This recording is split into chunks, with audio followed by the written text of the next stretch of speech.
მშვიდობისა, საქმიან დილას ვიწყებთ და პირველზე ბიზნეს მედია საქართველოს გუნდის წევრებთან ერთად 11 თებერვალია 7 საათი და 25 წუთი შესრულდა ამ დროისათვის. წინასწარი მონაცემებით 2020 წლის იანვარში საქართველოს საერთაშორისო მოგზაურობიდან 193 მილიონი ამერიკული დოლარი შემოსავალი მიიღო. ტურიზმის ეროვნული ადმინისტრაციის ინფორმაციით, ეს წინა წლის ანალოგიურ მაჩვენებელზე 29 მილიონი დოლარით, ანუ 17,6% მეტი შემოსავალია.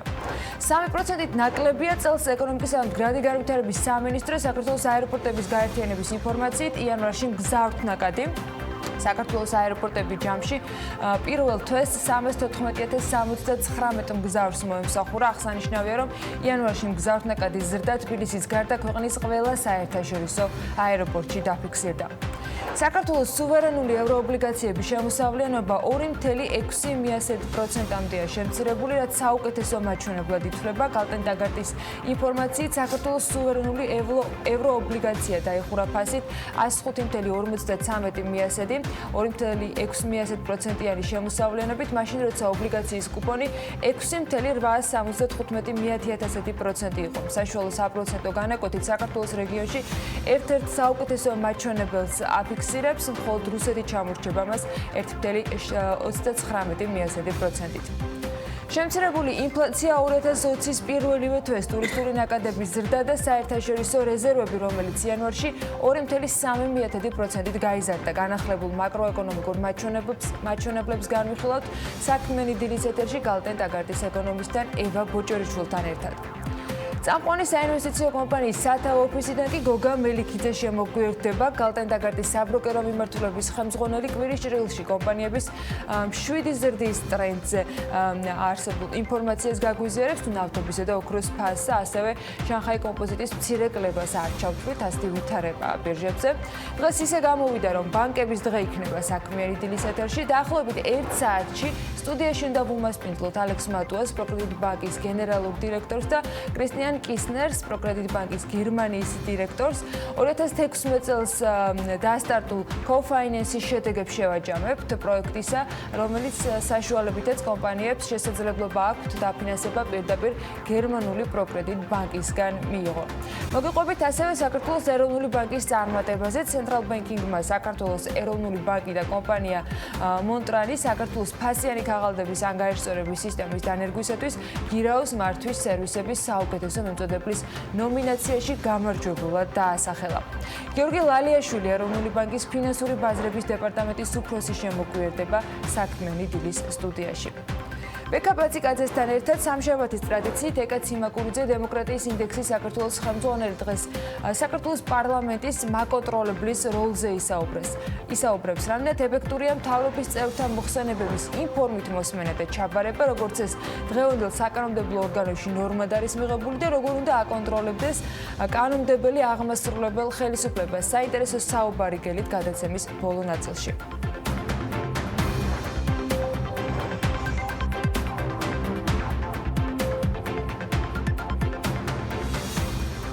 დილამშვიდობისა, საქმიან დილას ვიწყებთ. დილამშვიდობის ყველას მოგესალმებით.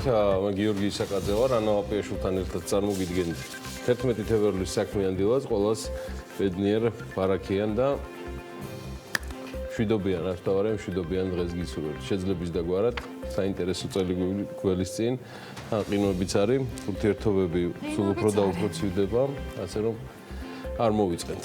ყინვები გადავიტანოთ ნაწილობრივ, მაგრამ როგორც ამბობენ, 11 თებერვალსაც საქართველოში უნალექო ამინდი და ღამის საათებში ძლიერი ყინვები იქნებაო. გარემოს ეროვნული სააგენტოს ინფორმაციით, კოლხეთის დაბლობზე ამ პერიოდში აერის ტემპერატურა დაახლოებით -5, -8 გრადუსის ფარგლებში იქნება, რაც საშიში არის ციტრუსოვანი კულტურებისათვის. 12 თებერვალს დღის მეორე ნახევრიდან კი 13 თებერვლის დილამდე დასავლეთ საქართველოში და აღმოსავლეთ საქართველოს დასავლეთ ნაწილში კვლავ ნალექია მოსალოდნელი, მთაში და მაღალმთაში თოვლის სახით ზოგან ძლიერი და ზღვაზე მაგალითად იქნება 4-5 ბალიანი შტორმი, მაღალმთაში ზოგან ისლს და ქარბუქსელოდებიან არის საშიშროების საფრთხეც. ამ დღეში საქართველოს მთელ ტერიტორიაზე ყინვები შედარებით შესუსტდება, ეს იმ ინფორმაციაშია ნათქვა, რომელსაც გარემოს ეროვნული სააგენტო ავრცელებს. მე პირადად სიცივე დიდად არ მიყვარს მაგალითად, მაგრამ შორიდან ფოტოზე და კადრებში ნამდვილად ცუდად არ გამოიყურება თოვლიანი ზღვისპირეთი, ძალიან ლამაზი არის. ფოტოჟურის ეს ბათუმელების მიერ რამდენიმე დღის წინ გავრცელებული კადრებია, რომელიც ასახავს აჭარაში თოვლის მოსვლას და ამ თოვლის შედეგად სანაპიროს ხედებს.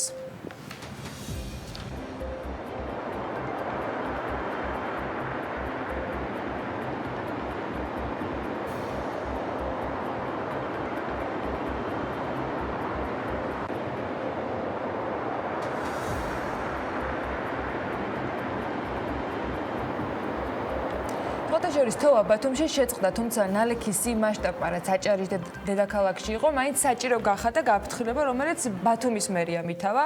ამ გაფრთხილების მიხედვით მკვეთრი დახრილობის სახურავებიან შენობებთან იქნება თოვლის მასის ჩამოცურების საშიშროება, ამიტომაც საფრთხის თავიდან აცილების მიზნით მოსახლეობას მოუწოდებენ, რომ ასეთ ადგილებში მოძრაობისაგან თავი შეიგავონ. სკოლებთან, საბავშვო ბაღებთან, სამედიცინო დაწესებულებებთან, სტრატეგიულ ობიექტებთან, მისასვლელი ტერიტორიების თოვლის საფარისაგან გაწმინდა სხვათაშორის გუშინაც გრძელდებოდა. ბათუმელებმა ამ ასეფაში საინტერესო ინსტრუქტაჟიც მოაყოლეს უხთოვლიანობისას, როგორ უნდა მოვიქცეთ, როგორ უნდა გაუფრთხილდეთ თავს და თოვლისა და ყინულის მართვის ასოციაციის და აიოვას შტატის უნივერსიტეტის ჯანდაცვისა და უსაფრთხოების დეპარტამენტის რეკომენდაციები გაასაჯაროვეს თოვლისა და ყინულის პირობებში გადაადგილების შესახებ. ახლა მოგიყვებით, როგორ გამოიყურება ეს რეკომენდაციები და მითითებულია მასში, რომ უნდა იყუროთ ზევით, აკონტროლოთ რის ქვეშ დადიხართ. სახურავებიდან ჩამოვარდნილ თოვლსა და ყინულს შეუძლია მძიმე ტრამვების გამოწვევა. ასევე აუცილებელია ატარონ ადამიანებმა ტანსაცმელი, რომელიც ხელს არ შეუშლის მათ ხედვაში და უკეთ შესამჩნევს გახდის მათაც სხვებისათვის. თოვლის ითეთრე ნაკლებად შეგიშლით ხელს, თუ მზის სათვალესაც ატარებთ. მკვეთრი და ამრეკლავი ფერის ტანსაცმელი მძღოლებისთვისაც უკეთ შესამჩნევს გახდით. თოვლიან ქალაქში მოყინულ გზებზე გადაადგილებისას ნუ მოусმენთ მუსიკას ყურსასმენებში, თოვლში ფეხით მოსიარულეებს უნდა ესმოდეთ მოახლოებული მანქანის ან ნებისმიერი სხვა ხმები. იარეთ ნელი ნაბიჯებით, განსაკუთრებით სიფრთხილე კი გამოიჩინეთ კიბეზე ჩასვლისას. დარწმუნდით, რომ მყარად გიკიდიათ ხელი კიბის სახელურზე და მოერიდეთ შეტყობინებების აკრეფოზე და ტელეფონზე ლაპარაკს თოვლში გადაადგილების დროს. და რაც მთავარია, ხელები არ ჩაიწყოთ ჯიპეში.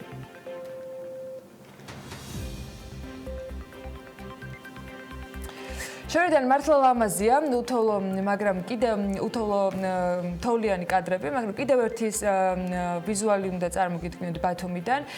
ეს ვიდეო საქართველოს ფეხბურთის ასოციაციის მიერ არის გავრცელებული, რომელსაც ახლა გაჩვენებ და ასახავს ბათუმში მშენებარე სტადიონის გარე ფასადის ანიმაციის შესაძლებლობებს. ბათუმის სტადიონის ფასადის კონცეფცია და მისი განათების სფერები, მოძრაობა და ანიმაცია თავად ღონისძიების ფორმატზე და შინაარსზე იქნება დამოკიდებული და შესაბამისად შეიცვლება ხოლმე. ვიდეოს გამავრცელებლები, ანუ ფეხბურთის ფედერაციის ხელმძღვანელობა მიანიშნებს სტადიონის ფასადის განათების უნივერსალურობაზე, რომელიც იძლევა საშუალებას სხვადასხვა სახის ღონისძიებებს შესაბამისი გარე განათება მოარგონ და მე მგონი ცუდი ეფექტის მომცემი არ უნდა იყოს. ხო, არანაირად, პირიქით. მე მგონი ერთ-ერთი გამორჩეული ობიექტია. არ ვიცი თუ დარჩა ვინმე და არიცით რომ ამ სტადიონის მშენებელი და გენერალური ასე კონტრაქტორი და დიდი იმედი მაქვს რომ ალბათ იცით რომ ეს არის კომპანია ანაგი და მას ანაგი აშენებს, ანუ ეს არის სიმყარეზე და საიმედობაზე შეგვიძლია იდეაში წინსრებად მშვიდად ვიყოთ. ყოველ შემთხვევაში ამ კომპანიის პორტფელი ამისთვის ერთი შეხედვით ყველა პირობას ქმნის და სხვათა შორის ანაგის შარშან როგორც გითხარით იუბილარი იყო. კომპანია 30 წლის არის Forbes-ის ყველა პროფილური რეიტინგის ლიდერია. რამდენიმე თვის წინ ახალი განაცხადიც გააკეთეს დეველოპერულ ბაზარზე შემოვიდნენ. ამ კომპანიაში მართლა ანაგში ქვეყნისთვის ძალიან ბევრი საამაყო ადამიანი შრომობს, აშენებს, აპროექტებს, გეგმავს, მაგარი გუნდია, დაწყებული დამფუძნებლებიდან დამთავრებული მენეჯმენტით, ინჟინრებით. სამეცნიერო ნაწილი საკმაოდ სერიოზულად ყავთ წარმოდგენილი და ესე აგურ-აგურ დადებისას წამოიზარდნენ და დღეს უკვე სხვებსაც უზიარებენ გამოცდილებას და სხვადასხვა ბიზნესში არიან წარმოდგენილნი. ანაგის მაღალ რეპუტაციაზე, მაგრამ ბანკების დამოკიდებულებაც მეტყოლებს, საყოველთაოდ არის ცნობილი სამშენებლო კომპანიების მიმართ ბანკების სკეპტიკური დამოკიდებულება. სამშენებლოებს გულისხმობ და არა დეველოპერებს, თუ რა განვასხვაოთ ეს მიმართულებები. მოკლედ წარმატებული კომპანიაა, მაგრები არიან და Forbes-მა ეს არაერთხელ აღნიშნა. მათ შორის ბოლო გალაზეც და მე ულოცავ ანაგის გუნდს ამ წარმატებას და აგერ ჩემგან მის მარგალიცაც მილოცვა მარიამ გამცემლიძეს ჩემთვის და კიდევ მთელი თბილისისთვის მაკუნა გამცემლიძეს საუკეთესო მოკითხვები და მადლობა მეგობრობისთვის აგერ საქმიანი დილის სტუდიიდან. ანაგზე გამახსენდა და გალაზე Forbes Properties პრიზი მიიღო კომპანია Domson Engineering Construction-მა. მათთვის 2019 წელი რეგიონალური მასშტაბის პროექტების შესრულებით 20 მილიონი ლარის ინვესტიციით და 500-ზე მეტი დასაქმებულით სრულდება. კომპანია სამშენებლო მიმართულებით საქართველოს ბაზარზე გენერალური კონტრაქტორის სტატუსით ოპერირებს და 2020 წელს საქართველოს პარალელურად უკვე გარებაზრებისკენ, მაგალითად უზბეკეთისკენაც იღებს გეზს. მანამდე მათ პორტფელში საკმაოდ ამბიციური სახელოვანი კონტრაქტებია. Domson Engineering-ი თანამშრომლობს ისეთ მსხვილ კომპანიებთან, როგორც თანაინვესტირების ფონდია, IG Development-ია, Silk Road-ი, EVEX, TBC, Allianz ჯგუფი. კომპანიის მიერ განხორციელებული პროექტების რისკს მიეკუთვნება პანორამა თბილისი, City Mall-ი, სავაჭრო ცენტრები, EVEX-ის კლინიკები, Redison-ის, Event Hall-ი, Carrefour-ის ჰიპერმარკეტები, მოკლედ არ უჩივია ნამდვილად პროექტებს. კომპანია რამდენიმე ხუთვარსკვლავიანი ბრენდული სასტუმროს, A-კლასის ბიზნეს ცენტრების და McDonald's-ის საერთაშორისო სტანდარტების საწარმო სამშენებლო სამუშაოებსაც აწარმოებს. სხვათა შორის ისაც გამორჩა გალაზე, გეტყვით აქვე Domson-ი ცნობილი იაპონური ბრენდის Daikin-ის დისტრიბუტორია. აქ გასაკვირი არაფერი იქნებოდა, რომ არა ორი ფაქტი. Daikin-ი მსოფლიოს მნიშვნელობის კომპანია, რომელიც ლამის 25 მილიარდიანი წლიური ბრუნვით არის წარმოდგენილი, ეს პირველი ამბავი და მეორე შესაძლოა იყო ასეთი ცნობილი მსოფლიო ბრენდის დისტრიბუტორი, მაგრამ მხოლოდ Domson შეუძლია ზედიზედ მეორე წელს Daikin-ის საუკეთესო დისტრიბუტორის სტატუსს ატარებას და აღიარებას, ოფიციალურ აღიარებას Daikin-ის მხრიდან ევროპისა და ცენტრალური აზიის მასშტაბით. ესეთი ამბავია და ერთის Domson-ზე ამ ჯგუფმა უკვე საკუთარი სასტუმრო კომპლექსისა და ელიტარული ვილების მშენებლობას დაიწყო კახეთში 10 ჰექტარის ფართობი მქონე მიწის ნაკვეთზე, სადაც ასევე ვენახების გაშენება და ღვინის წარმოება იგეგმება. 2019 წლის გამორჩევა ამ მიზეზის გარდა მოხდა კიდევ ერთი და ალბათ სრულიად განსაზღვრელი მიზეზით. კომპანიას 29 წლის დირექტორი ყავს და სწორედ სოსო ბერიძეს გადავეცით 2019 წლის პროფერტის აღიარება. 30 წლამდელთა ერთ-ერთი გამორჩეული სიის წევრი და ასევე გამარჯვებული. მე მინდა იყოს ეს სტიმული მთელი გუნდისთვის, მეტი ბარაქისთვის, ცოდნისთვის და ხვავისთვის, რაც აუცილებლად დაუბრუნდებათ ასეთედად ამ მთელ ამ კომპანიას, ის მესვეურებს, მათ ოჯახებს, საუკეთესო მოკითხვები კომპანიის პარტნიორებს და დიდი იმედი მაქვს, რომ ასევე ეს ყველაფერი ამ სტუდიაში ვიხილავთ ლევან მაჭავარიანს და მასაც საუკეთესო მოკითხვებს და მილოცვებს უგზავნით Forbes-ის და BMG-ის სახელით აც უკვე საქმიანი დილის სტუდიიდან. მოვლენა, რომელიც არავითარ შემთხვევაში არ უნდა გამოგჩეს ხედულობიდან, ჩვენს ქვეყანას და ტურიზმს უკავშირდება. ეს მართლაც საამაყო ამბავი იყო გასულ კვირაში და საქმე ისაა, რომ საქართველოს გერმანიის საერთაშორისო ტურისტული გამოფენის ITB Berlin-ის ოფიციალური დასტური მიიღო 2022 წელს საქართველოს მსოფლიოს ტურიზმის მასშტაბით, ტურიზმის ინდუსტრიაში ყველაზე დიდი გამოფენა ბაზრობის მასპინძელი ქვეყნის სტატუსით, ანუ ITB-ის Berlin-ის სტატუსით წარსდგება. ITB Berlin-ზე მასპინძელი ქვეყნის სტატუსის მოპოვება გვაძლევს 37 მილიონი ევროს ღირებულების მარკეტინგულ მხარდაჭერას და 1 მილიარდიან აუდიტორიაზე წვდომას. BMG-მ ეს ყველაფერი მთავრობის ხდომიდან შეიტყო და უფრო დეტალურად კი ტურიზმის ეროვნული ადმინისტრაციის ხელმძღვანელის მარიამ ქრივიშვილის პოსტიდან საკუთარ Facebook გვერდზე. ეს ჩვენი ქვეყნის ტურიზმის ინდუსტრიისთვის არის აბსოლუტურად ახალი ერა და ეტაპი და ყველაზე მნიშვნელოვანი რამ რაც შეიძლება რომ მოხდეს ნებისმიერი ქვეყნის ტურიზმის ინდუსტრიის განვითარების. მარიამ ქრივიშვილი ამ უპრეცედენტო ღირებულებასთან მნიშვნელობაზე საუბრობს, რასაც ქვეყანა და ჩვენი ხალხი მიიღებს ამ გამარჯვებით. ფაქტორებს შორის არის, რომ საქართველოს როგორც მასპინძელი ქვეყანა მიიღებს შემდეგ ბენეფიტებს. იქნება 27 მილიონი ევროს ღირებულების PR და მარკეტინგული მხარდაჭერა გამოფენის ორგანიზატორებისგან ჩვენი ქვეყანა გაიზრდება ტურიზმის კუთხით საშუალო სტატისტიკურად დაახლოებით 130%-ით მას მერე რაც წარსდგება როგორც მასპინძელი ქვეყანა და რა თქმა უნდა უმთავრესად ეს არის უმნიშვნელოვანესი ხელშეწყობა ჩვენი ქვეყნის კერძო სექტორის ინდუსტრიისთვის ცნობისთვის ITB Berlin-ის 2007 წლიდან 15 ქვეყანა უმასპინძლა, მათ შორის ინდოეთი, გერმანია, თურქეთი, პოლონეთი, ინდონეზია, მალაიზია, მრავალი სხვა ის ქვეყნებია, რომლებიც ტურისტული ბაზის უდიდეს წილს ფლობენ მსოფლიოს მასშტაბით.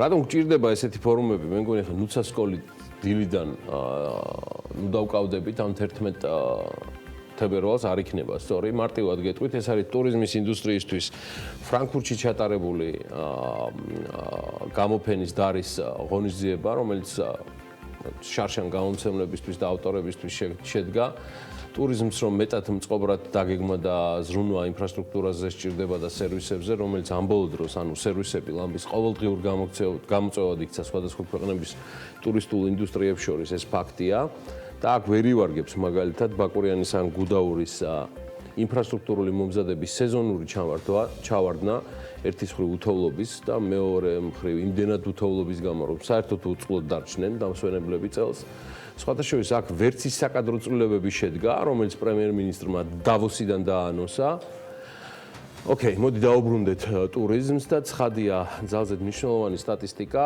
9 მილიონიანი ნიშნული რომელიც წლის ბოლოსკენ დაილაშქრა ტურისტების რაოდენობით ეს ყოველთვის გასახარი იყო თუმცა არსებობს სხვა უმობელი სტატისტიკა რომელიც ვერ მოგცემს მოსვენებას და გამოწვევები გაცილებით მწვავე იმ კონკურენციის ფონზე რომელიც თუნდაც სუნთლად ჩვენს უახლოეს რეგიონში მიმდინარეობს და ამის დასტურია რომ სომხეთი და აზერბაიჯანი მსოფლიო ტურიზმის ორგანიზაციის ყველაზე სწრაფად მზარდ ტურისტულ მიმართულებებში მოხვდნენ რეიტინგი მსოფლიო ტურიზმის ორგანიზაციამ 4 თებერვალს გამოაქვეყნა საქართველოს მეზობელი ქვეყნები ტოპ 20-ში მოხვდნენ სადაც 2019-ში ტურიზმის სექტორის ზრდა ყველაზე მაღალი იყო რეიტინგში სომხეთი მე-12 ადგილზეა და გასულ წელს 14.4%-იან დასაჩვენებს ტურიზმის სექტორში.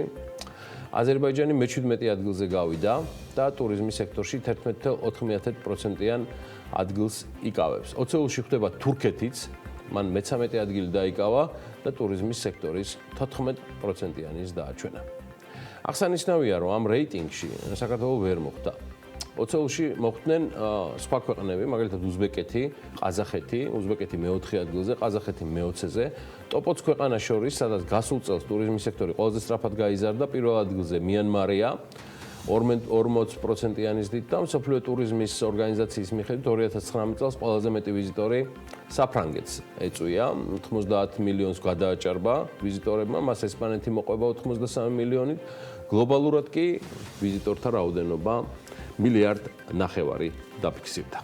ჩვენ გამოვერთიშეთ ამ ყველაზე სწრაფად მზარდი ქვეყნების ჩამონათვალს, თუმცა გამოფენაში საქართველოს სტატუსის მნიშვნელობაზე მინდა კიდევ გავაგრძელო. აუცილებლად დღეს ცლადაც ვისაუბრებთ. მარია მადამია მოგვიბზედა სიუჟეტი და მაია სიდამოინძე IT ბერლინის ქართულ წვრილზე და წილზე გვანცა რაზმაძესთან ტურისტული კომპანია კავკასიის ტრაველის დირექტორის მოადგილესთან ერთად ისაუბრებს. იქამდე ვიდრე ტურიზმის სექტორის გამორჩეულო და აქტიური თვალყურმადევარი BMG-ის გუნდის წევრები შემოგვიერთებიან და ამაზე გააგრძელებენ. საუბარს 2020 წლის პირველი თვის აეროპორტების სტატისტიკური მონაცემები მინდა რომ დეტალურად წარვადგინოთ.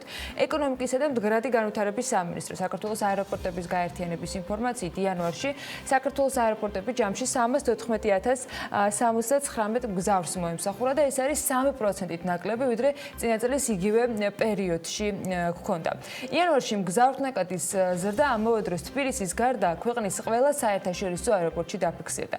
თბილისის საერთაშორისო აეროპორტი 2020 წლის იანვარში განახლებული სტატისტიკის მიხედვით 211,590 მგზავრს მოემსახურა, ეს 16%-ით ნაკლებია წინა წლის ანალოგიურ პერიოდთან შედარებით. 2020 წლის იანვარში კი საგრძნობლად გაიზარდა მგზავრთნაკადი ქუთაისის საერთაშორისო აეროპორტში. დავით აღმაშენებლის სახელობის აეროპორტი იანვარში 79,759 მგზავრს მოემსახურა და ეს ნიშნავს იმას, რომ 43%-იანი ზრდა იყო ანალოგიურ პერიოდს თუ დავადარებთ მონაცემებს. თბილისისგან განსხვავებით ზრდის ტენდენცია შენარჩუნებულია ბათუმის საერთაშორისო აეროპორტშიც. 2020 წლის იანვარში ალექსანდრე ქართველის სახელობის აეროპორტი ჯამში 22,001 მგზავრმა გამოიყენა. ეს კი 38%-იანი მატებას ნიშნავს 2019 წლის იანვართან შედარებით. აეროპორტების გაერთიანება განმარტავს, რომ კლება სტატისტიკურ მონაცემებში რუსეთის პრეზიდენტის მიერ 2019 წლის 8 ივლისს საქართველოსთან სამხრივად შეჩერებულ საჰაერო მიმოსვლას უკავშირდება და შესაბამისად რამდენიმე კომპანიის ქართული ბაზრიდან დროებით გამოთიშვას. რაც შეეხება ადგილობრივ აეროპორტებს და აქაურ დინამიკას. მაგალითად, მესტიის თამარ მეფის სახელობის აეროპორტში 2020 წლის იანვარში მგზავრთნაკადი 60%-ით გაიზარდა. პროცენტულად კი შთამბეჭდავი რიცხვებია, მაგრამ ადამიანური რაოდენობით 641 მგზავრი შეადგინა საერთო მომსახურების რაოდენობამ. ამბროლაურის აეროპორტის შემთხვევაში, რომელიც 3 წლის გახდა, გასულ თვეში სულ 88 ადამიანმა ისარგებლა და შეიძლება ითქვას, რომ 18%-იანი კლება არის წინა წელთან შედარებით. ამის მიზეზი იყო რეისების შემცირება და ამაზე თავის მხრივ გავლენა იქონია უამინდობამ. იანვარში ნატახტარი ამბროლაური ნატახტარის მიმართულებით მხოლოდ 7 რეისია ჯამში შესრულებული და ეს არის 22%-ით ნაკლები შარშანდელთან შედარებით, როცა შარშან 9 რეისი შესრულდა. ადგილობრივ აეროპორტებში მგზავრთნაკადის კუთხით 2020 წლის იანვარში ჯამურად ზრდა მაინც ფიქსირდება. მესტისა და ამბროლაურის აეროპორტები იანვარში ჯამში 729 მგზავრს მოემსახურა და ეს არის 44%-იანი ზრდა შარშანდელ იანვართან შედარებით, როდესაც 508 მგზავრს მოემსახურნენ სულ. რაც შეეხება შემოსავლებს. 2020 წლის იანვარში ქვეყანამ 193 მილიონი დოლარის შემოსავალი მიიღო ტურიზმიდან. ტურიზმის ეროვნულმა სააგენტომ განაახლა ეს მონაცემები, მაჩვენებელი 2018 წლის ანალოგიურ პერიოდთან შედარებით არის 17,6%-ით, ანუ 29 მილიონი დოლარით გაზრდილი. წინასწარი მონაცემებით 2019 წელს ტურიზმიდან საქართველოს 3 მილიარდ 300 მილიონის შემოსავალი მიიღო. ცოტაც კორონავირუსზე ყოველას ჯანმრთელობას გისურვებთ.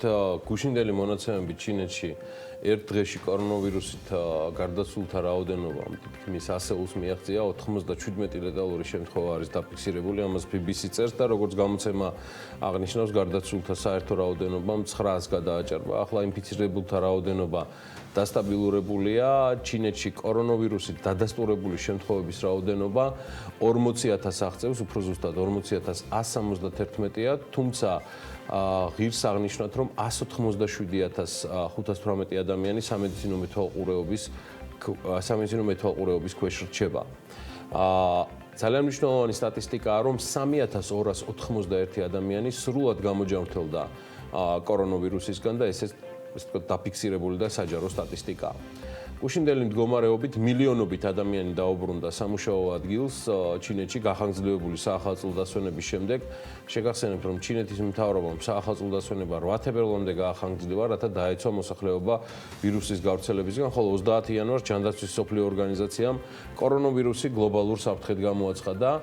ჩინეთში პნევმონიის აფეთქება 2019 წლის დეკემბერში დაიწყო. ამერიკული Forbes-ი კი მიგვითითებს Amenity Analytics-ზე დაყრდნობით, რომ 7 თებერვლის მდგომარეობით მსოფლიოს 421 კომპანიამ განაცხადა უკვე კორონავირუსის შესაძლო მძიმე შედეგების შესახებ, რაც მათი კომპანიების ფინანსურ მაჩვენებლებზე აისახება. რატომ არის კორონავირუსი გაცილებით მძიმე შედეგების მომტანი ბიზნესისთვის და გლობალური კომპანიებისთვის, ვიდრე მაგალითად ატიპიური პნევმონია. ჩვენ ამაზე დღეს გვექნება 9 საათიან ბლოკში გოგა მელიქიძესთან და გალტენ ტაგარტის ანალიტიკოსებთან საუბარი. გოგა ჩაგვერთვება სულ ცოტა ხანში, მაგრამ მანამდე ფინანსური მაჩვენებლების და პროგნოზების გადახედვაზე აცხადებენ მსოფლიოს წამყვანი თითქმის ყველა კომპანია. Apple, McDonald's-ი, LVMH-ი, Capri Holdings-ი, Estée Lauder-ი, წინა კვირაში ამაზე საუბრობდა სხვათა შორის Nike-ც, რომელიც ჩინეთში საკუთარი მაღაზიების ნახევარზე მეტი დახურა და განცხადებაც მიაყოლა, რომ კორონავირუსის გავრცელება სერიოზულ ასახვას პოვებს კომპანიის საქმიანობაზე. Facebook-ი კი აცხადებს, რომ კორონავირუსმა შესაძლოა ვირტუალური რეალობის შლემების Oculus-ის წარმოება შეუშალოს ხელი, რომელთა დიდი ნაწილი ჩინეთში იწყობა და იწარმოება და ამიტომ Facebook-ი აჩერებს შეკვეთების მიღებას Oculus-ზე. იქვე მაგალითად Starbucks-ი აცხადებს, რომ ხურავს თავის ყავახანებს თუ აწკნებავთ ის დაარქვით Starbucks-ის სავაჭრო წერტილებს ჩინეთში და აცხადებს, რომ მოუწევს გადახედოს 2020 წლის ფინანსურ მაჩვენებლებს. ქართველი პოლიტიკოსებივით სერიოზულ შეშფოთებას გამოთქვამენ აღშფოთებული კომპანიები მსოფლიოს მასშტაბით, რომლებიც ფლობენ კაზინოებს და სასტუმროებს. Win Resorts-მა ბოლო ანგარიშგებაში უკვე განაცხადა, რომ დღეში $2.5 მილიონ კარგავს მაკაოში კაზინოს დახურვის გამო. Win Resorts-ი ასევე ლას-ვეგასშიც საკმაოდ დიდ კაზინოს ფლობს და იქაურობაზე ჯერჯერობით მშვიდობაო და არც არაფერს არ აცხადებენ. კარგი, მოდი გავიდეთ რეკლამაზე, მანამდე გადავხედოთ ამინდის პროგნოზს, რომელსაც გარემოს ეროვნული სააგენტო გვაწვდის ინფორმაციას და სულ მცირედი პაუზის შემდეგ ანა ლაპიაშვილთან ერთად გიბრუნდებით და ვაგრძელებთ ჩვენ საქმიან დილას.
ბერძნული მითის თანამედროვე აღქმა და ახალი ქართული დრამატული ინტერპრეტაცია, რომლის გმირებად თოჯინები იქცნენ. ილიაუნის სცენა პრემიერის მოლოდინში. რას გვიყვება ოიდიპოსის მეფის ტრაგედიის პარალელურად განვითარებული ისტორია. მზადება სპექტაკლისთვის ოიდიპოსი და იოკასტე. ნახეთ პირველამდე.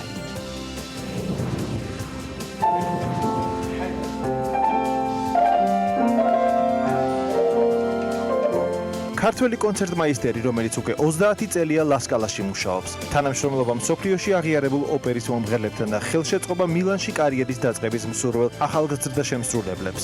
ლასკალას, კარნეგი ჰოლის, ვენის სახელმწიფო ოპერის, პარიზის შანზელიზეს თეატრის და ბარსელონას საოპერო თეატრის ლისეუს შემდეგ მსოფლიო დონის კონცერტმაისტერის სამშობლოში წლების შემდეგ პირველად დაუკრავს. რამდენი წელი რო არ დამიჭრავს, შეიძლება უფრო მეტად უნდა შევეცადო. ქართველი პიანისტი მზია ბახტურიძე და აღიარებული ტენორი ოთარ ჯორჯიკია ერთობლივი კონცერტისთვის ემზადებიან. გამშვები პუნქტი წიგნი აფხაზეთზე და ფოტოები აფხაზეთიდან. საზოგადოებისთვის აქამდე უცნობი მასალა ენგურს გაღმა საქართველოს ყოფა ცხოვრებას ასახავს. ფაქტები, რომლებმაც ფოტოგრაფი ვაჩე რაინდელი და მწერალი ირაკლი შამათავა ერთ სივრცეში ერთი იდეის გარშემო გააერთიანა. ნახეთ პირველამდე.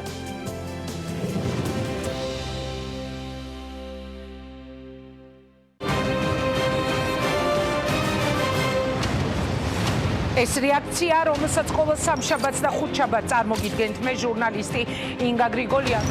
პირველი განსაკუთრებულ განრისხებას იწვევდა მასში. ხედავთ, რომ ისინი ბიზნესზე მიმდინარეობს ზეწოლა, პოლიტიკოსების მიმართ ხედავთ ტელედაპატიმრებებს.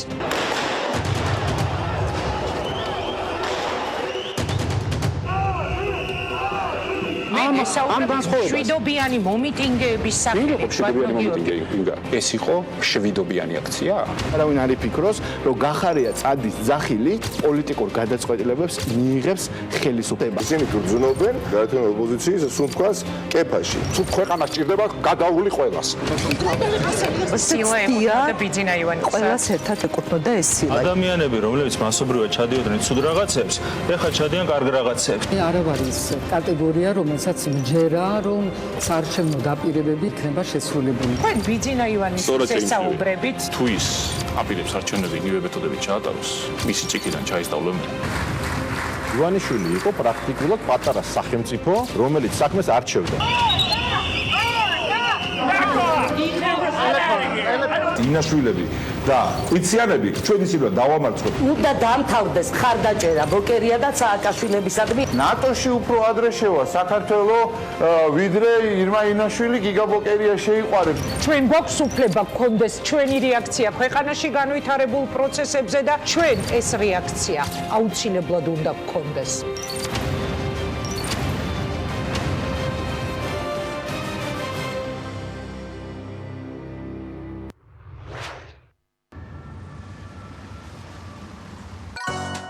ლამაზი, ჭკვიანი, უშიშარი, ეძებს დამნაშავეებს და საყვარელ ადამიანს სერიოზული ურთიერთობისთვის.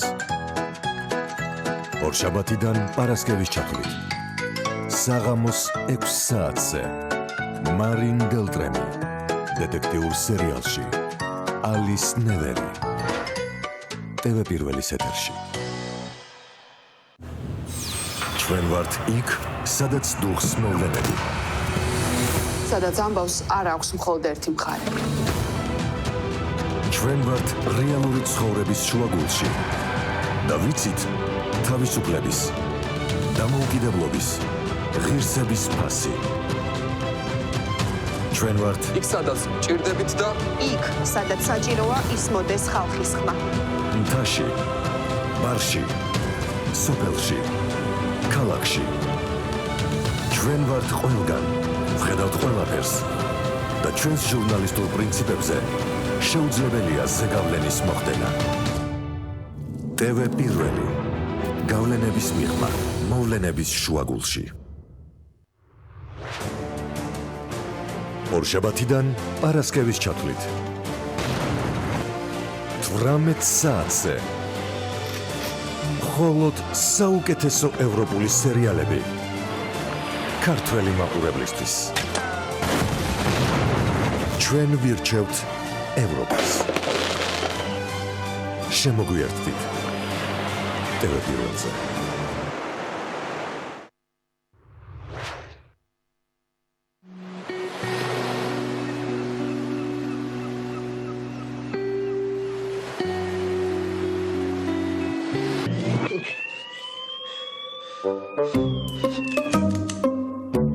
დამნაშავის დასაჭერად სირბილი სულაც არაა საჭირო.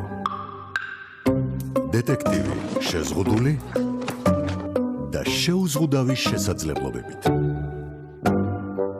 ყოველდღე 15 საათსა და 15 წუთზე. ბრუნო დებრანტი. ფრანგულ სერიალში. კაინი. TV პირველის ეთერში.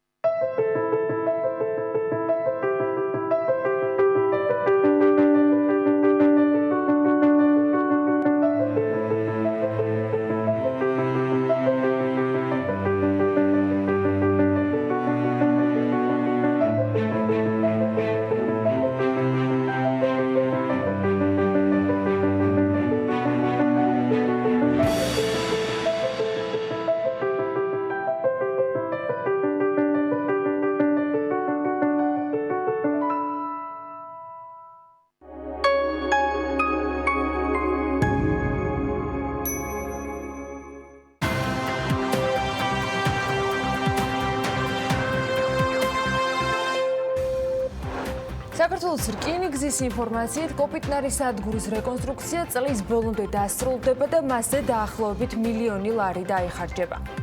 სახელმწიფო უსაფრთხოების სამსახურმა სასამართლოს განჩინების საფუძველზე თბილისის მერიის მუნიციპალური სერვისების განვითარების სააგენტოს ადმინისტრაციის ყოფილი უფროსი და შპს ტექრეისერსის ფაქტობრივი მფლობელი დააკავა. სისხლის სამართლის პასუხისგებაში 3 პირია მიცემული. ფინანსთა სამინისტროს შემოსავლების სამსახურის თანამშრომლებმა ზუგდიდსა და სოფელ ჭითაწყარში 12020 ღერი უაქციზო სიგარეტის ტრანსპორტირების ფაქტები გამოავლინეს. ადგილობრივი მოსაკრებლების შესახებ კანონში დაგეგმილი ცვლილებები დაუსრულებელი მშენებლობების სპეციალური შეთანხმების გაცემისათვის მოსაკრებლის გადახდისაგან გათავისუფლება იგეგმება. კანონპროექტის მიხედვით ზონალური შეთანხმების გაცემისათვის მოსაკრებლის გადამხდელი გათავისუფლება გადასახადისაგან თუ შესრულებულია ყველა დადგენილი პირობა. ხელისუფლება სამცხე-ჯავახეთში ეროვნული პარკის მოწყობას გეგმავს. ამის შესახებ პარლამენტის 2020 წლის საგაზაფხულო სესიისათვის გათვალისწინებული მთავრობის კანონშემოქმედებითი საქმიანობის მოკლებადიან გეგმაშია საუბარი. Twitteris შემოსავლება 2019 წლის მეოთხე კვარტალში $1.10 მილიონი შეადგინა. ეს პირველი შემთხვევა, როდესაც სოციალური ქსელის კვარტალურმა შემოსავალმა მილიარდს გადააჭარბა. Twitteris წმინდა მოგება 2019 წლის მეოთხე კვარტალში $119 მილიონი იყო, მაშინ როდესაც 2018 წლის მეოთხე კვარტალში ეს რიცხვი $255 მილიონი შეადგენდა. დონალდ ტრამპის ადმინისტრაცია კონგრესს ხელოვნური ინტელექტის ტექნოლოგიების განვითარებაზე ბიუჯეტის გაორმაგებას თხოვს. Reuters ინფორმაციით 2021 წელს ხელოვნური ინტელექტის შემუშავებასა და კვლევაზე ვაშინგტონის გეგმის მიხედვით დაფინანსდება $973 მილიონიდან $2 მილიარდამდე უნდა გაიზარდოს. British Airways-ის კუთვნილმა ზებგერითმა თვითმფრინავმა რეკორდი მოხსნა და ნიუ-იორკიდან ლონდონამდე მანძილი ყველაზე სწრაფად დაფარა. Boeing 747-მა ნიუ-იორკიდან ლონდონამდე ჩასვლას 4 საათი და 56 წუთი მოანდომა ჰითროუს აეროპორტში თითქმის 2 საათით ადრე ჩაფრინდა ის, ვიდრე დაგეგმილი იყო. ამაში კი სხვათა შორის ლაინერს ქარიშხალი კი არა დაეხმარა, რომელიც დიდი ბრიტანეთისაკენ მიემართებოდა. შეერთებულმა შტატებმა პაუზა აიღო საკითხზე, რომელიც ევროპიდან იმპორტირებულ ავტომობილებზე საბაჟო ტარიფის დაწესებას ითვალისწინებდა. Bloomberg-თან ინტერვიუში თეთრი სახლის ეროვნული ეკონომიკური საბჭოს ხელმძღვანელი ამბობს, რომ ახლა ევროკავშირთან მუშაობა ახალ შეთანხმებაზე მიმდინარეობს. ანას მიერ დაანონსებული ერთ-ერთ თემას გამოვეხმაურები, მე მგონი კახა კალაძის წევლა ახდა, რომ მერია საინტერესო დროში მოუწევდა ცხოვრება, მიუხედავად იმისა, რომ ეს მის ყოფილ თანამშრომელს ეხება და აგერ მცირედი ეს პაწყო ამბავი რომ ითქვიან იმ აღვირახსნილი და სისტემური კორუფციის შესახებ, რომელიც არ მხოლოდ მერიაში, არამედ ზოგადად საჯარო სამსახურში ხდება. სუსმა თბილისის მერის IP-ის მუნიციპალური სერვისების განვითარების სააგენტოს ადმინისტრაციის ყოფილი უფროსი და კომპანია ტეკრეისერის ფაქტობრივი მფლობელი დააკავა. ჯერ იყო და ლეპტოპები გაზრდილ ფასში შეისყიდესო. 23 წალიო, 23-იო, ისიც გაზრდილი ფასითო. ეს არ იკმარესო და შარშან აგვისტოშიო ორი პირი დაასაქმესო, რომელიც რეალურად არ მუშაობდნენ. და მათი ბარათები, საბანკო ბარათები ჯიბეში ედო და ამ გზით 29000 ლარს დაეუფლაო. მე მესმის ეს არის კონკრეტული თემა, სადაც დანაშაულს დამტკიცება დასჭირდება, თუნდაც ამ დაკავებულ პირებთან და კიდე სამ პირთან მიმართებაში, რომელსაც უინკრიმინირდება და ფიქსირდება სუსის მხრიდან სისხლის სამართლებრივი დევნა, მაგრამ მასშტაბებთან დაკავშირებით ცოტა რბილად რომ ვთქვათ, სასაცილო მასშტაბებია, რადგან რეალური მასშტაბები კორუფციის, მათ შორის სისტემურ დონეზე არის გაზრდილი. გაზრდილი არის საკმაოდ დიდი მასშტაბებით და ეს მაგალითი ზღვაში წვეთიც არ არის იმ მორევში, რასაც კორუფციული გარიგებები, საბიუჯეტო ხარჯების ფლანგვა და მათზე არასათანადო რეაგირება ჰქვია. მაგალითები გნებავთ, ბატონი ბრძანდებით, დღეს მხოლოდ ორს გეტყვით. და დანარჩენიც, რა თქმა უნდა, ჩემზე იყოს. არასაბიუჯეტო და არასაშტატო თანამშრომლები, მათი რაოდენობა და დასაქმებულთა მასშტაბები, პიროვნებები და პერსონალიები. ეს უკვე შემდგარი პრობლემური და საეჭვო საქმეებიდან გთხოვთ დამისახელოთ, არა ჟურნალისტების და რეპორტიერების მიერ მოპოვებული. თქვენ ხომ მხოლოდ საკუთარ მედიას აღიარებთ, არამედ მაგალითად სახელმწიფო აუდიტის სამსახურის მიერ დაფიქსირებულ დარღვევებზე ჯეროვანი რეაგირება. აი, სადაც ახსულდა კანონი, ან თუნდაც პირიქით, რომ გადაიგზავნა პროკურატურაში რეაგირებაზე, არ შემოიდო თარაზოდე და დანაშაულებულმა სახელმწიფო უწყებამ, ვთქვათ, შეძლო არგუმენტირებულად დაესაბუთებინა. და ამის შემდგომ შეიძლება ალბათ რაღაცაზე საუბარი, მაგრამ ჩვენ არც ერთი და არც მეორე არ გვინახავს. დღეს მხოლოდ ორი მოვიტანე. პირველი თემა ეხება არასაბიუჯეტო, არასაშტატო თანამშრომლებს, მეორე თემა სახელმწიფო აუდიტის სამსახურის მიერ გაცემული, ასე ვთქვათ, ინფორმაციები სისტემურ დანაშაულებებთან და კორუფციულ ფაქტებთან და სახელმწიფო საბიუჯეტო სახსრების ხარჯვასთან დაკავშირებით. ეს ყველაფერი დანამდვილებით გახდა სისტემური პრობლემა და ეს იკითხება ყველა და ნებისმიერ დოკუმენტში დაწყებული ცენტრალური ბიუჯეტიდან, ასევე ადგილობრივი ბიუჯეტებით და დასრულებული, როგორც გითხარით, აუდიტის სამსახურის მასალებით და ასევე რა თქმა უნდა, ჟურნალისტური გამოძიებებით. სხვათა შორის გუშინ აქტიური იყო თბილისის მერი გვიან საღამოსაც, მისი გუნდის წევრები ძალიან აქტიურად განიხილავდნენ ბევრ თემას და ამაზე რა თქმა უნდა BMG თქვენ ცვლად მოგიყვებათ და გთავაზობთ უკვე მიმოხილვას იმ მთავარი განცხადებებისა და გზავნილებისა, რომელიც არაერთ თემასთან დაკავშირებით იყო მათ შორის საზოგადოებისათვის შეთავაზებული დიალოგის ფორმატში. მერიას სრულად უნდა მოვშურდეთ ახლა და ბევრად ფორბსული ამბები მოგიყვეთ. Alibaba Group Holding-მა განაცხადა, რომ კომპანია ჩინურ ფირმებს 2 მილიარდ 860 მილიონი დოლარი შეღავათიან სესხ შესთავაზებს.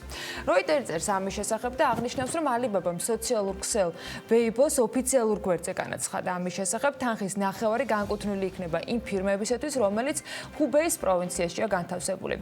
მათ სურვილის შემთხვევაში შესთავაზებენ 1 წლიან კრედიტს 0%-იანი საპროცენტო განაკვეთით პირველი 3 თვის განმავლობაში, ხოლო დანარჩენი 9 თვის განმავლობაში 20%-იანი ფასდაკლება შეეხებათ. სესხის მეორე ნახევარი განკუთვნილი იქნება ნებისმიერი ჩინური კომპანიისათვის და ისინი სესხის საპროცენტო განაკვეთზე 20%-იანი ფასდაკლებით ისარგებლებენ. ჩინეთის მთავრობა მოუწოდა ბანკებს კორონავირუსის აფეთქების გამო დაზარალებულ კომპანიებს შეღავათები მისცენ და სესხებზე წვდომა გაუიოლონ კიდეც. ეს ერთგვარი გამოხმაურება იყო ამ თემაზე. ამასობაში Microsoft-ის დამფუძნებელმა Bill Gates-მა წყალბადის საწოლზე მომუშავე სუპერიახტა შეუკვეთა, რომელიც 644 მილიონი დოლარი დაჯდება. როგორც მოსალოდნელია, ეკოსაწოლზე მომუშავე იახტა მზად 2024 წლისთვის უნდა იყოს, იქამდე დაელოდება. იახტაზე განთავსებული იქნება სპა, სავარჯიშო დარბაზი, უზარმაზარი აუზი, ასაფრენი მოედანი ვერტმფრენისათვის. მოკეთ, ყველაფერი რაც შეიძლება რომ ფუფუნების საგნად მოვიაზროთ. იახტის სიგრძე დაახლოებით 112 მეტრი უნდა იყოს და ფეშენებელური იახტა სრულად წყალბადზე იმუშავებს. მისი წარდგენა გასულ წელს მონაკოს იახტების შოუზე განხორციელდა და ტყობა იქ დაადგა თვალი Gates-მა. იახტის შექმნაზე ჰოლანდიური დიზაინერული კომპანია Sainot მუშაობს და როგორც მოსალოდნელია, მას ერთჯერადად 6035 კილომეტრის გავლის შესაძლებლობა ექნება. საწოვის მარაგით ის საათში დაახლოებით 31 კილომეტრის მანძილს დაფარავს. 64 წლის Bill Gates-ი, რომელიც მსოფლიოში რიგით მეორე ყველაზე მდიდარი ადამიანია, სუპერიახტების ხშირი მომხმარებელია, თუმცა ამ დრომდე ის იახტებს მხოლოდ ქირაობდა. რამდენიმე წელიწადში კი უკვე საკუთარი სუპერიახტის მფლობელიც იქნება. მეთქე რა ენაღლებაო შეძახილები დაიწყება, არც არაფერი ენაღლება ნამდვილად, ქველმოქმედებასაც არ ეკლებს ამასობაში ყურადღებას და მხოლოდ იახტებზე ნამდვილად არ ფოკუსირდება. კომპანია Microsoft-ის დამაარსებლის და ყოფილი ხელმძღვანელის Bill Gates-ის და მისი ცოლის Melinda საქველმოქმედო ფონდმა იახტის შეძენის პარალელურად კორონავირუსის გავრცელების წინააღმდეგ ბრძოლისათვის კიდევ დამატებით 100 მილიონი დოლარი გამოყო. სახსრები ისეთ მრავალ პროფილურ ორგანიზაციებს გადაეცემა, როგორებიც არის ჯანმრთელობის მსოფლიო ორგანიზაცია და შტატების დაავადებათა კონტროლის და პროფილაქტიკის ცენტრები. მათ განცხადებაში ნათქვამია, რომ ფონდის მთავარი მიზანი ვირუსის უფრო სწრაფი დიაგნოსტიკა და დაავადების გავრცელების მაქსიმალური შეზღუდვაა. თანხა ასევე ჩინეთის და იმ ქვეყნების ჯანდაცვის ეროვნულ უწყებებს გაუნაწილდება, სადაც კორონავირუსის შემთხვევები დაფიქსირდა 27 იანვარს, მაგალითად Gates-ების ფონდმა ახალი ვირუსის წინააღმდეგ ბრძოლისათვის 10 მილიონი დოლარი უკვე გადარიცხა. ფონდი განმარტავს, რომ ეს თანხა დაანონსებული 100 მილიონის მხოლოდ ნაწილია. ეს ქველმოქმედებაც იახტაც მალე იქნება საკუთარი და პოლიტიკაში მოსვლას არ აპირებს სხვათა შორის. სამაგიეროდ პოლიტიკაში მიბრუნებულმა შტატების პრეზიდენტობის კანდიდატმა და მილიარდერმა Mike Bloomberg-მა მის ერთ-ერთ კონკურენტ Bernie Sanders-თან შედარებით, როგორც ირკვევა, Facebook-ზე რეკლამირებისათვის 2020 წელს დახარჯა 1200%-ით მეტი. Bloomberg-მა იანვარში 24.548.854 დოლარი დახარჯა მხოლოდ Facebook-ში რეკლამირებისათვის, მაშინ როდესაც Bernie Sanders-ის ხარჯი იყო 1.750.269 დოლარი. რაც შეეხება სხვა დემოკრატ კანდიდატებს, მაგალითად მილიარდერმა Tom Steyerმა 4 $1,591,714 დახარჯა. ელიზაბეთ უორენმა კი $1,153,125. დონალდ ტრამპის შემთხვევაში რესპუბლიკური პარტიის კანდიდატი გახლავთ, Forbes-ის ინფორმაციით, მან კამპანიის ფარგლებში დაახლოებით 5 მილიონიანი ხარჯი გასწია. შტატების საპრეზიდენტო არჩევნები ამ წლის ნოემბერში გაიმართება. ნიუ-იორკის ყოფილი მერი ბლუმბერგი აქტიურად ხარჯავს ფულს საარჩევნო კამპანიაში. მან ის თანხაც დაასახელა თავის დროზე, რის გაღებასაც სრულად გეგმავდა საიმსუდრო არჩევნებში წარმატებისთვის მიაღწია. Forbes-ის მიხედვით, ბლუმბერგის ქონება ამ დროისათვის $61.5 მილიარდია. ბატონი ბლუმბერგი ალბათ ჩვენი შემდეგი ამბის აღქმაში სულ სხვა შინაარსს წაიკითხავდა, მაგრამ ფაქტია, რომ IAP და ძვირი ქალაქებისა თუ ქვეყნების შესაფასებლად სტანდარტი მდიდრებისთვისაც და ღარიბებისთვისაც ერთიანი მუშაობს. გამოცემა Sell World-მა 2020 წელს საცხოვრებლად ყველაზე ძვირი ქვეყნების რეიტინგი გამოაქვეყნა და ამ კვლევის ჩატარებისას მსოფლიოს სხვადასხვა ქვეყნის მონაცემები ერთმანეთს დაადარეს კონკრეტული სქემის მიხედვით. მათ კვლევისას ძირითადად 5 მთავარი ინდიკატორი გამოიყენეს: ცხოველების ხარჯები, საცხოვრებელის გადასახადი, ყოველდღიურად აუცილებელი საკვების ფასები, რესტორნების ფასები და ადგილობრივი ვალუტის მსყიდველობითი უნარი. შედეგების მიხედვით კი გამოვლინდა, რომ 2020 წლისათვის მსოფლიოს ყველაზე ძვირი ქვეყანა საცხოვრებლად შვეიცარია. მე მგონი ეგ ასეკური პრინციპში არც არაფერი იყო. ყველაზე იაფი კი აღმოჩნდა, რომ პაკისტანია. აღსანიშნავია, რომ კვლევა ჯამში 132 ქვეყანაში ჩატარდა მთელი მსოფლიოს მასშტაბით და შედეგების მიხედვით საცხოვრებლად ყველაზე ძვირ 20 სახელმწიფოს შორის 9 ევროპულია, 5 კი აზიაში მდებარეობს. რაც შეეხება მსოფლიოს ყველაზე ძვირი ქვეყნების ათეულს, მათი რეიტინგი აი ასე გამოიყურება. შვეიცარია პირველ ადგილზე, ნორვეგია, ისლანდია, იაპონია, დანია, ბაჰამის კუნძულები, ლუქსემბურგი, ისრაელი, სინგაპური და სამხრეთ კორეა ასრულებს ათეულს. სხვათა შორის საქართველოც არის ამ რეიტინგში მოხვედრილი 132 ქვეყანას შორის და ჩვენი პოზიცია 123 ადგილით განისაზღვრება. არ ვიცი როგორი მოქმედებს კბილულზე ფასების კორექტირება ამ რეიტინგში შემავალი ქვეყნების პოზიციაზე, მაგრამ თუ მსოფლიო ჯანდაცვის ორგანიზაციის რეკომენდაციებს გაითვალისწინებენ ეს ქვეყნები, შაქრის და შაქრის შემცველი პროდუქტების შესაძენად უფრო მეტის გადახდა ნამდვილად დასჭირდებათ მათ ქვეყნებში მცხოვრებ ადამიანებს. ქრონიკული და არაინფექციური დაავადებების მატება გლობალურ საფრთხეს წარმოადგენს. ყოველწლიურად მსოფლიოში 70 წლის ასაკამდე 15 მილიონი ადამიანი იღუპება ისეთი დაავადებებისგან, როგორიც არის გულსისხლძარღვთა დაავადება, კიბო, დიაბეტი და სიმსუქნეც კი. ამასთან დაკავშირებით World Bank-მა ოფიციალურ გვერდზე დაწერა მოხსენება და მსოფლიო ბანკის ჯანდაცვისა და კვების გლობალური დირექტორი ბატონი მუჰამედ პეტი აცხადებს, რომ შემოსავლების დონის მიუხედავად ქრონიკული და არაინფექციური დაავადებების მატება ყველა ქვეყანაში მაინც მნიშვნელოვანი გამოწვევაა.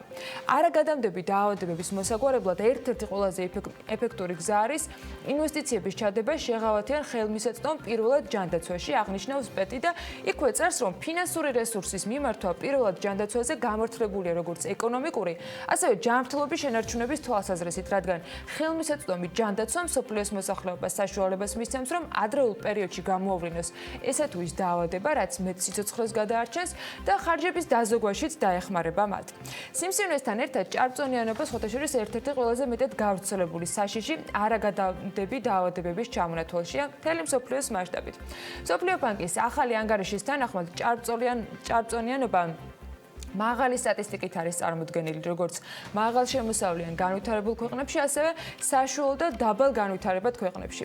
ისიც აღსანიშნავია, რომ სწორედ ჭარბწონიანობა იწვევს მრავალ დაავადებას, მათ შორის გულსისხლძარღვთა დაავადებას.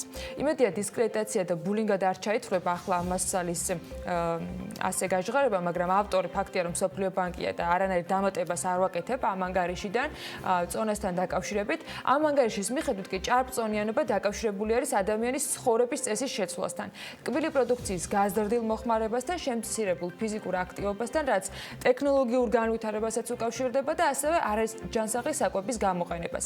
ნავარაუდევია ამ ანგარიშის თანახმად, რომ მსოფლიოს ჭარბწონიანობასთან საბრძოლველად შემდეგი 15 წლის განმავლობაში 7 ტრილიონი დოლარის დახარჯვა მოუწევს და კიდევ უფრო მეტისაცო. ჭარბწონიანი ადამიანების რაოდენობის ზრდა ნეგატიურ გავლენას ახდენს ჯამში მთელი მსოფლიოს ეკონომიკაზე. ამ თემაზე წელი კვლევის პარალელურად ფინანსური ინსტიტუტი აღნიშნავს, რომ მსოფლიოს ხანდაზმული მოსახლეობის 54%-ს ჭარბი წონა აწუხებს. ეს არის დაახლოებით 2 მილიარდი ადამიანი რაოდენობაში. მაჩვენებელი 1975 წლის შემდეგ არის გასამაგებული.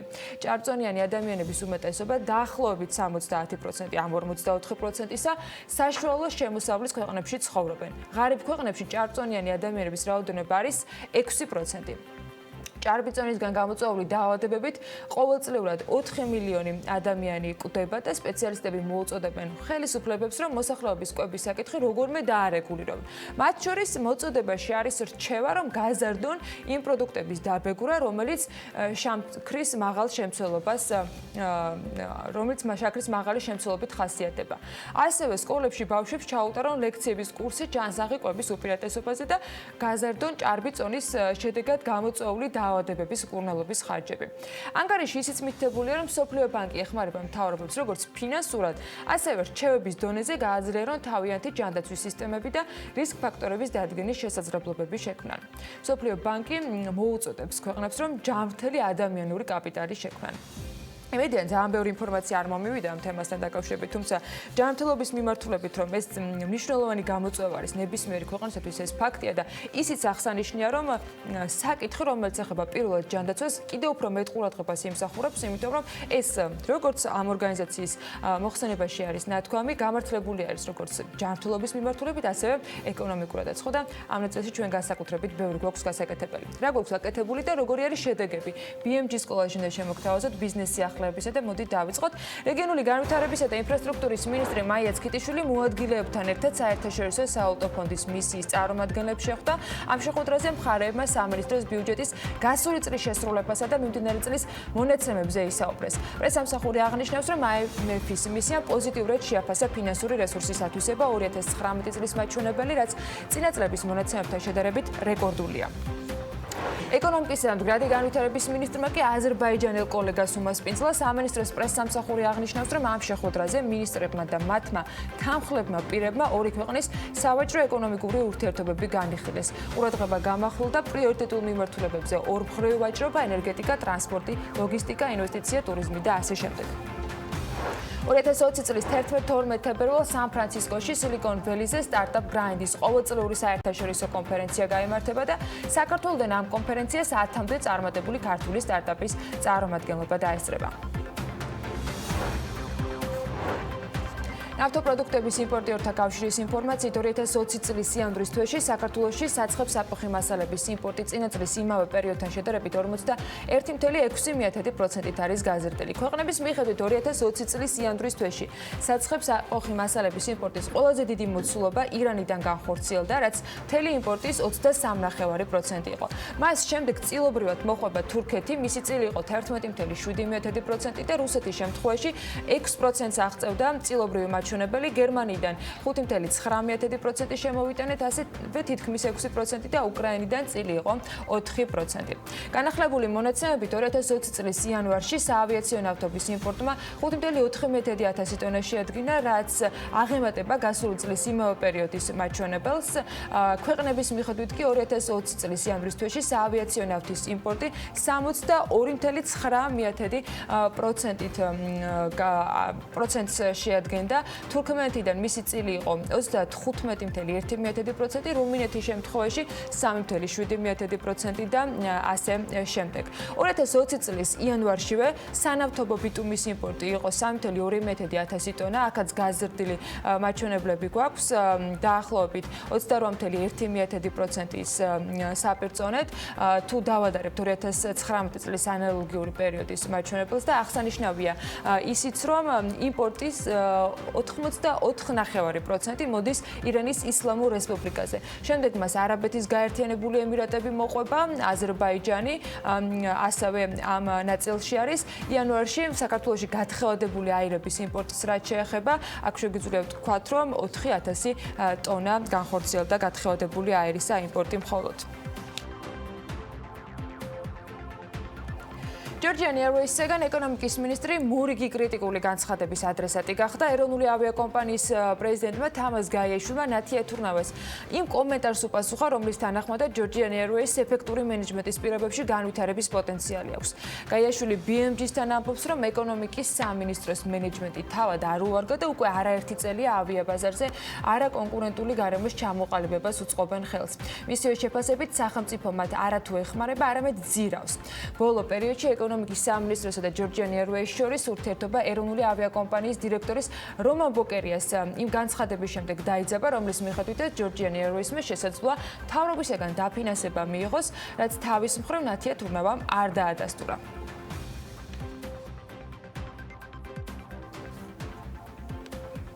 საქართველოს რკინიგზის ინფორმაციით კოპიტნარის სადგურის რეკონსტრუქცია წლის ბოლომდე დასრულდება და მასზე დაახლოებით მილიონი ლარი დაიხარჯება. 6 თებერვალს მთავრობამ დაამტკიცა შეგახსენებთ ქუთაისის საერთაშორისო აეროპორტისა და კოპიტნარის რკინიგზის სადგურის დამაკავშირებელი პროექტი. ეკონომიკის და მდგრადი განვითარების მინისტრის თქმით, სადგურამდე აეროპორტის მგზავრებს უფასო ავტობუსები, ეგრეთ წოდებული შატლები მოემსახურება. სადგურამდე მისასვლელი გზა ინფრასტრუქტურის სამინისტროს გზების დეპარტამენტმა უნდა შეაკეთოს. ამ დრომდე თბილისიდან ბათუმის ზუგდიდის ამ ფოთის მიმართულებით სხვათა შორის მოძრავი მატარებლები კოპიტნარის სადგურში არ ჩერდებიან. გზების დეპარტამენტის ინფორმაციით კი პროექტირების სამუშაოების დასაწყებად მთავრობის განკარგულებას ელოდებიან და განმარტავენ, რომ თუ არც ერთი ტენდერი არ ჩაიშალა და არ იქნება პრობლემები, მაშინ სამშენებლო პროცესი წლის ბოლომდე დასრულდება. ახლა კი საპარლამენტო საქმიანობის ეკონომიკური ნაწილი დაუსრულებელი მშენებლობების გასაგრძელებლად ადგილობრივი მოსაკრებლის შესახებ კანონში ცვლილებები იგეგმება. დეპუტატების მერაბ ქვარაიეს და გოგა გულორდავას მიერ მომზადებული კანონპროექტის მიხედვით, თუ ობიექტის მშენებლობა დაუსრულებელია, მისი დეველოპერი სპეციალური, ანუ ზონალური შეთანხმების გაცემისათვის მოსაკრებლის გადახდისაგან გათავისუფლდება. ეს ინიციატივა სხვათა შორის თბილისის მერიიდან მოდის, ახლა ამ პროექტის განხილვა უკვე პარლამენტში მიმდინარეობს. პარლამენტი ენერგოეფექტურობისა და შენობების ენერგოეფექტიანობის შესახებ კანონპროექტების განხილვას განაგრძობს. დაგეგმილი ცვლილებები მასშტაბურია და გრძელვადიან პერიოდზე იქნება გათვლილი. რა ვალდებულებები ექნება საჯარო და კერძო სექტორს იმისთვის, რომ ენერგია დაზოგონ, ეს დარგი ეკონომიკისა და დარგობრივი ეკონომიკისა და ეკონომიკური პოლიტიკის კომიტეტის სხდომაზე მინისტრის მოადგილემ გუშინ დეპუტატებს პირველი მოსმენით გააცნო. დავით ვალაბეიშვილი საკომიტეტო მოსმენაზე ის მაჩვენებლებს წარადგენდა, რაც ქვეყნისათვის სამიზნე იქნება და პროექტის კანონად ქცევის შემდეგ იქნება მისაღები, თუმცა კონკრეტული რიცხვები მასგან დასახელებული არ ყოფილა. პროექტის მიხედვით, რაც წინასწარ ვიცით, ახალი ვალდებულებები ჩნდება როგორც კერძო სექტორისათვის, ასევე სახელმწიფო შენობების მფლობელთათვის. მინისტრის მოადგილემ საკანონმდებლო ორგანოში 2023 წლისათვის წინასწარი სავარაუდო რიცხვები იმ მაჩვენებლებთან კავშირებით დაასახელა, რაც კანონის ამოქმედების შემდეგ ეფექტად იქნება გამოსახული. ღონისძიებების შედეგად კლიმატური ზონების მიხედვით სამ კლიმატურ ზონად არის დაყოფილი ქვეყანა. გამოიწვევს პირველ ზონაში გამოიწვევს მშენებლობის, ასე ვთქვათ, გაძვირებას. მაგალითად, პირველი ზონისთვის იქნება ეს გაძვირება იქნება 5.7%-ით, კლიმატური მეორე ზონისთვის მშენებლობის გაძვირება ჩვენი შეფასებით იქნება 7.4%, ხოლო მესამე ზონისთვის, ანუ მაღალმთიანი ზონისთვის დაახლოებით 9.5%. უკუგება იმ თანხების, რომელიც იქნება განხორციელებული მშენებლობაში, ყველაზე სწრაფად მოხდება მესამე კლიმატურ ზონაში 4.5 წელიწადში, მეორე კლიმატურ ზონაში იქნება დაახლოებით 6 წელიწადზე უფრო ნაკლებ პერიოდში, ხოლო პირველ კლიმატურ ზონაში 7.5%. ჩვენი გათვლებიდან და სამოქმედო გეგმის მიხედვით მომავალი 6 წლის განმავლობაში შესაძლებელი არის 14%-ით შემცირება ენერგიის მოხმარება ჩვეულებრივ სიტუაციასთან business as usual-თან შედარებით. ცვლილებები შეეხება მათაც, ვინც მასპინძლობის სექტორშია ჩართული, მათ ვინც მაგალითად ბინებს აქირავებს და ამ ფორმით იღებს შემოსავალს. ენერგოეფექტიანობის აუდიტი საჭირო იქნება მათთვისაც, ვინც ბინის გასხვისებას გადაწყვეტს. საკუთრე ვალდებული იქნება დამოუკიდებელ ექსპერტთან დადებული ხელშეკრულების საფუძველზე, რომ უზრუნველყოს ახალი შენობების ენერგოეფექტიანობის შეფასება, ხოლო არსებული შენობის შემთხვევაში აღნიშნული ვალდებულება წარმოიშობა მხოლოდ მისი გაყიდვის ან გაქირავებისას. შენობის ან შენობის ნაწილის გაყიდვის ან გაქირავების შემთხვევაში მყიდველს ან დამქირავებელს და მოიჯარეს გადასცეს შენობის ენერგოეფექტიანობის სერტიფიკატი. კანონპროექტის თანახმად სამშენებლო სექტორში შემოდის ახალი ცნება, თითქმის ნულოვანი ენერგიამოხმარების შენობა. ეს არის ის შენობა, რომელსაც გააჩნია ძალიან მაღალი ენერგოეფექტიანობა. შენიშვნებს შორის, რაც საქართველოს პარლამენტში გუშინ საკომიტეტო მოსმენისას იყო, უკავშირდებოდა კანონის ამოქმედების ვადებს. პროექტის მიხედვით 2023 წლიდან ამოქმედება მოთხოვნათა ნაწილი, ხოლო შემდეგი ეტაპის მიხედვით დამატებითი შეზღუდვები ძალაში უკვე 2029 წლიდან უნდა შევიდეს. მთავარი შენიშვნა სწორად რჩება მათთვის არის, რომ პირველი მოსმენის დროს ძალიან მკაფიოდ იქნას წარმოდგენილი ის სარგებელი, რომელსაც ადამიანები, ვინც ჩაერთვება ამ პროცესში, კანონმდებლობიდან გამომდინარე, ის ხარჯები, რომელიც გაწეული იქნება, საბოლოო ჯამში დანაზოგებთან მიმართებაში იქნება ადეკვატური. ძალიან მნიშვნელოვანია, რომ ის პროცესები, რომელთაც ინსპექტირება მოხდება, ენერგოეფექტურობასთან დაკავშირებით პროცესი იყოს ძალიან მკაფიოდ გაწერილი. ქონდა კითხვის ნიშნები, ჩემი მოსაზრებით, როგორც დარგობრივი, ასე ვთქვათ, გარემოს დაცვის კომიტეტის თავმჯდომარის პოზიცია იყო, რომ უფრო მეტად ადრე უნდა დაიწყოს აღნიშნული კანონპროექტის ამოქმედება, რა თქმა უნდა, მესმის, რომ ფიზიკურ პირებს, ასევე კერძო სექტორს ჭირდება გარკვეული პერიოდი და ეს პერიოდი აუცილებლად უნდა მივცეთ მათ მოსამზადებლად, თუმცა ასევე სხვადასხვა წამახალისებელი და საგრანტო თუ სასესხო პროგრამების დახმარებით რაც შეიძლება ქვეყანა დროულად უნდა გადავიდეს ენერგოეფექტურობის ახალ პრინციპებზე. აზერბაიჯანელ კოლეგას უმასპინძლა გუშინ ეკონომიკისა და მდგრადი განვითარების მინისტრმა ნათია თურნავას განცხადებით, საქართველოში აზერბაიჯანული კაპიტალი 7-ზე მეტი კომპანიას აქმიანებს. ეკონომიკის სამინისტროს ინფორმაციით შეხვედრაზე მინისტრებმა და მათმა თანხმლებმა პირებმა განიხილეს ორი ქვეყნის სავაჭრო ეკონომიკური ურთიერთობები და ყურადღება გამახვილდა ისეთ მიმართულებაზე, როგორიც არის ორმხრივი ვაჭრობა, ენერგეტიკა, ტრანსპორტი და ლოგისტიკა, ინვესტიციები, ტურიზმი და სხვა კიდევ არაერთი მიმართულება. ეკონომიკის მინისტრი ამბობს, რომ თუ ჩვენი ქვეყნები გაერთიანებენ ძალისხმევას საერთო კორიდორის კონკურენტუნარიანობის გაზრდის კუთხით, ეს ორივე ქვეყანას სიკეთეს მოუტანს.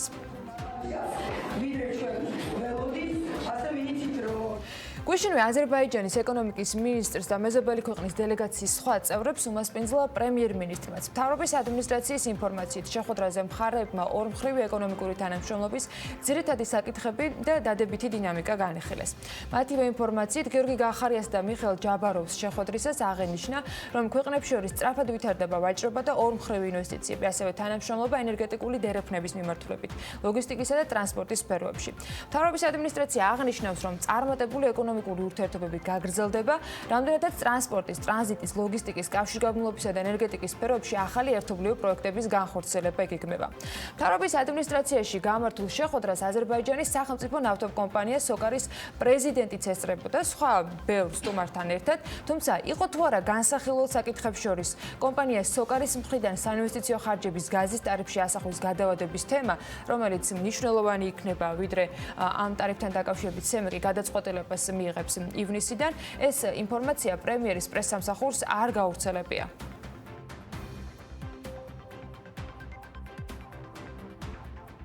ჩვენი და აზერბაიჯანის ეკონომიკური ურთიერთობები არის როგორც არასდროს აღმავლობის ეტაპზე, იმიტომ რომ ძალიან აქტიურია ჩვენი ორმხრივი ვაჭრობა, სწრაფად ვითარდება ორმხრივი ინვესტიციები და რაც ყველაზე მნიშვნელოვანია, გვაქვს ძალიან კარგი თანამშრომლობა ლოგისტიკაში, სატრანსპორტო და ენერგეტიკულ დერეფნის შიგნით და გარდა ამისა გვაქვს მრავალი ახალი ინიციატივა, რომელიც ითვალისწინებს ჩვენი საპორტო ინფრასტრუქტურის თვალსაზრისით თანამშრომლობას, თავისუფალ ინდუსტრიული ზონების განვითარების თვალსაზრისით თანამშრომლობას, ელექტროენერგიის იმპორტის და ტრანზიტის მიმართულებით და ინფრასტრუქტურის გაძლიერების მიმართულებით თანამშრომლობას, რადგან ყველა ამ მიმართულებით აზერბაიჯანი არის ჩვენი სტრატეგიული პარტნიორი.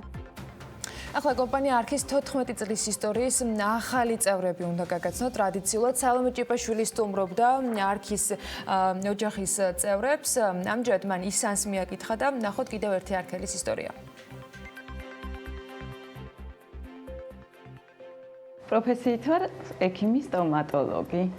ძალიან მიყვარდა ბავშვობიდან და აი გადავწყვიტე და ჩავაბარე სტომატოლოგიაზე. ლენაო ჩავა 7 წლის განმავლობაში ხალხის ლამაზ ღიმილზე ზრუნავდა, თუმცა ბავშვობის ოცნებაზე უარის თქმა მოუხდა. პრიორიტეტებს გადახედა და ახლა ის პროფესიით დედაა.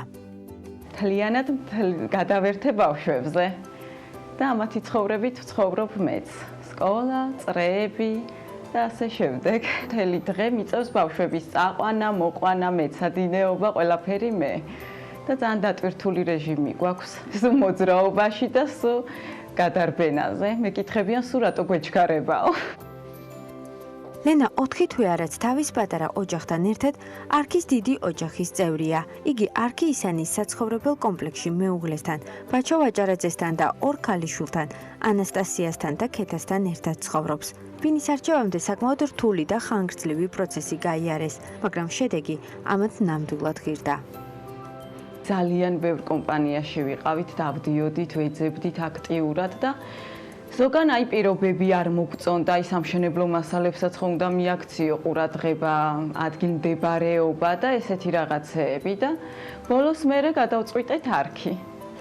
მივედით გაყიდვების მენეჯერიც იდეალური შეხვდა ისეთი, რომ აი დეტალურად აგვიხსნა ყველაფერი, აი ელემენტარულით დაწყებული ყველაფერი ძირფესვიანად გავიგეთ. და ყოფილი ვიყავით, ან აი საერთოდ არ მქონია იმის შიშის განცდა, რომ აი მოდი და ვერ ჩაგვაბარონ, მოდი და ვერ შეასრულონ პირობები, არა, აი პირნათლად და ძალიან კმაყოფილი ვარ. ლენას საყვარელი კუთხე სახლში სამზარეულოა, თუ დრო აქვს მთელი დღე სამზარეულოში ფუსფუსებს. ოჯახში ყველა გურმანები არიან და კერძების მზადება მისთვის ერთი დიდი სიამოვნებაა. სახლში ყველაფერი გემოვნებით და დიდი სიყვარულით არის მოწყობილი. ალბათ გაგიკვირდებათ, მაგრამ ინტერიერის დიზაინზე ოჯახის დიასახლის არ უზრუნია. ინტერიერი იყო სიურპრიზი. ჯერ გადმოსვლას არ ვაპირებდით და შესაბამისად რემონტიც ჯერჯერობით არა, იმიტომ რომ ყველაფერი ერთად გვინდოდა გაგვეკეთებინა და ამისთვის ფინანსები ყველაფერი საჭიროა და ამიტომ ჯერ არ ვაპირებდით. ზაფხულში გასულები ვიყავით დასასვენებლად ქალაქიდან მთელი 2 თვე და ჩამოვედით დაგვახვედრა ჩემმა ძმამ სიურპრიზი. მოგვიყვანა ბინაში და სრული გარემონტებული დაგვახვედრა ბინა და ისე მომეწონა, რომ არ ვიცი, ალბათ მე თვითონ რომ მომენდომებინა ესე გემოვნებით, ნაფიქრი და აი სიყვარულით გაკეთებულია ძალიან. არქისთან თანამშრომლობა რისკს არ უკავშირდება. ეს არის კომპანია, რომელიც მხოლოდ ბინას არ გთავაზობთ. ეს არის ერთი დიდი ოჯახი, რომელიც ცდილობს ბინის არჩევის პროცესი მაქსიმალურად კომფორტული და სასიამოვნო გახადოს. იმდენი კარგი პროექტი აქვს, რომ აი რატომ უნდა შეგეშიდეს არქიში აწი ყიდვა ბინის, არანაირად. იმდენად ვაქებდი ჩემმა მეგობარმა წინა კორპუსში, ახლა მშენებარე რომელიც არის, მან შეიძინა ბინა. მე თვითონაც რომ ვუყურებ მშენებლები როგორ მუშაობენ, ზოგჯერ ესე ვდგებარ და მსიამოვნებს.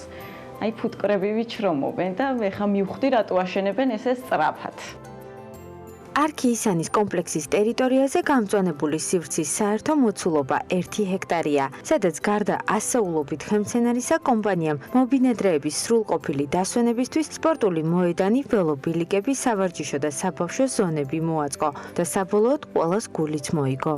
იმიტომ მიყვარს არქიში მაქვინა, რომ როდესაც სკოლიდან მოვდივართ, მე და ჩემი დაიკო ძალიან ბევრს თამაშობთ ეზოში. და კიდევ მიყვარს ჭამა. არქი წამყვანი დეველოპერული კომპანიაა საქართველოში, რომელიც 2006 წელს დაარსდა და უკვე 14 წლიან გამოცდილებას ითვლის. კომპანიას 15,000-ზე მეტი არქელი ჰყავს, რომელზეც ზრუნვა არქის გუნდის თითოეული წევრის ყოველდღიური საფიქრალია.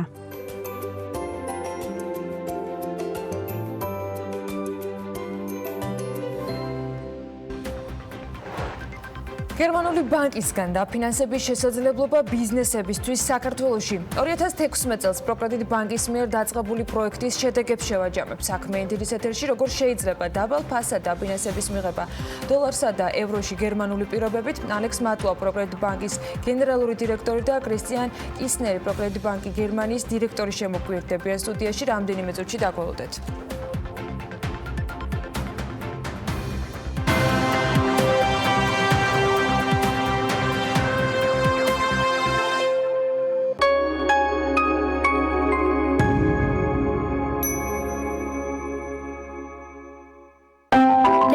საიდან ჩნდებიან ღრუბლები. ყველაზე გემრიელი ჩახუტება. დედასნური ისტორიები საოცარ არსებებზე. დედამიწის ფაგიო. ფაგიო გამოიყენება ანგინას, სინუსიტისა და ბრონქიტის მკურნალობისა და პრევენციის მიზნით. გამოყენებისას გაეცანით ინსტრუქციას გვერდითი მოვლენების შესახებ დეტალური ინფორმაციის მისაღებად მიმართეთ ექიმს. გალფში პრიზების სცენაა. მხოლოდ გალფ კლუბის ბარათით ყოველი 30 ლარის შენაძენზე მიიღე მომენტალური გათამაშების 1 ბილეთი. გადაფხიკე და დაიჭირე 20,000 პრიზიდან ერთ-ერთი. თამაშდება 12 iPhone, 12 ტელევიზორი, მარშალის 12 დინამიკი და 12 ყურსასმენი. ასევე გათამაშებაშია 1000-ობით სხვა პრიზი, უფასო საწვავი, გალფ კლუბის ქულები, ჰოთ-დოგ მენიუ, ყავა და უამრავი აქსესუარი. აირჩიე გალფი, ჩაიფიქრე და მოიგე. გჭირდება სახურავი. გინდა იყო დაცული ნებისმიერ ამინდში. მონტერეი ლუქსის მეტალოკრამიტის სახურავები, უმაღლესი ხარისხი და საუკეთესო მომსახურება. ენდე ლიდერებს. გადახურე და დაივიწყე პრობლემები. მონტერეი ლუქსი, ქაიროს ქუჩა 42. მონტერეი, ახლა უკვე ქუთაისშიც. სამზარეულოს პროფესიონალური დანადგარები და ელექტრომოწყობილობები. ჭურჭლის და აქსესუარების მრავალფეროვანი არჩევანი. მაგიდის სერვირება სასტუმროებისთვის და რესტორნებისთვის. გასტროტეკი, ყველაფერი პროფესიონალური სამზარეულოსთვის. დაგვიკავშირდით ნომერზე 295 66 33. საკულტო ვიდეო თამაშის ნანატრი ეკრანიზაცია. ჯიმ კერი და მაიკლ მეცენი ფილმში ზღარბი სონიკი. გადაწყვიტე და უბრუნდე ბუნების წიაღს. მაშინ ეს შენი შანსია. ფინური კარკასული ტექნოლოგიით დამზადებულ ეკოლოგიურად სუფთა ხის სახლს ქოხი ჯიშე გიქმნის. აიშენე ოცნების სახლი სრული რემონტით სულ რაღაც 20 დღეში. კვადრატული მეტრი 600 ლარიდან. ყუდრო და ჯანმრთელი გარემო ჩვენი მთავარი გზავნილია. მთელი დღე-ღამე ულიმიტო მობილური ინტერნეტი მხოლოდ 1 ლარად. ჩაირთე პაკეტი აპლიკაციით MyMakti ან კოდით PIPKI 243 დიეზი OK. მე ვარ მაცაცო ხაჭაპურიძე. 22 წლის ასაკიდან მხედველობამ დაიწყო სწრაფი გაუარესება. 2014 წლიდან ვიყენებ სმენის აპარატებს. მე ვარ ვაჟა გოგიტაშვილი, 40 წელია რაც ტაქსის მძღოლად მუშაობ. 10 წელია რაც მხედველობა და სმენა დამექვეითდა, მაგრამ მე მაინც განვაგრძობ ჩემს საქმიანობას.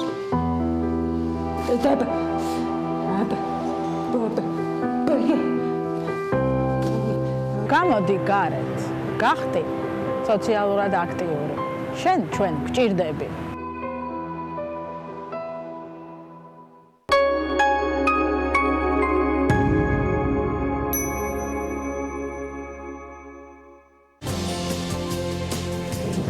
ბერძნული მითის თანამედროვე აღქმა და ახალი ქართული დრამატული ინტერპრეტაცია, რომლის გმირებად თოჯინები იქცნენ. ილიაუნის სცენა პრემიერის მოლოდინში. რაც გვიყვება ოიდიპოსის მეფის ტრაგედიის პარალელურად განვითარებული ისტორია. მზადება სპექტაკლისთვის ოიდიპოსი და იოკასტე. ნახეთ პირველამდე.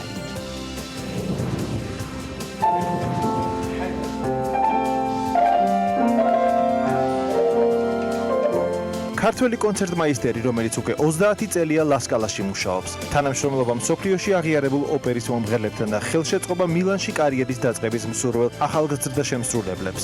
ლასკალას, კარნეგი ჰოლის, ვენის სახელმწიფო ოპერის, პარიზის შანზელიზეს თეატრის და ბარსელონას საოპერო თეატრის ლისეუს შემდეგ მსოფლიო დონის კონცერტმაისტერის სამშობლოში წლების შემდეგ პირველად დაუკრავს. რამდენი წელი რო არ დამიჭრავს, შეიძლება უფრო მეტად უნდა შევეცადო. ქართველი პიანისტი მზია ბახტურიძე და აღიარებული ტენორი ოთარ ჯორჯიკია ერთობლივი კონცერტისთვის ემზადებიან.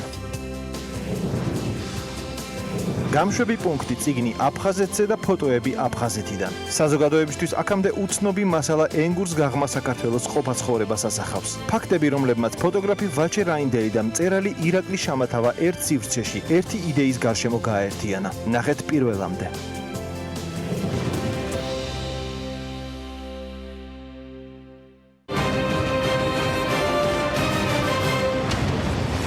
ეს რეაქცია, რომელსაც ყოველ სამშაბათს და ხუთშაბათს წარმოგიდგენთ მე ჟურნალისტი ინგა გრიგოლიანი. პირველი განსაკუთრებულ განრისხებას იწვევდა მასში. ხედავთ რომ ისინი ბიზნესზე მიმდინარეობს ზეწოლა, პოლიტიკოსების მიმართ ხედავთ ტელედაპატიმრებებს.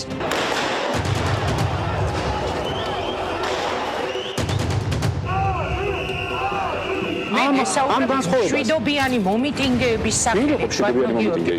ეს იყო შვიდობიანი აქცია? არავინ არ იფიქროს, რომ გახარია წადის ძახილი პოლიტიკურ გადაწყვეტილებებს მიიღებს ხელისუფლება. ისინი გრძნობენ გაერთიანებული ოპოზიციის სუნთქვას კეფაში. თუ ქვეყანა სჭირდება გადაული ყველას. ყველას ერთად ეკუთვნოდა ეს სილა. ადამიანები, რომლებიც მასობრივად ჩადიოდნენ ცუდ რაღაცებს, ეხლა ჩადიან კარგ რაღაცებს. არა ვარ ის კატეგორია, რომელსაც რაც მჯერა, რომ საარჩევნო დაპირებები იქნება შესრულებული. თქვენ ბიძინა ივანიშვილს ესაუბრებით? თუ ის აპირებს არჩევნები იგივე მეთოდებით ჩაატაროს, მისი ჭიქიდან ჩაისწავლონ. ივანიშვილი იყო პრაქტიკულად პატარა სახელმწიფო, რომელიც საქმეს არჩევდა. დინაშვილები და ყვიციანები ჩვენ ისინი დავამარცხოთ. უნდა დამთავრდეს ხარდაჭერა ბოკერია და სააკაშვილებისადმი. ნატოში უფრო ადრე შევა საქართველო, ვიდრე ირმა ინაშვილი გიგა ბოკერია შეიყვარებს. ჩვენ გვაქვს უფლება გქონდეს ჩვენი რეაქცია ქვეყანაში განვითარებულ პროცესებზე და ჩვენ ეს რეაქცია აუცილებლად უნდა გქონდეს.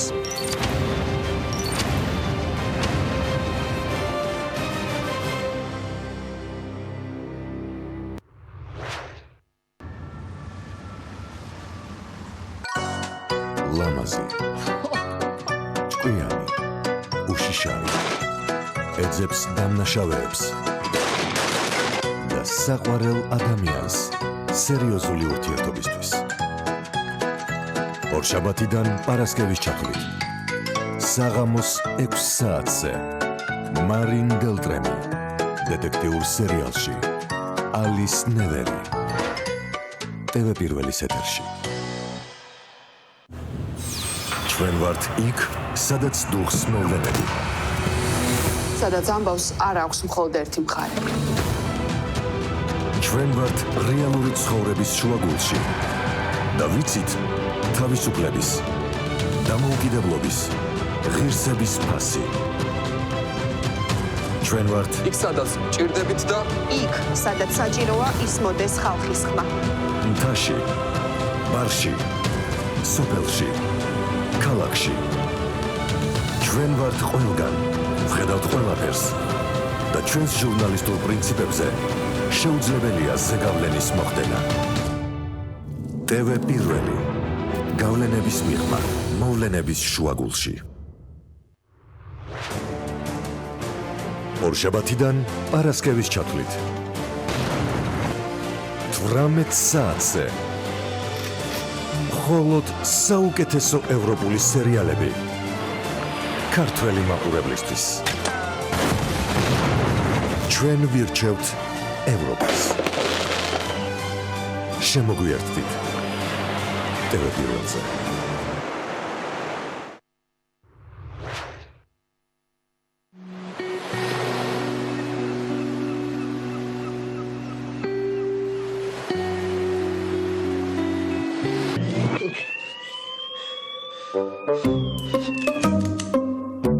დამნაშავის დასაჭერად სირბილი სულაც არაა საჭირო. დეტექტივი შეზღუდული და შეუზღუდავი შესაძლებლობებით. ყოველდღე 15 საათსა და 15 წუთზე. ბრუნო დებრანტი. ფრანგულ სერიალში. კაინი. TV პირველის ეთერში.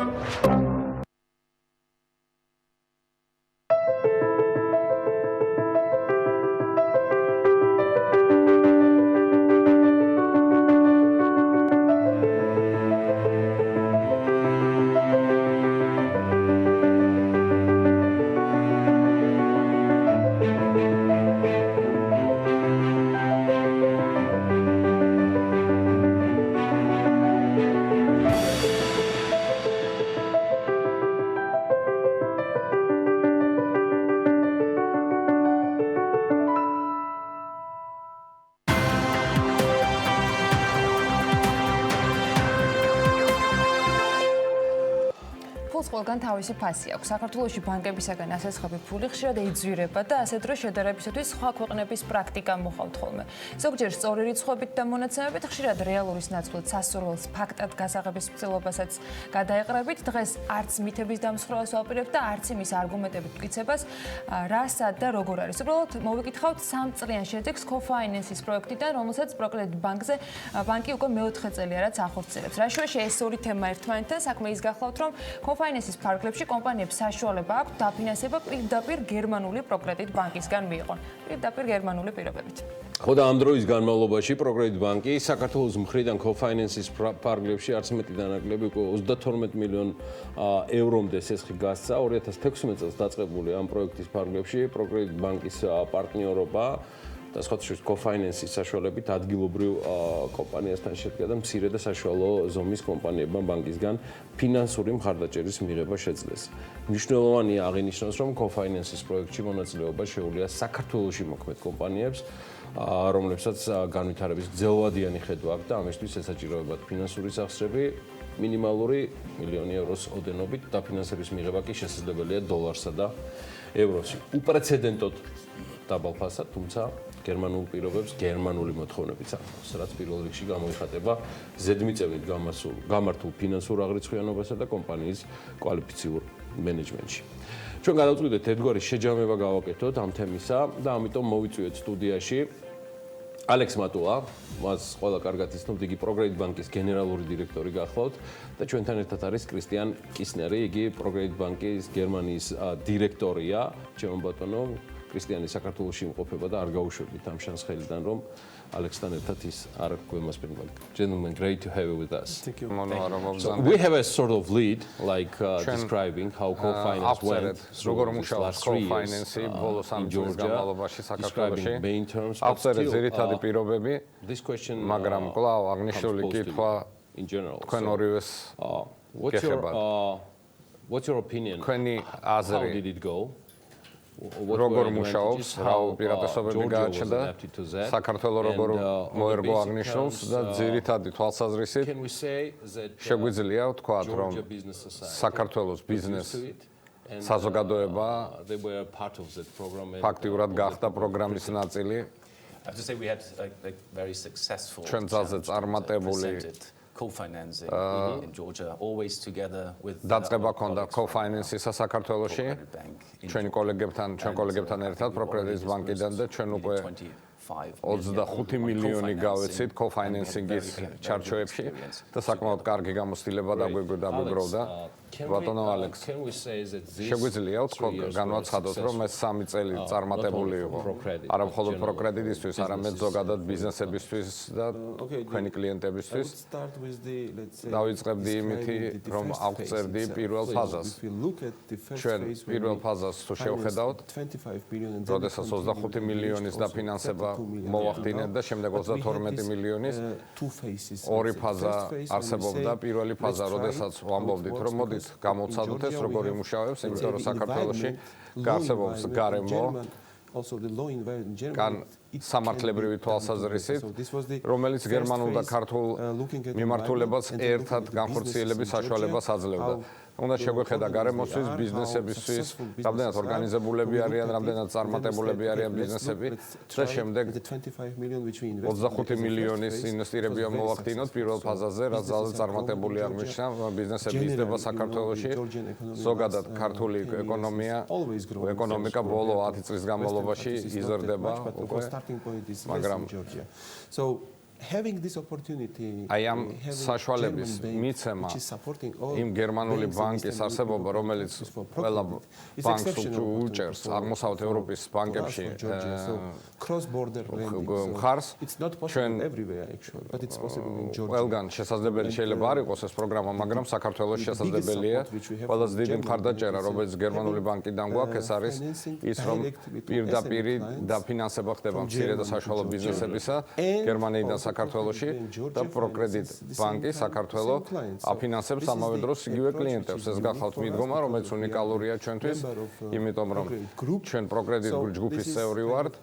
ეს გახავთ ძირითადი ელემენტი და ჩვენ პირველი ფაზის შემდეგ ჩვენ ბევრი შევისწავლეთ, დავაკვირდით.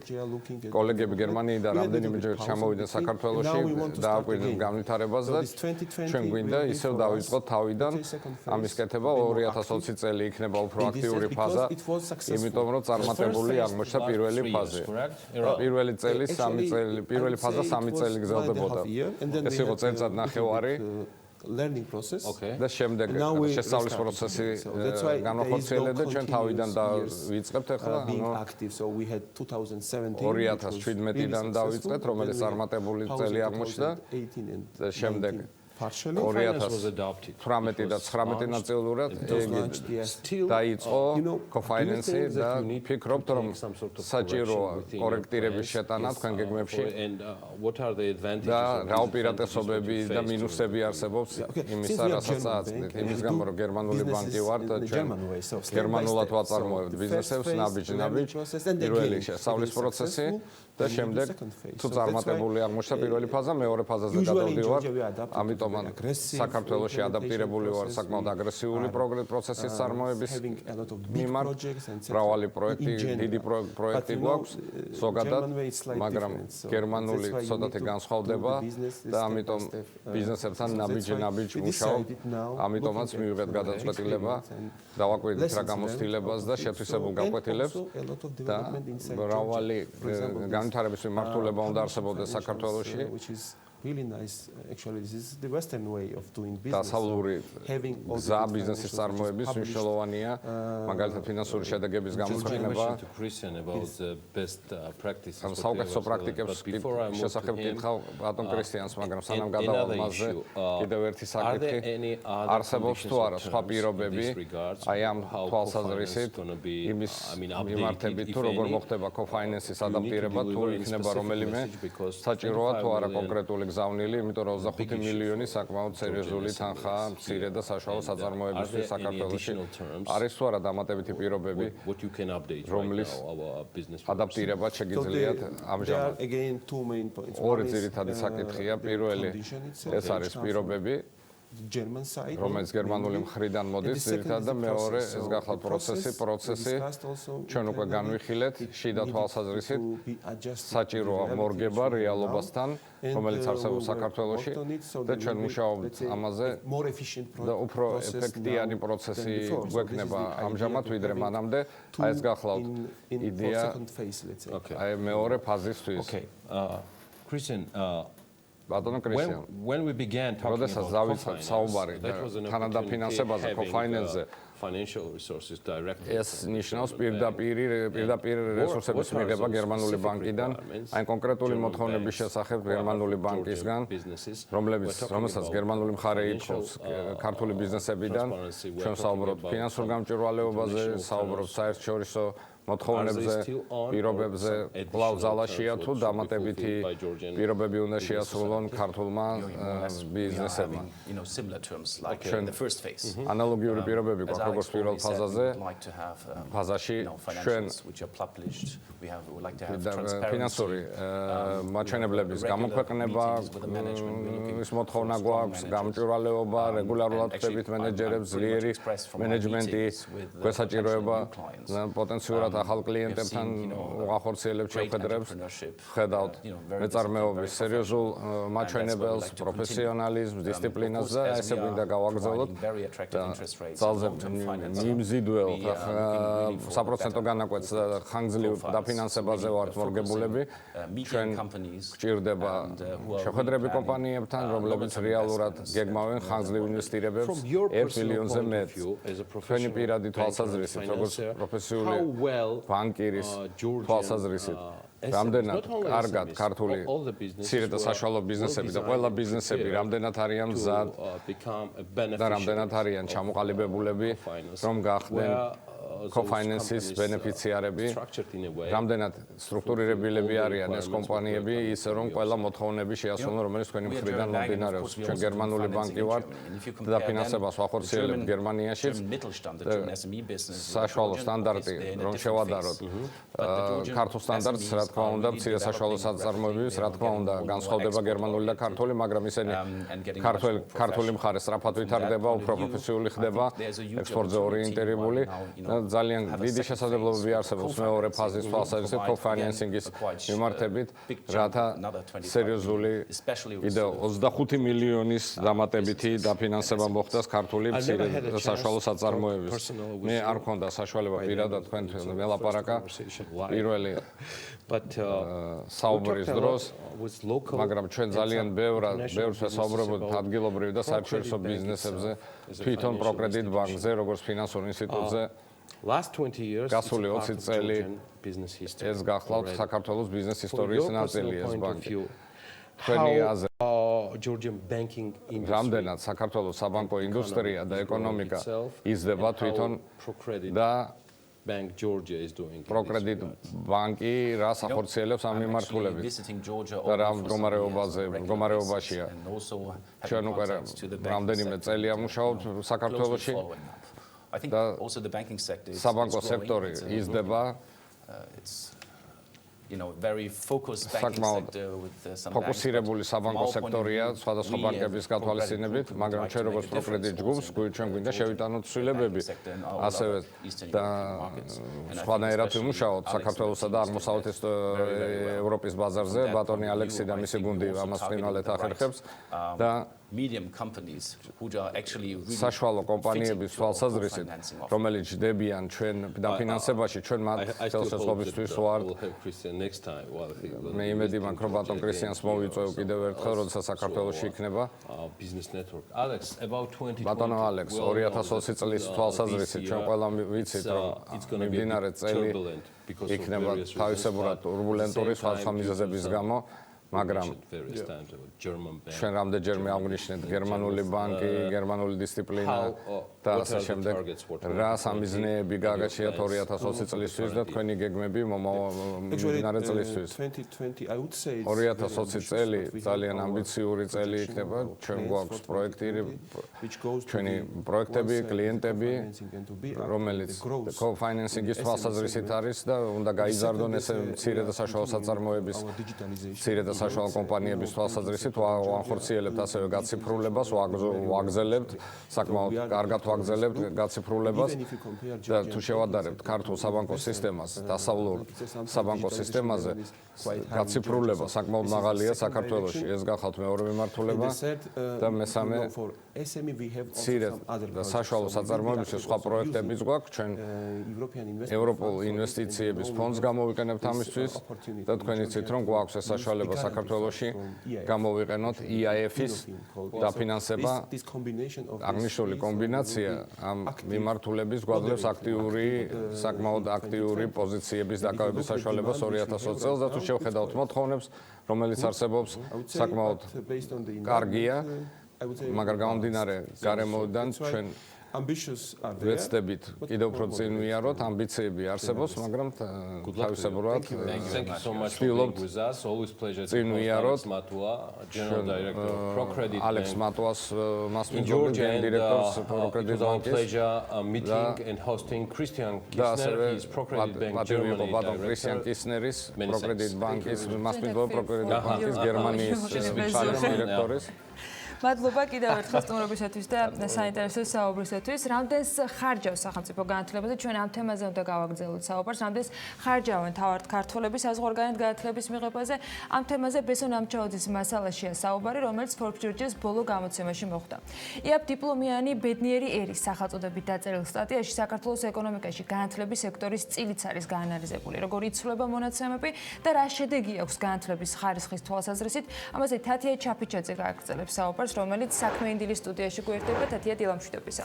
დილამშვიდობისა. დიახ, ბოლო 8 წლის განმავლობაში საქართველოს მოქალაქეების მიერ საზღვარგარეთ განათლებისთვის გაწეული ხარჯი მნიშვნელოვნად გაიზარდა. თუკი 2011 წელს ქართველებმა ამისთვის 43 მილიონი დოლარი დახარჯეს, 2013 წელს 70, 2015-ში და 2017-ში კი 101 მილიონი, ხოლო რაც შეეხება 2018 წელს ხარჯმა 115 მილიონ დოლარს გადააჭარბა. გასული 2019 წლის საბოლოო მონაცემები ამ ეტაპისთვის ცნობილი არ არის, თუმცა ბესონ ამჩავაძის ვარაუდით შესაძლოა ხარჯი კიდევ 45 მილიონით იყოს გაზრდილიყო და უკვე 150 მილიონს შეადგენდეს.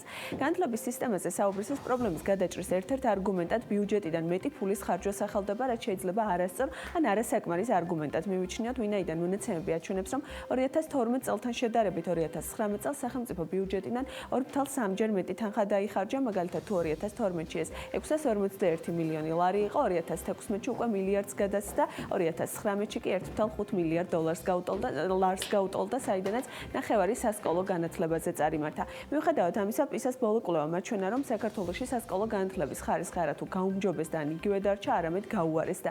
ნამჩავაძე ფიქრობს, რომ სახელმწიფო სკოლებს მხოლოდ იმისთვის აშენებს და არემონტებს, რომ ბავშვებმა სკოლაში იარონ და არა ისწავლონ. პრობლემის მოგვარებისთვის კი აუცილებელია ისევ და ისევ მაღალკვალიფიციური მასწავლებლების არსებობა. ასევე ავტორი ფიქრობს, რომ სანამ მოსახლეობა არ შეიგნებს, რომ განათლებაში მეტი ფული უნდა დაიხარჯოს და მხოლოდ სახელმწიფო ბიუჯეტიდან განათლების დაფინანსების ზრდას დავალოდებით, მნიშვნელოვანი არც არაფერი შეიცვლება. სტატიაში ასევე გაანალიზებულია საქართველოს ეკონომიკაში განათლების სექტორის წილიც, რომელიც მთელი ამ წლების განმავლობაში 4.4% შორის მერყეობს. ყველაზე მაღალი ეს მონაცემი 2014 წელს იყო, რის შემდეგაც კვლავ კლების ტენდენციით ხასიათდება და ბოლო მონაცემები 4.5%-ია. ნამჩავაძე მიიჩნევს, რომ სურვილი იმისა, რომ წილი 10%-მდე გაიზარდოს, არარეალურია იმ შემთხვევაში, თუ საქართველო განათლების ექსპორტს არ დაიწყებს და სხვა ქვეყნებიდან არ ჩამოვა 10,000-ობით სტუდენტი განათლების მისაღებად. სექტორის გარკვეული ზრდა შესაძლებელია განათლების ხარისხის ამაღლებით და საფასურის შესაბამისი ზრდით. მთავარი საკითხი არა იაფიანი დიპლომი, არამედ განათლების ხარისხი უნდა გახდეს. მადლობა თათია მიმოხილვისათვის. დეტალურად ამ სტატიას, რა თქმა უნდა, Forbes Georgia's მკითხველი ადგილზე ამ ჟურნალში გაეცნობა. ჩვენ კი მემზადებით შემდეგი ბლოგისათვის. ტურიზმიდან შემოსავალი გაზრდილია ტურისტების რაოდენობაც და 2020 წლის პირველივე თვეში ტურიზმის ეროვნული ადმინისტრაციის მონაცემებისა და საქსტის განახლებული შედეგები ინფლაციასთან დაკავშირებით რამდენიმე წუთში იქნება ჩვენი საუბრის მთავარი თემა. კალტენ აგარტის ეკონომისტთან ევა ბოჭორიშვილთან ერთად უნდა განვიხილოთ ეს საკითხები. დაგიბრუნდებით რამდენიმე წუთში რეკლამის შემდეგ.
მართე სპორტული აქციები BetLive-ზე 3+1 200% кэшბექი Bet+1 აირჩიე ფავორიტი აქცია სპორტში ნებისმიერ დროს და მიიღე სასურველი ბონუსი ყოველ ბილეთზე.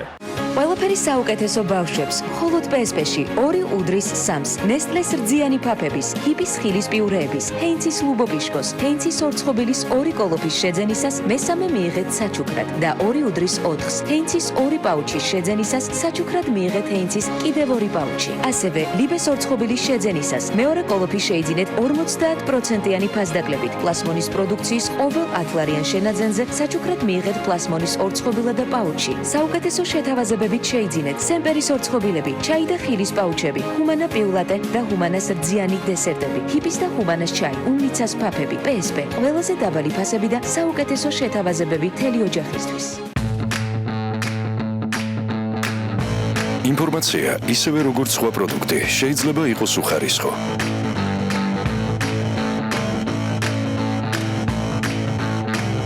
და არა მხოლოდ უხარისხო. არამედ საზიანოც. გადამოწმე, რასაც ყიდულობ. და რასაც კითხულობ. ინფორმაცია პროდუქტია. მოიხმარე გონივრულად.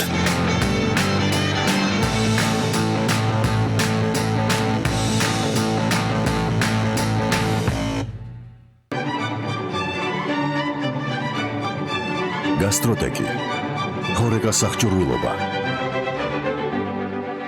ყველაფერი პროფესიონალური სამზარეულოსთვის. გასტროტეკი, თბილისი, წერეთლის 66. გინდა მე რა? ჩვენ შეგვიძლია ერთმანეთი გავაღიმოთ. გუგლ შემატკივროთ ერთმანეთს. ერთმანეთით ვიამაყოთ. გავახაროთ ერთმანეთი. ჩვენ გულ შემატკივრობთ ერთმანეთს. რადგან გვჯერა, რომ ქართული ნიშნავს საუკეთესოს. ლუდი ზედაზენი. ახალი დიზაინი და დაუვიწყარი გემო. საქართველოს გულშემატკივარი. ზედაზენი, აბარა. დედამიწის საიდან ჩნდებიან ღრუბლები. ყველაზე გემრიელი ჩახუტება. დადასნური ისტორიები საოცარ არსებებზე. დედამიწის ფაგიო. ფაგიო გამოიყენება ანგინას, სინუსიტისა და ბრონქიტის მკურნალობისა და პრევენციის მიზნით. გამოყენებისას გაეცანით ინსტრუქციას გვერდითი მოვლენების შესახებ დეტალური ინფორმაციის მისაღებად მიმართეთ ექიმს.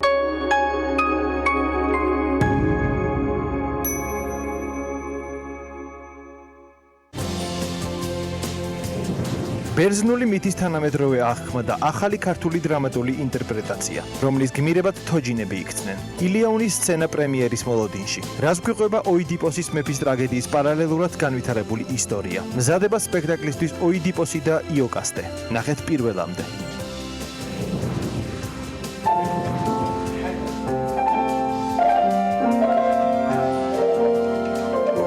ქართველი კონცერტმაისტერი, რომელიც უკვე 30 წელია ლასკალაში მუშაობს. თანამშრომლობა მსოფლიოში აღიარებულ ოპერის მომღერლებთან და ხელშეწყობა მილანში კარიერის დაწყების მსურველ ახალგაზრდა შემსრულებლებს. ლასკალას, კარნეგი ჰოლის, ვენის სახელმწიფო ოპერის, პარიზის შანზელიზეს თეატრის და ბარსელონას საოპერო თეატრის ლისეუს შემდეგ მსოფლიო დონის კონცერტმაისტერის სამშობლოში წლების შემდეგ პირველად დაუკრავს. რამდენი წელი რო არ დამიჭრავს, შეიძლება უფრო მეტად უნდა შევეცადო. ქართველი პიანისტი მზია ბახტურიძე და აღიარებული ტენორი ოთარ ჯორჯიკია ერთობლივი კონცერტისთვის ემზადებიან. გამშვები პუნქტი წიგნი აფხაზეთზე და ფოტოები აფხაზეთიდან. საზოგადოებისთვის აქამდე უცნობი მასალა ენგურს გაღმა საქართველოს ყოფა ცხოვრებას ასახავს. ფაქტები, რომლებმაც ფოტოგრაფი ვაჩე რაინდელი და მწერალი ირაკლი შამათავა ერთ სივრცეში ერთი იდეის გარშემო გააერთიანა. ნახეთ პირველამდე.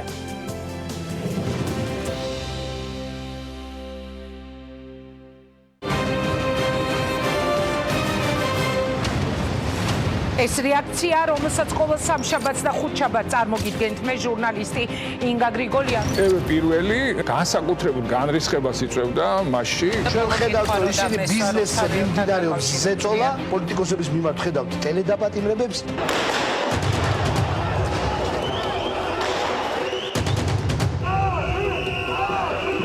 შვიდობიანი მომიტინგეების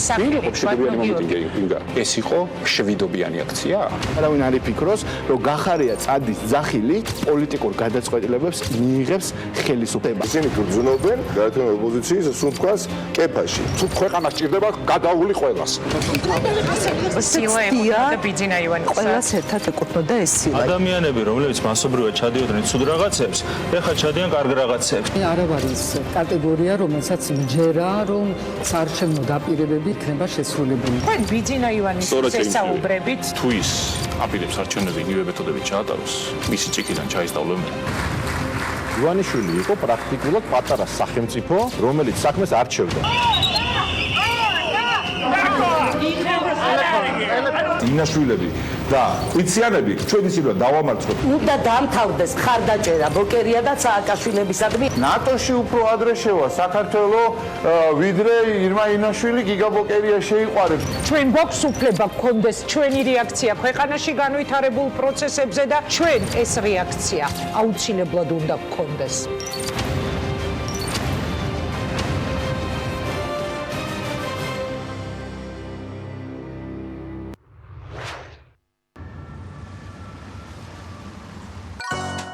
ლამაზი, ჭკვიანი, უშიშარი, ეძებს დამნაშავეებს და საყვარელ ადამიანს სერიოზული ურთიერთობისთვის.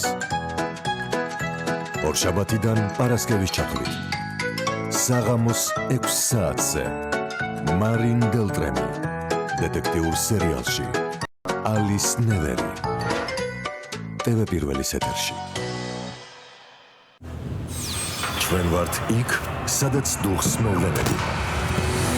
სადაც ამბავს არ აქვს მხოლოდ ერთი მხარე. ჩვენ ვართ რეალური ცხოვრების შუაგულში. და ვიცით, თავისუფლების, დამოუკიდებლობის, ღირსების ფასი. ჩვენ ვართ იქ სადაც ჭირდებით და იქ სადაც საჭიროა ისმოდეს ხალხის ხმა. მთაში, ბარში, სოფელში, ქალაქში. ჩვენ ვართ ყველგან, ვხედავთ ყველაფერს და ჩვენს ჟურნალისტურ პრინციპებზე შეუძლებელია ზეგავლენის მოხდენა. TV პირველი. გავლენების მიღმა, მოვლენების შუაგულში.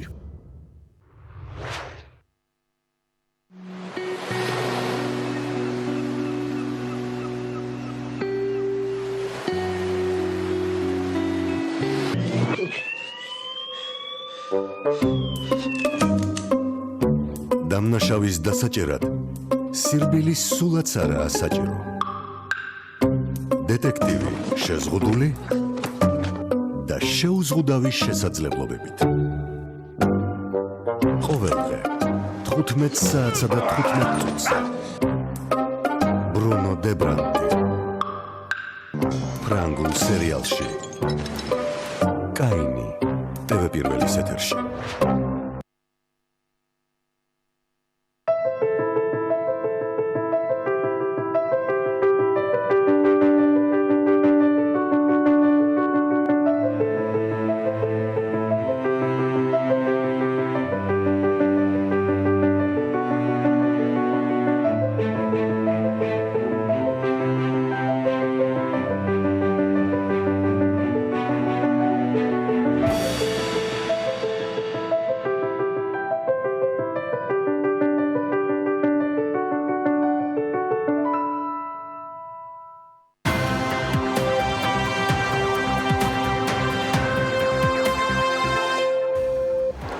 რომან კაკულია იმედოვნებს, რომ ჯანდაცვის მინისტრის ინიციატივა სამედიცინო ჰოლდინგის შექმნაზე სწორი გადაწყვეტილება იყო. დარგობრივი ეკონომიკის კომიტეტის ხელმძღვანელი ამბობს, რომ მიზეზი, რაც მინისტრისგან იყო წარმოდგენილი, არგუმენტად მიიღო. სახალხო დამცველი ნინო ლომჯარია ჯანდაცვის მინისტრს მიმართავს. მიმართვაც ჰეპატიტის მართვის სახელმწიფო პროგრამაში მუდმივი ბინადრობის ნებართვის მქონე პირთა ჩართვას ეხება. საქართველოს კულტურული მემკვიდრეობის დაცვის ეროვნული სააგენტოს ორგანიზებით და ფონდი ქართუს დაფინანსებით მცხეთის მუნიციპალიტეტში სოფელ მშალხევის ღვთისმშობლის სახელობის ეკლესიის რეაბილიტაცია დასრულებულია. საპენსიო სააგენტოში საერთაშორისო საავტო ფონდის მისიის წარმომადგენლებთან გაიმართა შეხვედრა.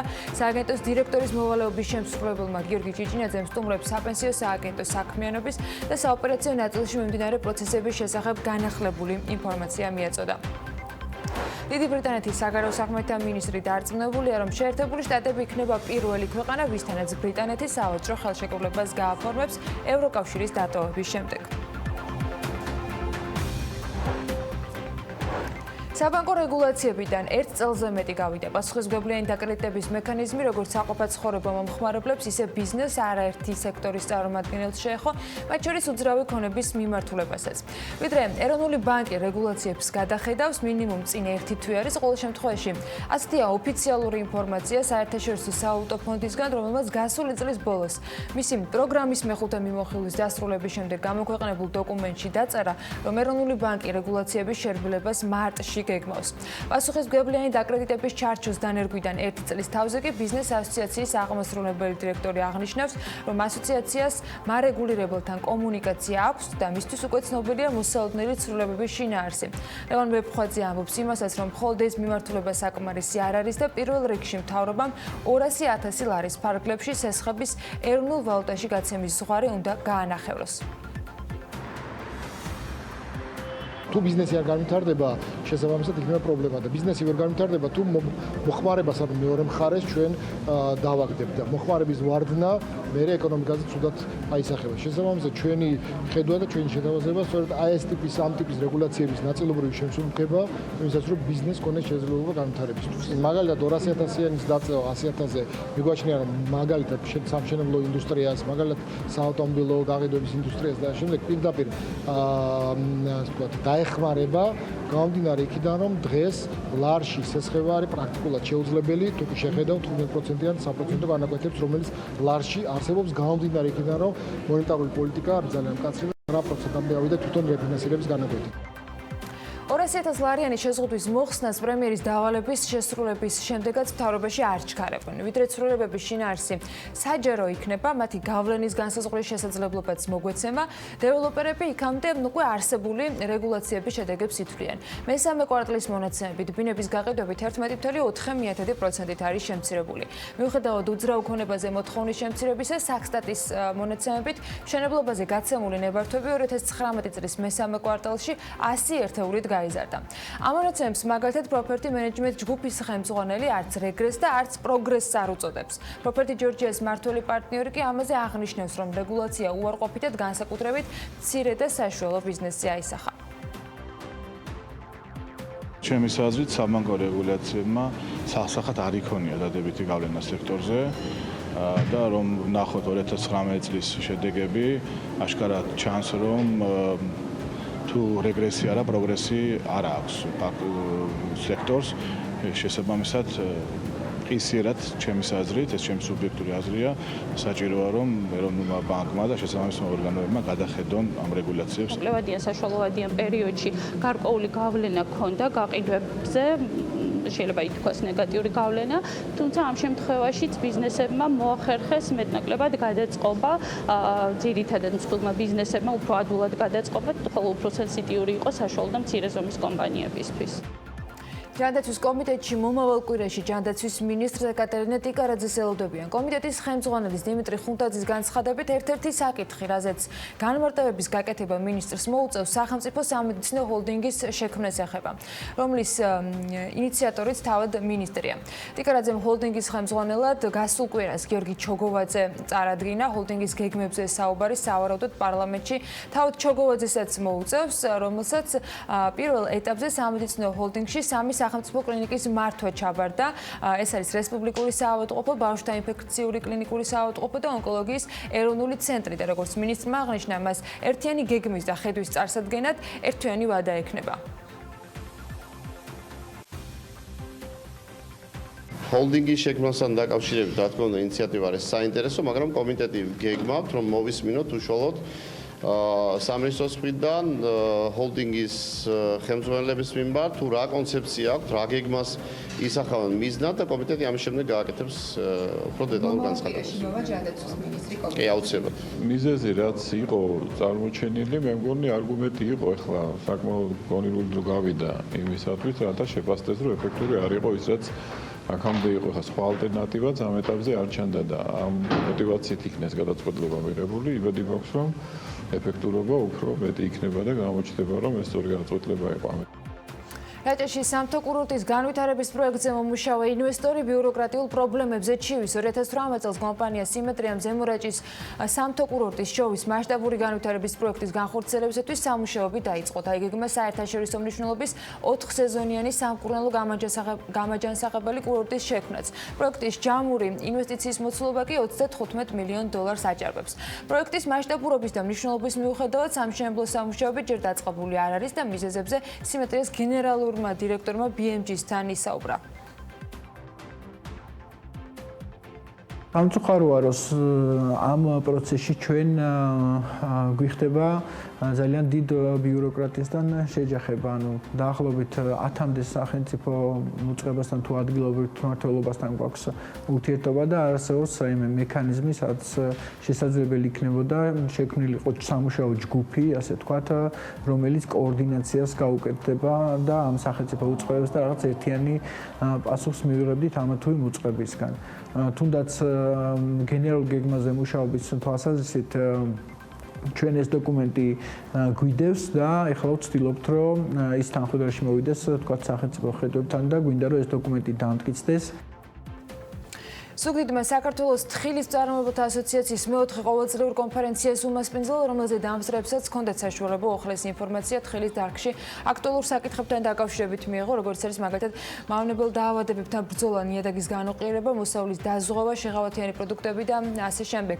კონფერენციის ძირითადი მიზანი იყო საქართველოში თხილის მოვლა-მოყვანასთან დაკავშირებული ცოდნის ამაღლება და ხარისხის გაუმჯობესების და წარმოების ზრდის მიმართულებით მისი გამოყენება. ასოციაცია წლების განმავლობაში ფერმერებთან ჯგუფურად მუშაობს, რაც საშუალებას აძლევს ერთმანეთს გაუზიარონ მათ თავიანთი პრაქტიკული გამოცდილება და მონახონ სხვადასხვა პრობლემის გადაჭრის გზები. ეს ნიშნავს იმას, რომ მათ დაიჯერეს საქართველოს მთავრობის სტრატეგიის, დაიჯერეს პროგრამის გამოყვნენ და დღეს ჩვენ ვზეიმობთ დიდ წარმატებას და ფაქტიურად ამ 15,000 ადამიანმა მიიღო ძალიან კარგი მოსავალი თხილის, რაც მნიშვნელოვანია, ძალიან მაღალი ხარისხის თხილი მიიღეს, შესაბამისად ფასი არის ძალზე ეფექტური. ქართული პროდუქტი, რომელსაც მსოფლიოში ანალოგი არ აქვს, გურული Windows, გახლავთ ინოვაციური ფანჯარა, რომელიც ქვიშის საათის პრინციპით არის შექმნილი და პროდუქტის სავარაუდოდ უახლოეს მომავალში იაპონიის ბაზარზეც გამოჩნდება. რაც შეეხება ფასს, დღეს ხელმისაწვდომობა დაახლოებით 800-დან 1100 ლარის ფარგლებში მერყეობს. მე დეტალზე სალომე ჭიპაშვილი მოგოყოლა.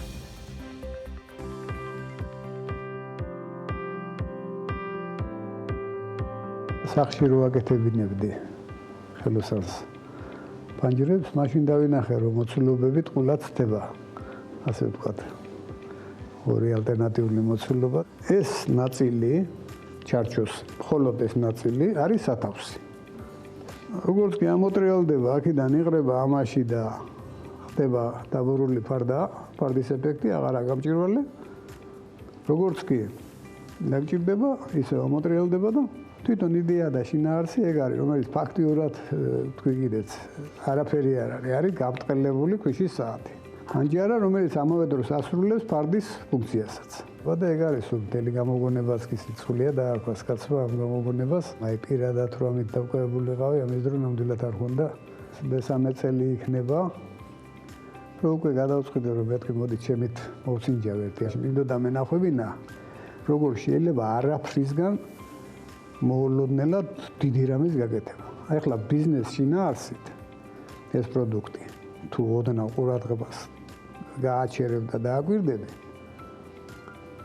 სასწაული ალბათ ჩემპიონი იქნება დღევანდელ მსოფლიოში, რომ ყველაზე ნაკლები დანახარჯით და ყველაზე მარტივად, ყველაზე დიდი შემოსავალი როგორ შეიძლება მიიღო ადამიანმა. იმ დროს, როცა უნდა გაიგოს, ვერავინ ვერ იგებს იმის მნიშვნელობას ხშირად, რასაც ისმენს. გინდა დაბალ, გინდა მაღალ დონეზე.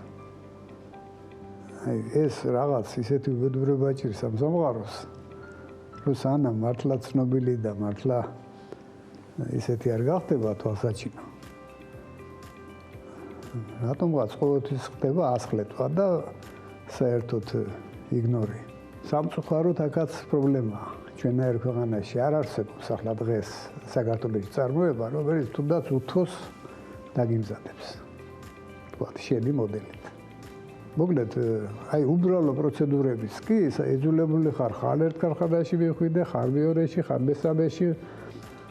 ანუ თითქმის არაფერი, რომელიც ფაქტიურად წინასწარ ვერც წარმოიდგენდი, საკმაოდ დიდ წვალებაში და ხარჯებში გადაიზარდა. მე თვითონ ვერ წარმოვიდგენდი, რომ ამის მიათედიც კი დამიჯდებოდა, ეხლა ვხედავთ რამდენად მარტივი პროდუქტია. უხეშად რო გითხრათ, 100,000 გადააჭერბა $.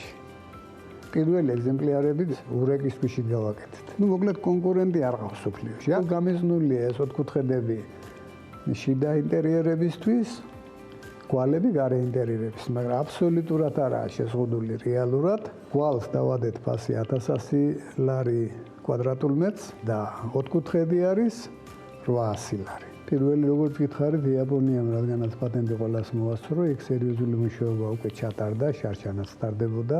ამიტომ ეს ვთილობ, იგივე იაპონია, იგივე ევროპა, ამერიკა ცივილურ წერტილებში მოხდეს მისი პირველი გამოჩენა.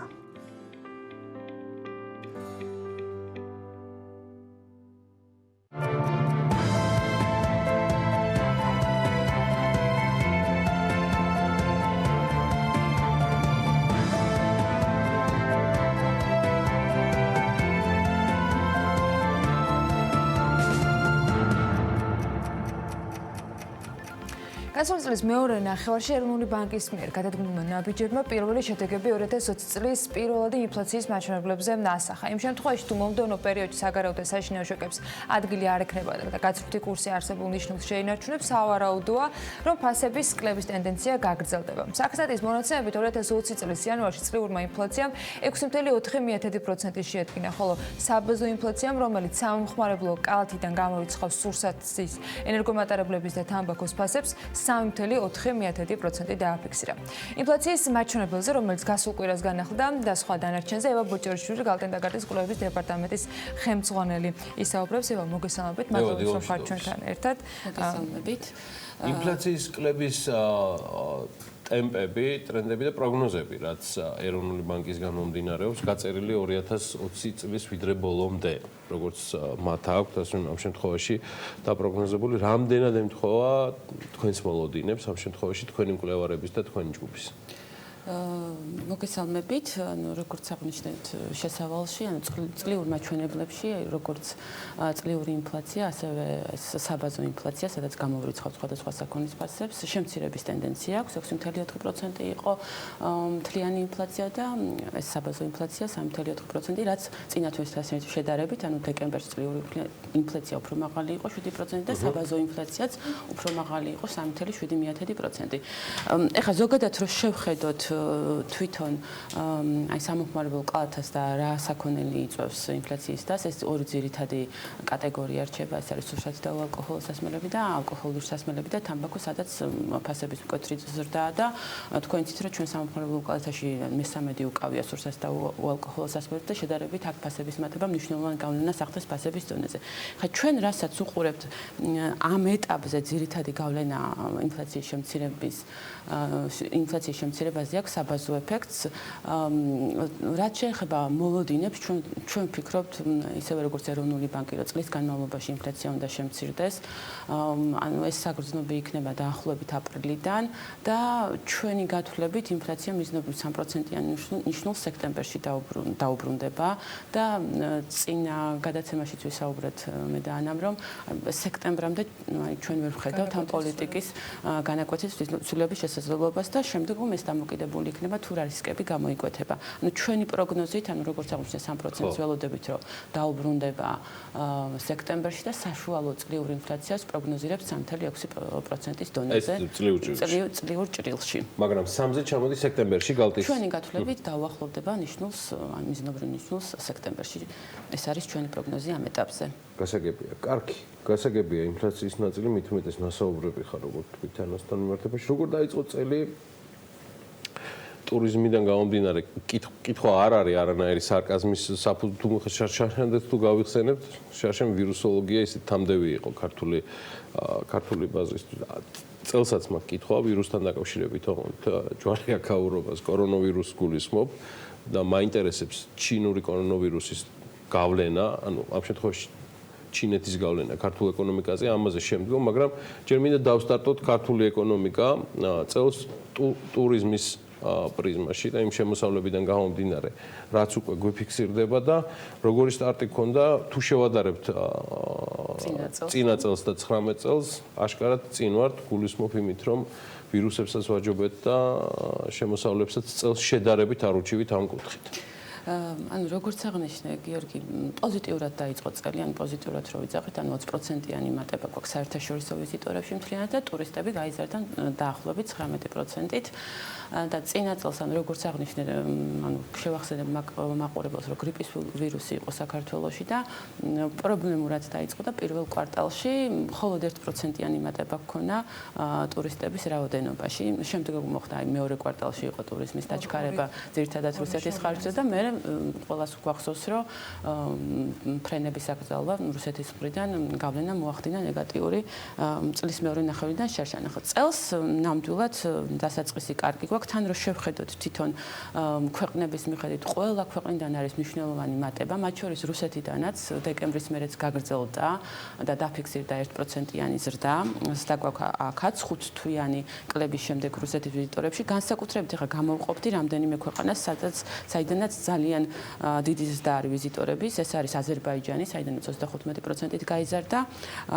კიდე ხაზი უნდა გაუსვათ თურქეთიდან ვიზიტორების მატებას, დაახლოებით 17%-იანი ზრდა არის და კიდე საინტერესო არის ირანიდან ვიზიტორების და მგონი 2018 წლის მეორე ნახევრიდან პირველად დაფიქსირდა ირანიდან ვიზიტორების და 13%-იანი, რაც ახლა ცალსახად დაბალი ბაზის გამო არის ეს და უნდა გამოვყოთ ასევე ევროკავშირიდან ვიზიტორების და დაახლოებით 40%-იანიც დაგვაქვს და აქ ეს ზრდის ძირითადი წარმომართველი იყო პოლონეთიდან და იტალიიდან მგზავრების მატება. ეხლა რომ შევაფასოთ კორონავირუსის გავლენა ტურიზმის ინდუსტრიაზე. აი ბოლო პერიოდში, ანუ ჩინეთიდან, ანუ ბოლო 5 წელს რო შევხედოთ, ვიზიტორები მნიშვნელოვნად არის გაზრდილი, მაგრამ ჯამურად, ანუ ჩვენ ვიზიტორებში ძალიან ცოტა წილი აქვს.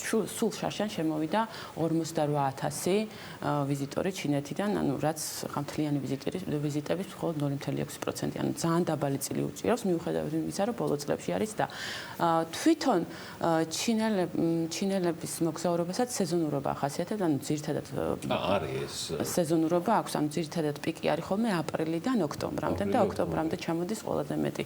ეხლა როგორც ვთქვით, ჩვენთან აიკრძალა პირდაპირ ფრენები ჩინეთთან 20 აპრილამდე, ხო? ამ პერიოდში ან ყველაზე ცოტა რაოდენობის ჩინეთი ჩამოდის. ისედაც საქართველოში დაახლოებით 5-6 კაცი და ამიტომ ამის გავლენა, ანუ ჩვენ ხა უხეშად რო შევაფასოთ, დაახლოებით 15 მილიონი ლარი, ანუ ძალიან ცოტა ამას ანუ შეიძლება ვთქვათ, რომ საერთოდ არ ექნება გავლენა, იმიტომ რომ ჩვენი მოლოდინებით სხვა ქვეყნებიდან ტურისტების და შემოსავლებისგან ძალიან დააკომპენსირებს. და ანუ როგორც აღვნიშნეთ, ანუ ჯამურად ჩაშან მივიღეთ დაახლოებით 30 მილიონი დოლარი ჩინეთიდან და ანუ ჩვენ არ ვფიქრობთ, რომ ამას ექნება საერთოდ კიდევ რომ გაგრძელდეს ეს და უშუალოდ ჩინეთიდან შემცირდეს ვიზიტორები, რამე გავლენა ექნება, იმიტომ რომ დააკომპენსირებს სხვა ქვეყნებიდან ვიზიტორების და თუმცა ახლა როგორც უყურებთ სხვადასხვა შეფასებებს, თუ რა მოხდება მსოფლიო ეკონომიკაში, თუ ეს კორონავირუსი გაგრძელდა, ანუ მსოფლიო მასშტაბით ერთ-ერთი ცალსახად რაზეც იძახიან რომ ამას გავლენა ექნება ამ კორონავირუსს და სხვა დარგებზე შეფასება შედარებით უჭირს, ეს არის ტურიზმი. იმიტომ რომ ჩინელები საკმაოდ ბევრს მოგზაურობენ ტურიზმის ინდუსტრიაში და არის შეფასებები გაკეთებული, ძირითადად რომელ ქვეყნებს მიადგება ზიანი ჩინეთიდან ტურისტული ნაკადების კლების გამო და ეს ძირითადად არის ჩინეთის მეზობელი ქვეყნები აზიაში. სეზონურობის და სხვა მიზეზების გათვალისწინებით თვლით, რომ ისეთი გავლენა არ ექნება, ხო? ჯერ ისედაც ანუ ძალიან მცირე რაოდენობა არის, 30 მილიონი დოლარი და მეორე ესეც რო შევაფასოთ, თვითონ სეზონურობაც და ისიც რო ხედავთ, რომ სხვა ქვეყნებიდან ვიზიტორების დინამიკა პოზიტიურია და თან აქ ორი ფაქტორია, ხა თურქეთიდან და ირანიდან თუ გაიზარდა ვიზიტორები და რასაც ვხედავთ, რომ იზრდება, მთლიანად გადაწონის ნებისმიერ უარყოფით ეფექტს. ხა რაც შეეხება საქართველოს ეკონომიკაზეც რო ვთქვათ, ანუ ჯამურად რა დამოკიდებულება გვაქვს ჩინეთზე, ანუ ჩვენ რო შევაჯამოთ მთლიანად რა შემოსავალი მივიღოთ შარშან ჩინეთიდან ექსპორტი, ფულადი გზავნილები, ტურიზმი და პირდაპირ უცხოური ინვესტიციები. ანუ როგორც უყურებთ ხოლმე ან ქვეყანაზე დამოკიდებულების ჭრილში, ხო, სულ არის დაახლოებით შარშან ჩინეთიდან ამ 4 არხიდან მივიღეთ 300 მილიონი დოლარი და აქედან 200 მილიონი დოლარი არის ექსპორტი. ანუ 30 მილიონი დოლარი არის ტურიზმი, FDI და 1 მილიონია მხოლოდ ფულადი გზავნილები, ეს ძალიან მცირე რაოდენობა. ეხლა თვითონ ამ ექსპორტშიც ძირითადი ნაწილი 80% არის სპილენძის რეექსპორტი. ანუ ჩინეთზე დამოკიდებულება ამ კუთხით თქვათ ჩვენზე დამოკიდებული არ არის. არ არის და კიდე საინტერესოა რომ ბოლო 5 წელიწადს რო შევხედოთ და ეს სპილენძის რეექსპორტი რო გამოვაკლოთ აი ამ დამოკიდებულებას.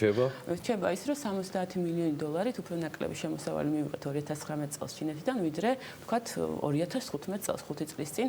ან ეს ძირითადად დაკავშირებულია FDI-სთან, ანუ იყო პერიოდი, როდესაც ჩინეთიდან დიდი FDI შემოდიოდა ხოლმე თუ გახსოვთ Hualing და სხვადასხვა მშენებლობები და ძირითადად ამის ხარჯზე. ხა რაც შეეხება სპილენძის რეექსპორტს, ანუ სპილენძის რეექსპორტს ჩვენ ასევე ვახორციელებთ ევროკავშირში. ანუ შეიძლება ეს ბაზარიც ჩანაცვლდეს, თუმცა უნდა ვთქვათ, რომ ესე იგი ცალსახადო დამოკიდებულება დიდი ნამდვილად არ გვაქვს, მაგრამ თუ ზოგადად მსოფლიო ეკონომიკას გადაედო ამ კორონავირუსის შედეგები და რეგიონალური ეკონომიკებიც შემცირდა, სასაქონლო ფასები დაეცა, მაშინ რა თქმა უნდა ჩვენზე გავლენა ექნება.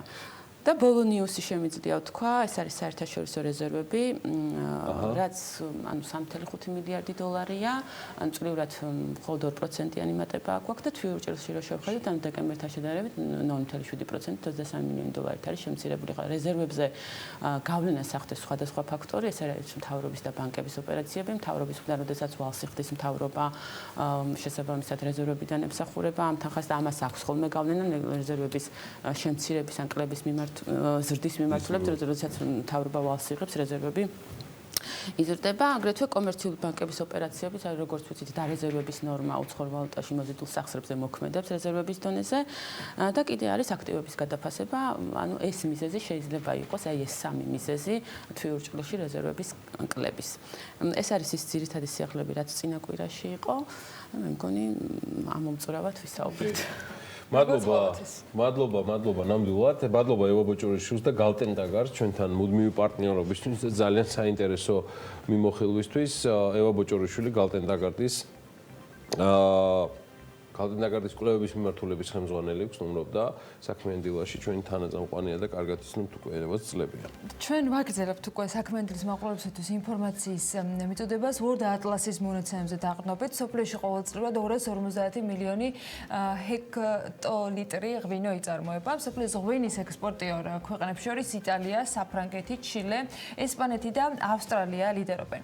შესაბამისად, მათი ხელწერით წარმოებულ ღვინოს სოფლის არაერთ ქვეყანაში შეხვდებით, რაც შეეხება ღვინის იმპორტიორებს, ლიდერ პოზიციებს ამ შემთხვევაში გერმანია, დიდი ბრიტანეთი და ამერიკის შეერთებული შტატები ინაწილებენ, რომლებსაც ღვინო პარალელურად ექსპორტზე გააქვთ. დღეს უნდა მოგიყვეთ მსოფლიოს მასშტაბით ღვინის ყველაზე მსხვილ იმპორტიორებზე, ვინ რამდენ ღვინოს იღებს სხვადასხვა ქვეყნებისგან და რომელი ქვეყნებიდან ყიდულობენ ღვინის უმსხვილეს იმპორტიორები.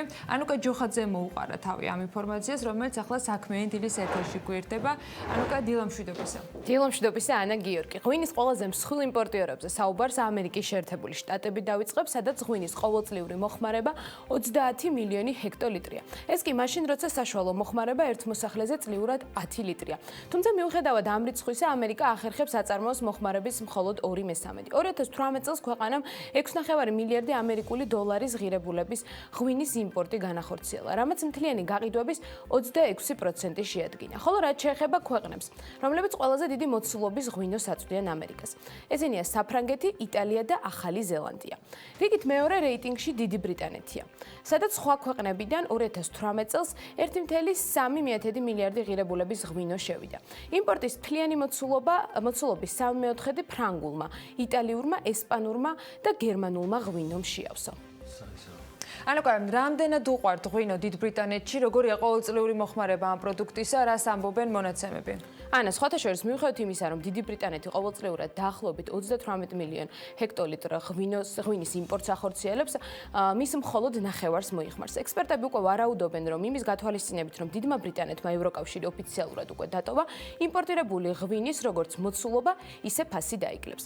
შემდეგია გერმანია, სადაც 2018 წელს იმპორტის სახით 3 მილიარდ 100 მილიონი ამერიკული დოლარის ღირებულების ღვინო შევიდა.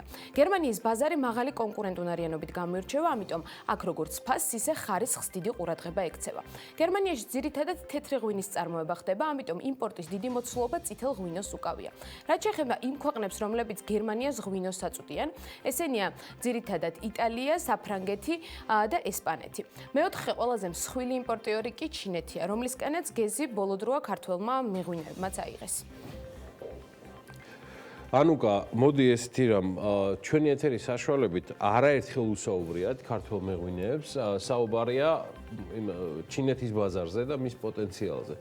მესმის ახლა წინაპირობები მიმდინარე კორონავირუსის ამბების შემდეგ აღარ შემოგვერთები, აღარ გვისაუბრია ღვინის ინდუსტრიის წარმომადგენლებთან, მაგრამ მაინც მოდი გითხარი, როგორია წლიური მოხმარება ამ ბაზრის ამ შემთხვევაში სრული მოხმარების შემთხვევაში, სულში გულისხმობ ანუ ბოლო სტატისტიკას. გიორგი, ჩინეთში ღვინის წლიური მოხმარება 18 მილიონ ჰექტოლიტრს აჭარბებს, მაგრამ ერთ მოსახლეზე მოხმარება მხოლოდ 1.3 ლიტრია. ჩინეთმა 2018 წელს 2 მილიარდ 900 მილიონი ამერიკული დოლარის ღირებულების ღვინის იმპორტი განახორციელა, რომელიც მსოფლიო ღვინის იმპორტის 7.5% შეადგენდა. ხუთეულს კანადა ასრულებს, რომელიც ყოველწლიურად 2 მილიარდი ამერიკული დოლარის ღირებულების ღვინის იმპორტს ახორციელებს. კანადა ღვინის მოხმარების კუთხით მსოფლიოს ლიდერ ქვეყნებს შორისაა, მაგრამ მიუხედავად ამისა, მაინც ვერ ახერხებს მოთხოვნის სრულად დაკმაყოფილებას, რის გამოც დიდი მოცულობის იმპორტს ახორციელებს. მოთხოვნა განსაკუთრებით ახალი თაობიდან მოდის, რადგან ბოლო წლებია ისინი ლუდს ღვინოს ამჯობინებენ. კანადაში მოხმარებული ღვინის 70% იმპორტირებულია, რომელიც ისეთი ქვეყნებიდან შედის, როგორებიცაა ამერიკის შეერთებული შტატები, ავსტრალია და ესპანეთი. ეს რაც შეეხება ღვინის ყველაზე მსხვილი იმპორტიორების პირველ ხუთეულს. დანარჩენ ადგილებს კი საერთო რეიტინგში ინაწილებს იაპონია, სადაც 2018 წელს ღვინის იმპორტმა 1.7 მილიონი ამერიკული დოლარი შეადგინა. ჰონკონგი ამ შემთხვევაში წლიურად იმპორტირებული ღვინის ღირებულებამ 1.5 მილიარდ ამერიკულ დოლარს მიაღწია. მერვე ადგილზეა ნიდერლანდები, რომელიც ღვინის დეფიციტის შევსებას 1.4 მილიონი ამერიკული დოლარის იმპორტით ახერხებს. შედარებით ნაკლებს ხარჯავს სხვა ქვეყნებიდან ღვინის შეძენაზე შვეიცარია. ეს ქვეყანა 1.2 მილიონი ამერიკული დოლარის იმპორტს ახორციელებს და ბოლოს იგივე რაოდენობის თანხასიხდის იმპორტში ბელგიაც, რომელსაც ღვინო ძირითადად ევროკავშირის ქვეყნებიდან შემოაქვს. მადლობა ანუკას საინტერესო ინფორმაციის მიმოხილვისათვის. ჩვენ კი ვემზადებით შემდეგი სტუმრის მისაღებად ჯილდო ბანკების ზედამხედველი ორგანოსათვის არასაზრდამხედველო ფუნქციისათვის. Central Bank-მა საქართველოს ეროვნული ბანკი და კომპანია მონტრანი საქართველოს ფასიანი ქაღალდების ანგარიშწორების სისტემის დანერგვისათვის გირაოს მართვის სერვისების საუკეთესო მიმწოდებლის ნომინაციაში გამარჯვებულად დაასახელა. დაჯილდოებული სერვისის დეტალებში გაგვარკვევს ჩვენი შემდეგი სტუმარი გიორგი ლალიაშვილი, ეროვნული ბანკის ფინანსური ბაზრების დეპარტამენტის უფროსი შემოგვიერთება სტუდიაში რამდენიმე წუთში.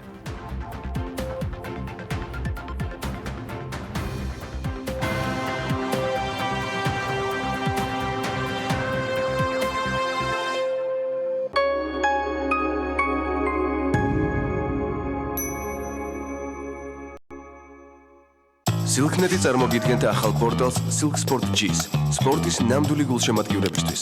გაიცანი სხვადასხვა სპორტულ სიახლეებს, საინტერესო ავტორების ბლოგებს და უყურე ექსკლუზიურ სპორტულ კონტენტს მხოლოდ Silksport G-ზე.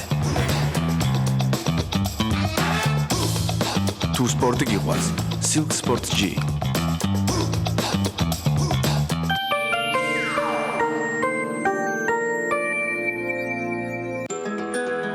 კბილეული ჩემს სახლში ყოველთვისაა. ამიტომ ჩემთვის მნიშვნელოვანია ის არა მარტო გემრიელი, არამედ ჯანსაღიც იყოს. როცა ჩემი შვილები სანდომის კბილეულს მიირთმევენ, შვიდად ვარ, რადგან ვიცი, რომ ის ყოველთვის ახალი და ეკოლოგიურად სუფთაა. სანდომი ფართო ასორტიმენტს გვთავაზობს და არჩევანშიც არ ვარ შეზღუდული. სანდომი, ბრენდი, რომელსაც ვენდობი. წინასააღმოწმო გრანდიოზული შეთავაზება NBG Beach პანორამაში. ბინები წინასწარი შენატანის გარეშე, ბინების ზღვის და მთის ხედებით, კეთილმოწყობილი ეზო, საბავშვო ინფრასტრუქტურა, ფიტნეს დარბაზი, გასართობი ცენტრები, კაფე რესტორნები და პანორამული აუზის სახურავზე. NBG Beach პანორამა, თქვენი ზღვისპირა აპარტამენტი. თელიკვირა. ულიმიტო მობილური ინტერნეტი მაგთისგან 5 ლარად. ჩაირთე პაკეტი აპლიკაციით MyMagti ან კოდით PIPKI 147 დიეზი OK. ქართველებს გვიყვარს ყველი. სანებომ პრეზიდენტისგან კი იცის, როგორ შექმნას იდეალური გემო ტრადიციების დაცვითა და მხოლოდ ქართული რძის გამოყენებით. და ახლა ქართული ყველის დამზადების ტრადიცია ხდება გლობალური. მსოფლიოს ნომერ პირველი ბრენდის გამოცდილებითა და ნამდვილი ქართული ტრადიციებით შექმნილი ყველი სანებო პრეზიდენტისგან. უკვე მსოფლიოს სხვადასხვა ქვეყანაში. სამზარეულოს პროფესიონალური დანადგარები და ელექტრომოწყობილობები. ჭურჭლის და აქსესუარების მრავალფეროვანი არჩევანი. მაგიდის სერვირება სასტუმროებისთვის და რესტორნებისთვის. გასტროტეკი, ყველაფერი პროფესიონალური სამზარეულოსთვის. დაგვიკავშირდით ნომერზე 295 66 33. ნორმანდიული ბრიოში, რუსული ჭვავისპური, იტალიური ჩაბატა, ფრანგული კრუასანი, პროვანსული ბაგეტი. თონისპური, პურს უამრავი სახეობა აქვს. პრეზიდენტი კი ყველასთვის ერთია. კარაქი პრეზიდენტი, შეხედე ცხოვრებას მადიანად. რენოქსი. აირჩიე უმაღლესი ხარისხის ეკოლოგიურად სუფთა ლაქსაღებავები და წებოცემენტი, რომელიც დამზადებულია უახლესი ტექნოლოგიებით. იყავი გამორჩეული და კრეატიული. რენოქსი. შეცვალე შენი სამყარო რენოქსის ფერებით. დედამიწის საიდან ჩნდებიან ღრუბლები. ყველაზე გემრიელი ჩახუტება. Გადასვლური ისტორიები საოცარ არსებებზე. დედამიწის ფაგიო. ფაგიო გამოიყენება ანგინას, სინუსიტისა და ბრონქიტის მკურნალობისა და პრევენციის მიზნით. გამოყენებისას გაეცანით ინსტრუქციას გვერდითი მოვლენების შესახებ დეტალური ინფორმაციის მისაღებად მიმართეთ ექიმს.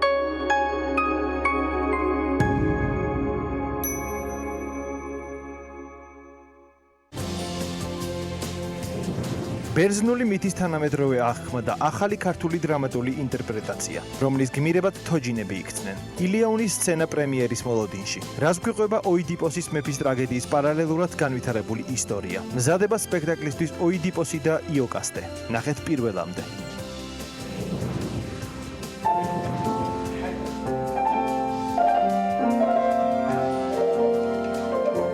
ქართველი კონცერტმაისტერი, რომელიც უკვე 30 წელია ლასკალაში მუშაობს. თანამშრომლობა მსოფლიოში აღიარებულ ოპერის მომღერლებთან და ხელშეწყობა მილანში კარიერის დაწყების მსურველ ახალგაზრდა შემსრულებლებს. ლასკალას, კარნეგი ჰოლის, ვენის სახელმწიფო ოპერის, პარიზის შანზელიზეს თეატრის და ბარსელონას საოპერო თეატრის ლისეუს შემდეგ მსოფლიო დონის კონცერტმაისტერის სამშობლოში წლების შემდეგ პირველად დაუკრავს. რამდენი წელი რო არ დამიჭრავს, შეიძლება უფრო მეტად უნდა შევეცადო. ქართველი პიანისტი მზია ბახტურიძე და აღიარებული ტენორი ოთარ ჯორჯიკია ერთობლივი კონცერტისთვის ემზადებიან.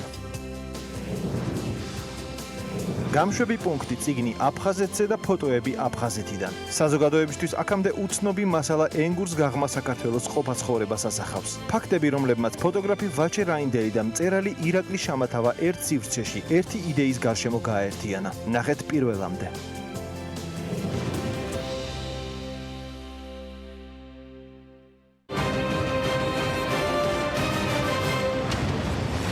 ეს რეაქცია, რომელსაც ყოველ სამშაბათს და ხუთშაბათს წარმოგიდგენთ მე ჟურნალისტი ინგა გრიგოლიანი. პირველი განსაკუთრებულ განრისხებას იწვევდა მასში. ჩვენ ხედავთ, რომ ისინი ბიზნესზე მიმდინარეობს ზეწოლა, პოლიტიკოსების მიმართ ხედავთ ტელედაპატიმრებებს.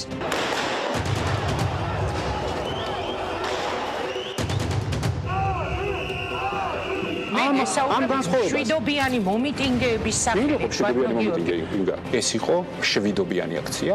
არავინ არ იფიქროს, რომ გახარია წადის ძახილი პოლიტიკურ გადაწყვეტილებებს მიიღებს ხელისუფლება. ისინი გრძნობენ გაერთიანებული ოპოზიციის სუნთქვას კეფაში. თუ ქვეყანა სჭირდება გადაული ყველას.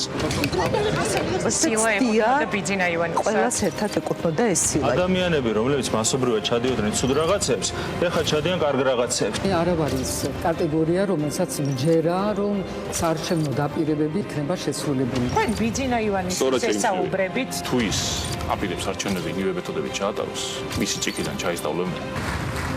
ივანიშვილი იყო პრაქტიკულად პატარა სახელმწიფო, რომელიც საქმეს არჩევდა.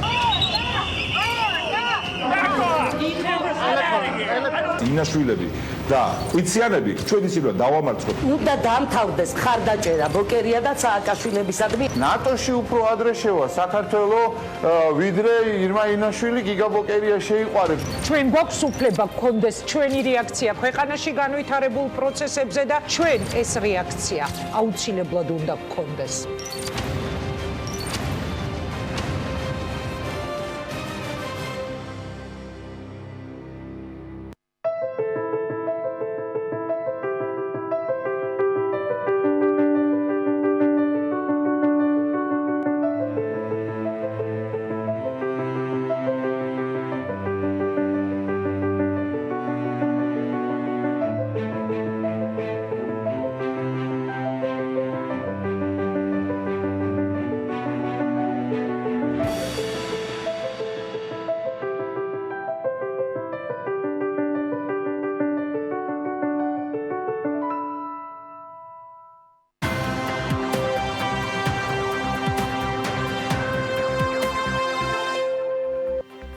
საერთაშორისო გამოცემა Central Banking-ის გადაწყვეტილებით საქართველოს ეროვნულმა ბანკმა და კომპანია მონტრანმა საქართველოს ფასიანი ქაღალდების ანგარიშწორების სისტემის დანერგვისათვის გირაოს მართვის სერვისების საუკეთესო მიმწოდeblis ნომინაციაში გაიმარჯვა. ჯილდო ნამდვილად საპატიოა. Central Banking-ის დაჯილდოება საერთაშორისო ფინანსურ საზოგადოებაში აღიარებულია. ის რას წარმოადგენს ეს სისტემა, რას გულისხმობს, რა შეფასდა და რა დაფასდა Central Banking-ის გადაწყვეტილებით. ამაზე ვისაუბრებთ გიორგი ლალიაშვილთან ეროვნული ცენტრალური ბანკის ფინანსური ბაზრების დეპარტამენტის უფროსი შემოგვიერთდა სტუდიაში. მოგესალმებით ბატონო გიორგი, მადლობა იმის რომ ხართ ჩვენთან ერთად. რა შეფასდა და რა დაფასდა, ამით მინდა დავიწყოთ. რას წარმოადგენს ეს სისტემა? გილოცავთ პირველ რიგში ამ ჯილდოს და ამ აღიარებას და მინდა რომ მაყურებელსაც ავუხსნათ, რაზე არის საუბარი, რაც სრულილებები დაინერგა 2018 წლის დეკემბერში, თუ ზუსტად მახსოვს დრო და რითი იყო მოხიბლული შემფასებელი ამ შემთხვევაში ცენტრალ ბანკი? დილამშვიდობის, მოგესალმებით თქვენს და თქვენს მაყურებლებს, დიდი მადლობა მოწვევისთვის. მინდა ვისარგებლო შემთხვევით და მიულოცო ეროვნულ ბანკს და პროექტის გუნდს ეს დიდი წარმატება საერთაშორისო აღიარება. თქვენ როგორც აღნიშნეთ, ეს არის ძალიან პრესტიჟული ჯილდო, ეროვნულ ბანკმა პირველად გაიმარჯვა ასეთ კონკურსში, რომელსაც ეს ორგანიზაცია ხელმძღვანელობს. გამარჯვებულთა შორის იყვნენ ისეთი ცენტრალური ბანკები, როგორც არის ევროპის ცენტრალური ბანკი, შვეიცარიის, მექსიკის, ბრაზილიის, ტაილანდის. მოკლედ ჩვენთვის ძალიან დიდი პატივია ამ ცნობილი სახელების გვერდით ყოფნა. თვითონ რას ითვალისწინებდა ეს კონკურსი და რას აქცევდნენ ყურადღებას ჯილდოს კომიტეტის წევრები. რა თქმა უნდა, პირველ რიგში ეს არის ინოვაცია, ანუ ინოვაციური მიდგომა კონკრეტული საკითხების გადაწყვეტისადმი და ასევე თუ რამდენად მოუტანს ესა თუ ის სისტემა, პლატფორმა სარგებლობს მთლიანად ქვეყანას და მის ფინანსურ ბაზრებს. ორივე კრიტერიუმი ძალიან მაღალი შეფასება მიიღო Central Banking-ისგან. რა სისტემაზე არის საუბარი? დავიწყოთ იმით, რომ რა არის ფასიანი ქაღალდები. ფასიანი ქაღალდები ეს არის ინვესტიციის ნაირსახეობა, დანაზოგი. რა თქმა უნდა, ყველა ინვესტორს უნდა რომ თავისი ინვესტიციები ჰქონდეს შენახული უსაფრთხოდ საიმედოდ. საფრთხდება ფასიანი ქაღალდების შენახვა. ფასიანი ქაღალდები ინახება სპეციალურ ფინანსურ ინსტიტუტებში, რომელსაც ქვია ცენტრალური დეპოზიტარები. ცენტრალურ დეპოზიტარებს აქვთ საქმიანობის სპეციალური რეჟიმი, მათ ეკრძალებათ სხვა რაიმე ტიპის რისკიანი საქმიანობის წარმოება. ასევე მათ აქვთ ვალდებულება, რომ ინვესტორების ფასიანი ქაღალდები ყოველთვის განცალკევებულად შეინახონ საკუთარი აქტივებისგან, რაც უზრუნველყოფს ამ აქტივების უსაფრთხო დაცულობას, რა თქმა უნდა. ფასიანი ქაღალდების ანგარიშების სისტემა, რითაც ეროვნულ ბანკმა და მომტრანმა მიიღეს ჯილდო, ეს არის IT პლატფორმა, სადაც ხდება ფასიანი ქაღალდების შენახვა. ამ სისტემაში არიან ზუსტად ჩართული ორი ცენტრალური დეპოზიტარი. ერთი ცენტრალური დეპოზიტარი ეს არის ეროვნული ბანკი და მეორე ცენტრალური დეპოზიტარი ეს არის საფონდო ბიუჯეტის ცენტრალური დეპოზიტარი, სადაც ინახება კერძო ფასიანი ქაღალდები. მინდა აღნიშნო, რომ თვითონ ეს პროექტი და სისტემა ძალიან მჭიდრო თანამშრომლობით დაინერგა საფონდო ბიუჯეტთან და მის დეპოზიტართან და მათაც ასევე მინდა ვისარგებლო და მიულოცო ეს წარმატება. ინოვაცია ამ შემთხვევაში გაციფრულებას უკავშირდება და ამ ფორმით გამარტივებას ამ კომუნიკაციისა. ეს სისტემა საქართველოს პირველი არის, როცა ამ ფორმით ადაპტირდა, აი ეს შეფასდა ერთის მხრივ Central Banking-ის მხრიდან დადებითად? სისტემის მომწოდებელი, ვისთან ერთადაც შეიქმნა ეს პროდუქტი, არის კომპანია მონტრანი, რომელიც არის ნიუ-იორკში დაფუძნებული კომპანია. მათ აქვთ შესაბამისი მსგავსი პროექტები 60-ზე მეტ ქვეყანაში დანერგილი, ანუ ძალიან გამოცდილი კომპანია, მაგრამ კონკრეტულად ეს პროდუქტი და ეს კონფიგურაცია და ახალი ფუნქციონალი, რომელიც საქართველოში დანერგა, მათთვის იყო პირველი. და კომპანია მონტრანი ხაზგასმით აღნიშნავს, რომ მომავალში უკვე მათ ახალ დანერგვებში სხვა ქვეყნებში ისინი აუცილებლად გამოიყენებენ ქართულ მოდელს, როგორც საბაზისოდ, რაც კიდევ ერთხელ ძალიან დიდი აღიარებაა ჩვენთვის. დაცულობასთან ერთად ხელმისაწვდომობის ნაწილი რამდენად არის მნიშვნელოვანი, მით უმეტეს საქართველოში, როცა ეს ბაზარი ცოტა გასავითარებელი გვაქვს და ჯერ მხოლოდ ჩანასახის ეტაპზე არის, შეიძლება ითქვას და რა აჩვენა ამ ერთმა წელმა, პრაქტიკულად წელიწადი და რაღაც 2 თვე გამოდის მისი ამოქმედებიდან, რამდენად შედეგიანი აღმოჩნდა თუნდაც ბიძგის მიცემის ნაწილში კომპანიებისათვის, დეპოზიტარებისათვის, რომ ისინი უფრო აქტიურები ყოფილიყვნენ. ანალოგი რომ მოვიყვანო, როგორც ქვეყნის ეკონომიკისთვის გზები და კარგი ინფრასტრუქტურა არის მნიშვნელოვანი, ეს არის არტერიები, რომლის მეშვეობითაც გადაადგილდება ადამიანები და რესურსები, ასევე ფასიანი ქაღალდების შენახვის და ანგარიშების სისტემა, ეს არის ხერხემალი, რომელსაც ეყრდნობა ფინანსური ბაზრები. მართალია ეს შეიძლება ესე შეუერაღებელი თვალით არ ჩანს, მაგრამ ის ასრულებს ძალიან მნიშვნელოვან როლს. მის მეშვეობით ხდება ფასიანი ქაღალდების და ფულადი რესურსების გადაადგილება და თუ რამდენად უსაფრთხოდ, სწრაფად და მცირე დანახარჯებით ხდება ამ ფინანსური რესურსების გადაადგილება, რა თქმა უნდა, ამაზე ძალიან მნიშვნელოვნად არის დამოკიდებული მთლიანად ფინანსური და კაპიტალის ბაზრების განვითარება. სწორედ ერთ-ერთი ღირსება ამ ახალი სისტემის არის, რომ იქ შენახული ფასიანი ქაღალდები არის საიმედოდ დაცული, იმიტომ რომ სისტემა ინსტალირებულია ცენტრალურ ბანკში, მის გამართულ და შეუფერხებელ ფუნქციონირებას ცენტრალური ბანკი უზრუნველყოფს. იმავდროულად ამ სისტემაში ჩართულია კერძო დეპოზიტარი, რომელიც კერძო ფასიან ქაღალდებს და აქციების ბაზარს ემსახურება, საფონდო ბიჟას ემსახურება და კერძო სექტორი შესაბამისად სარგებლობს იმ ბენეფიტებით, რომელიც ამ სისტემას მოაქვს. და ამ ყველაფერთან ერთად, რა თქმა უნდა, ჩვენ ხედავთ, რომ ფასიანი ქაღალდების ბაზარი მნიშვნელოვნად იზრდება. დღეისათვის ახალ სისტემაში შენახულია 5 მილიარდ ლარზე მეტი მოცულობის ფასიანი ქაღალდები. ბოლო პერიოდში ჩვენ ხედავთ, რომ ძალიან გაზრდილია უცხოური ინვესტორების დაინტერესება. დღეისათვის დაახლოებით 600 მილიონი ამ 5 მილიარდზე მეტიდან არის უცხოელი ინვესტორების ხელში და ეს ციფრები განუხრელად იზრდება. ჩვენ თქვენ ანალიზი გაქვთ გაკეთებული მათ შორის ამ ახალი სისტემის როლი რა წილით აისახა. სწორედ ეს მაინტერესებს ბოლო ერთ წელიწადში.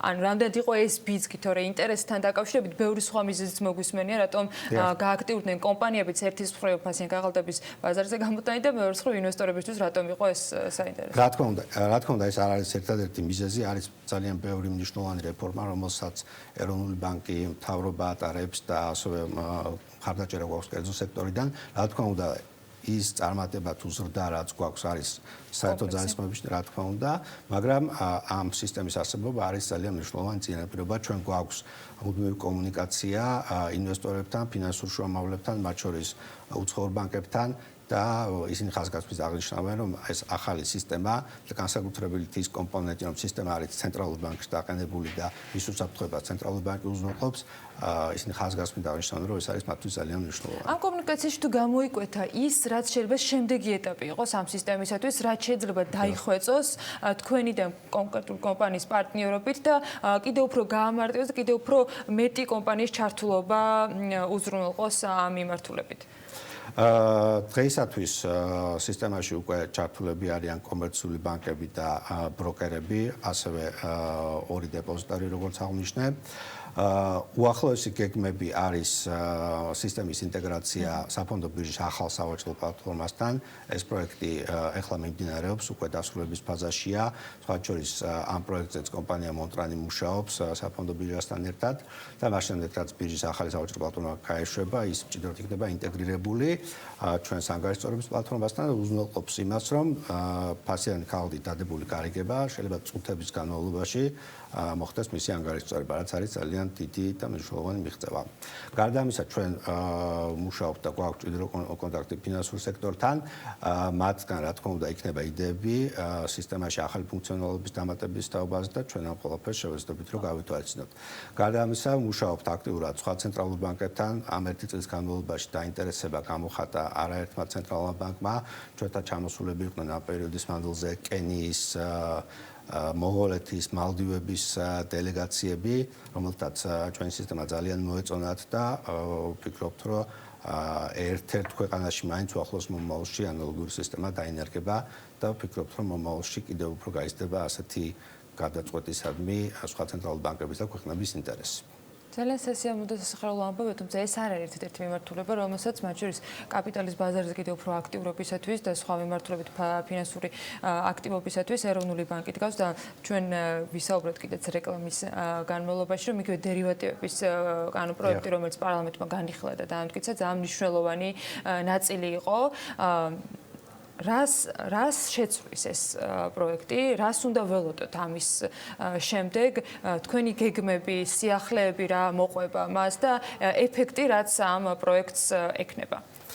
ამ კანონზე, დერივატივების კანონზე ჩვენ რამოდენიმე წელი ვმუშაობდით. აქაც ჩართული იყო საბანკო სექტორი და მათი წვლილი იყო ძალიან მნიშვნელოვანი. მე გამჭირდება გავიხსენო ისეთი კანონ პროექტი ან კანონი ფინანსურ სექტორში, რომელსაც მოუნთმელად ელოდებოდა საბანკო სექტორი, ვინაიდან მათთვის და შესაბამისად მთლიანად ქვეყნისთვის ახალ კანონს მოაქვს ახალი შესაძლებლობები. ეს არის უცხოურ ფინანსურ ინსტიტუტებთან, ინვესტორებთან უფრო ადვილი კომუნიკაცია, იქიდან ფინანსური რესურსების უფრო დიდი ოდენობით და იაფად მოზიდვა. ანუ პრაქტიკული შედეგი ამ კანონის მიღებას ექნება ძალიან დიდი. შემდგომი ეტაპი ამ კანონის მიღებიდან არის შესაბამისი სამართლებრივი დასკვნის მიღება. არის ესეთი საერთაშორისო ორგანიზაცია, სუოპების და დერივატივების ასოციაცია, რომელიც არის ასე ვთქვათ სტანდარტების დამწესებელი გლობალურად დერივატივების სფეროში. მათი სამართლებრივი დასკვნა არის ხოლმე ძალიან მნიშვნელოვანი. თუ ისინი იტყვიან, რომ მაგალითად საქართველოს დერივატივების კანონმდებლობა სრულად შეესაბამება საერთაშორისო სტანდარტებს, ეს ნიშნავს მწვანე შუქს ასეულობით საერთაშორისო ფინანსური ინსტიტუტისათვის, რომ მათ საქართველოში უფრო თამამად განახორციელონ ინვესტიციები, დადონ დერივატივების გარიგებები და სხვა ფორმის ფინანსური ტრანზაქციები. ამიტომ ამ კანონის მიღება იყო ძალიან მნიშვნელოვანი და პრაქტიკულად ახალ საფეხურზე გადაიყვანა ფინანსური სისტემა.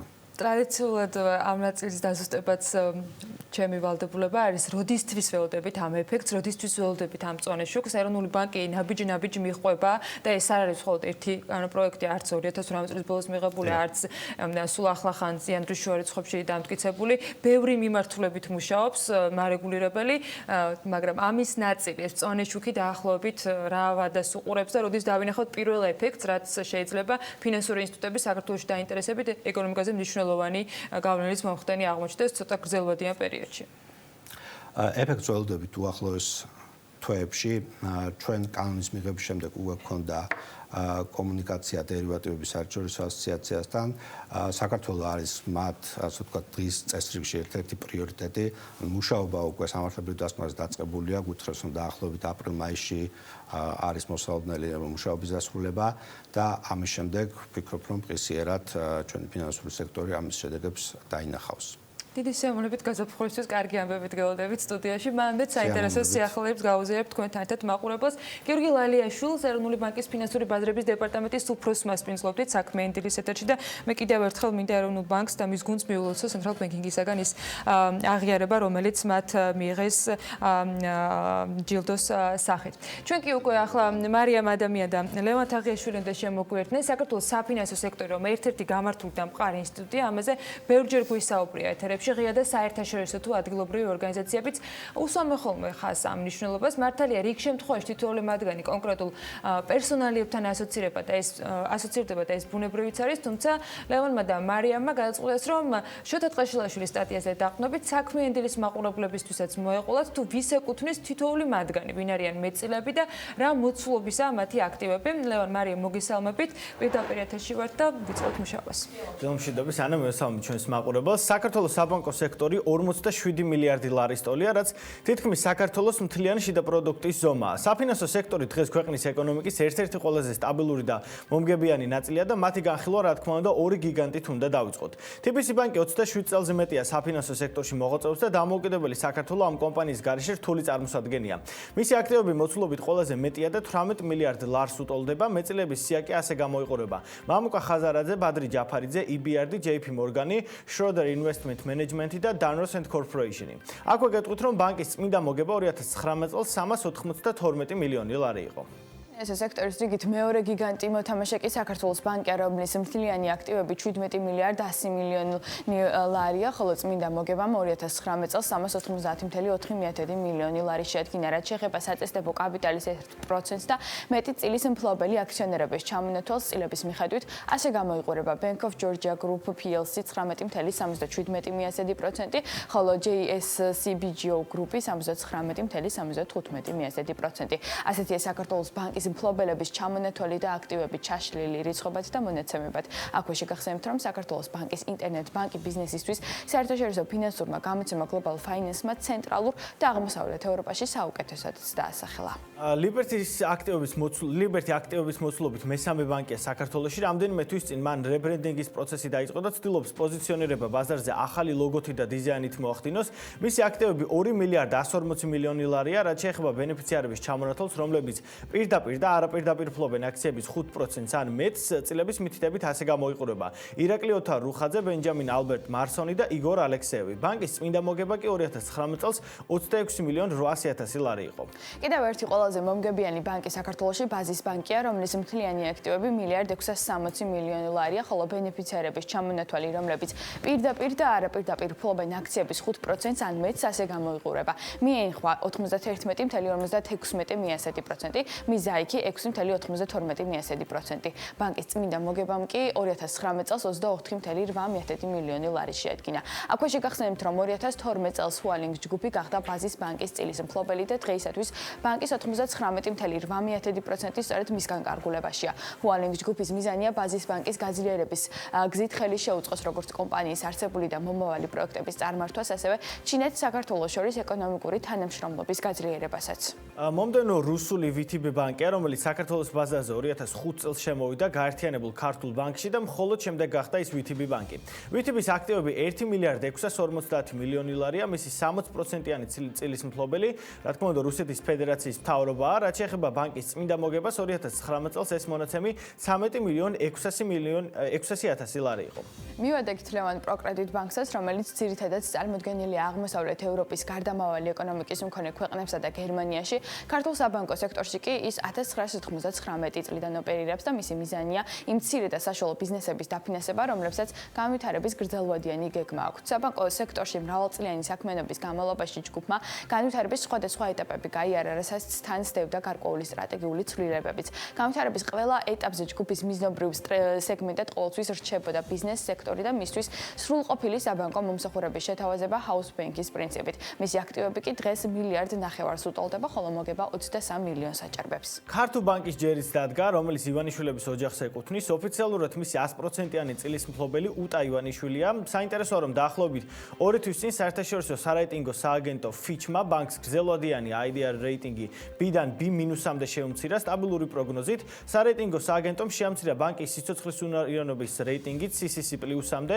ამ ყველაფერს მან საინტერესო კომენტარის დაურთო პოტენციური დახმარება ბანკის აქციონერიც ქართულ ჯგუფის მხრიდან, რომელიც თავის მხრივ საქართველოს წამყვან პოლიტიკოსსა და ბიზნესმენს ბიძინა ივანიშვილს უკავშირდება რეიტინგის მიერ არაა შეფასებული, რადგანაც ჩვენ მიერ რთულია დაზუსტებით შეფასდეს შესაძლო დახმარების ის მოცულობა, რომლის გაწევისთვისაც კერძო ინვესტორი არის მზად.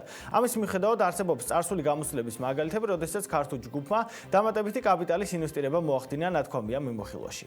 და ბოლოს ტერაბანკია, რომლის მთლიანი აქტივები 1 მილიარდ ლარს აჭარბებს, ხოლო წმინდა მოგებამ 2019 წელს 20.2 მილიონი ლარი შეადგინა. სულ ახლახან საერთაშორისო სარეიტინგო სააგენტო Fitch Ratings-მა ტერაბანკს სტაბილური პროგნოზით გრძელვადიანი საკრედიტო რეიტინგი B+ მიენიჭა. სარეიტინგო შეფასება სხვადასხვა მონაცემს აერთიანებს და ის ბანკის დადებით ფინანსურ მაჩვენებლებსა და იმ ახალ სტრატეგიას ეყრდნობა, რომელიც მცირე თუ საშუალო ბიზნესის მხარდაჭერას, მიკრო და საცოლო აკრედიტებას ითვალისწინებს. Fitch-ის შეფასება განპირობებულია ტერაბანკის გაუმჯობესებული მომგებიანობისა და საკრედიტო პორტფელის ხარისხის ზრდით, ასევე კაპიტალისა და ლიკვიდურობის თვალსაზრისით ბანკის მიერ დაკავებული კარგი პოზიციით. ასეთია BMG-ის მიერ დათვლილი და შეჯამებული ქართული კომერციული ბანკების მფლობელები და აქტივები. უფრო მეც კი ჩვენს ვებგვერდზე წაიგითხავთ.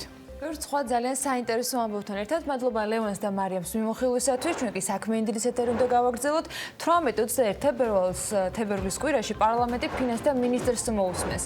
პარლამენტის გეგმა მთავრობის წევრების საქართველოს საკანონმდებლო ორგანოში დაბარების და მათი მოსმენისა განრიგის მიხედვით უკვე მთელი წლის განმავლობაში გაწერილი აქვს. რამდენად ეფექტურია მინისტრის საათი პრაქტიკაში, მაშინ როცა მინისტრის საათის მიზანია პარლამენტმა გააკონტროლოს საქართველოს მთავრობის მიერ სამთავრობო პროგრამის შესრულების მდგომარეობა. ამაზე უნდა ვისაუბროთ საქმე ინდილის ეთერში რამდენიმე წუთში. ბექა ბაციკაძე და დემოკრატიის ინდექსის საქართველოს ხელმძღვანელი ეკა ციმაკურიძე გვერდებიან, დაგველოდეთ.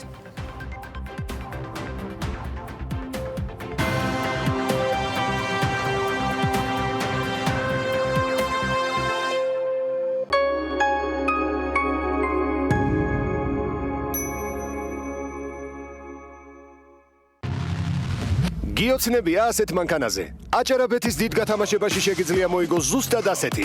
ითამაშე სლოტები ან ავიატორი და მოიგე ერთმანეთზე უკეთესი პრიზები.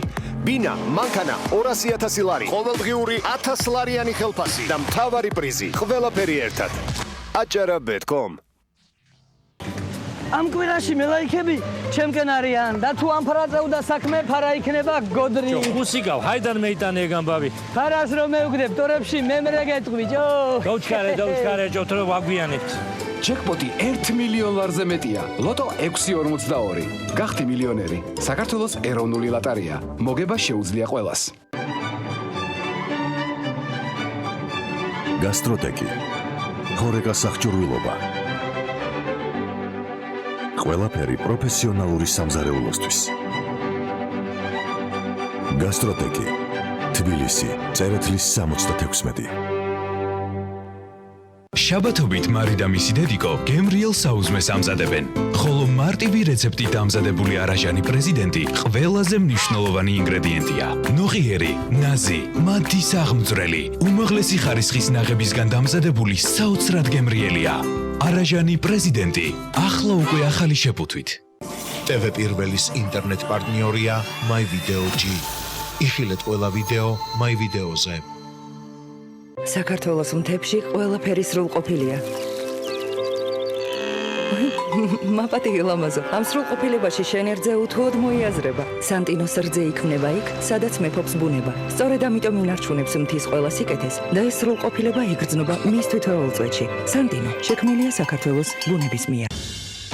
ოტომოტო, ყველა სახის ავტოსერვისი ერთ სივრცეში. ელექტროდიაგნოსტიკის ჩატარება. თვლების ნახარისგან გამოწვეული დისბალანსის 100%-ით გასწორება 3D აპარატის მეშვეობით. ნებისმიერი ტიპის ავტომობილის სავალი ნაწილის და ძრავის გაუმართაობის დადგენა და აღმოფხვრა. ოტომოტორსი ისარგებლე ულტრათანამედროვე აპარატურით აღჭურვილი დიზელის ცენტრით და სამღებრო სათუნუქე სამუშაოებით ქარხნული სტანდარტების დაცვით.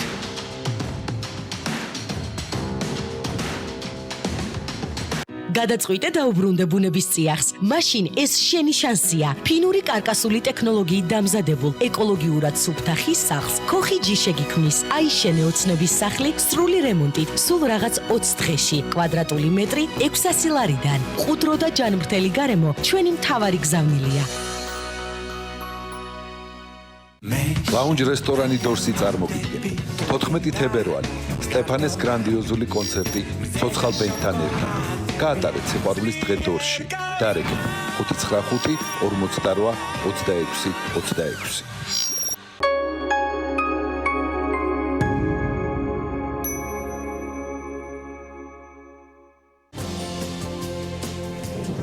ბერძნული მითის თანამედროვე აღქმა და ახალი ქართული დრამატული ინტერპრეტაცია, რომლის გმირებად თოჯინები იქცნენ. ილიაუნის სცენა პრემიერის მოლოდინში. რას გვიყვება ოიდიპოსის მეფის ტრაგედიის პარალელურად განვითარებული ისტორია. მზადება სპექტაკლისთვის ოიდიპოსი და იოკასტე. ნახეთ პირველამდე.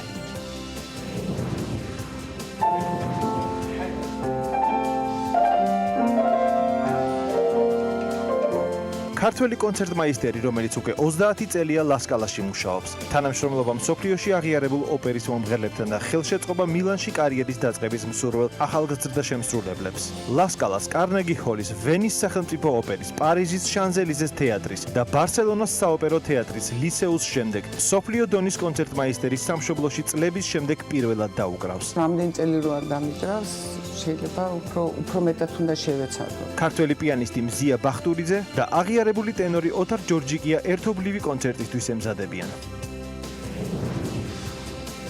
გამშვები პუნქტი წიგნი აფხაზეთზე და ფოტოები აფხაზეთიდან. საზოგადოებისთვის აქამდე უცნობი მასალა ენგურს გაღმა საქართველოს ყოფა ცხოვრებას ასახავს. ფაქტები, რომლებმაც ფოტოგრაფი ვაჩე რაინდელი და მწერალი ირაკლი შამათავა ერთ სივრცეში, ერთი იდეის გარშემო გააერთიანა. ნახეთ პირველამდე.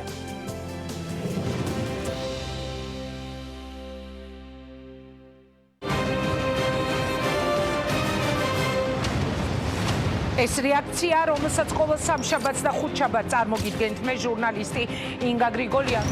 პირველი განსაკუთრებულ განრისხებას იწვევდა მასში. ხედავთ, რომ ისინი ბიზნესზე მიმდინარეობს ზეწოლა, პოლიტიკოსების მიმართ ხედავთ ტელედაპატიმრებებს.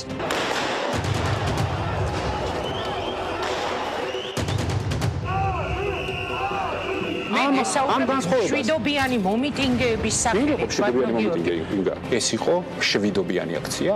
არავინ არ იფიქროს, რომ გახარია წადის ძახილი პოლიტიკურ გადაწყვეტილებებს მიიღებს ხელისუფლება. ისინი გრძნობენ გაერთიანებულ ოპოზიციის სუნთქვას კეფაში. თუ ქვეყანა სჭირდება გადაული ყველას.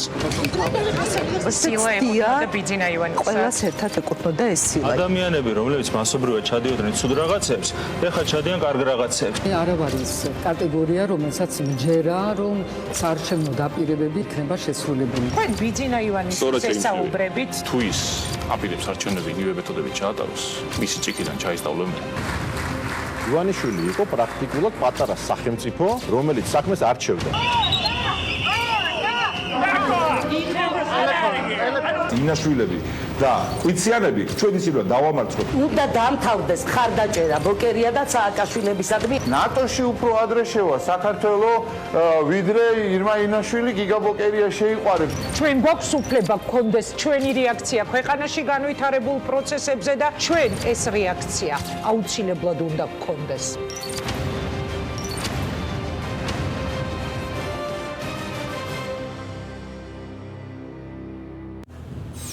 ჩვენ ვართ იქ, სადაც დუხს მოვლენები. სადაც ამბავს არ აქვს მხოლოდ ერთი მხარე. ჩვენ ვართ რეალური ცხოვრების შუაგულში.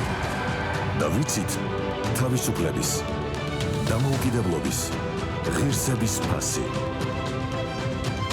ჩვენ ვართ იქ სადაც ჭირდებით და იქ სადაც საჭიროა ისმოდეს ხალხის ხმა. მთაში, ბარში, სოფელში, ქალაქში. ჩვენ ვართ ყველგან, ვხედავთ ყველაფერს და ჩვენს ჟურნალისტურ პრინციპებზე შეუძლებელია ზეგავლენის მოხდენა. TV პირველი.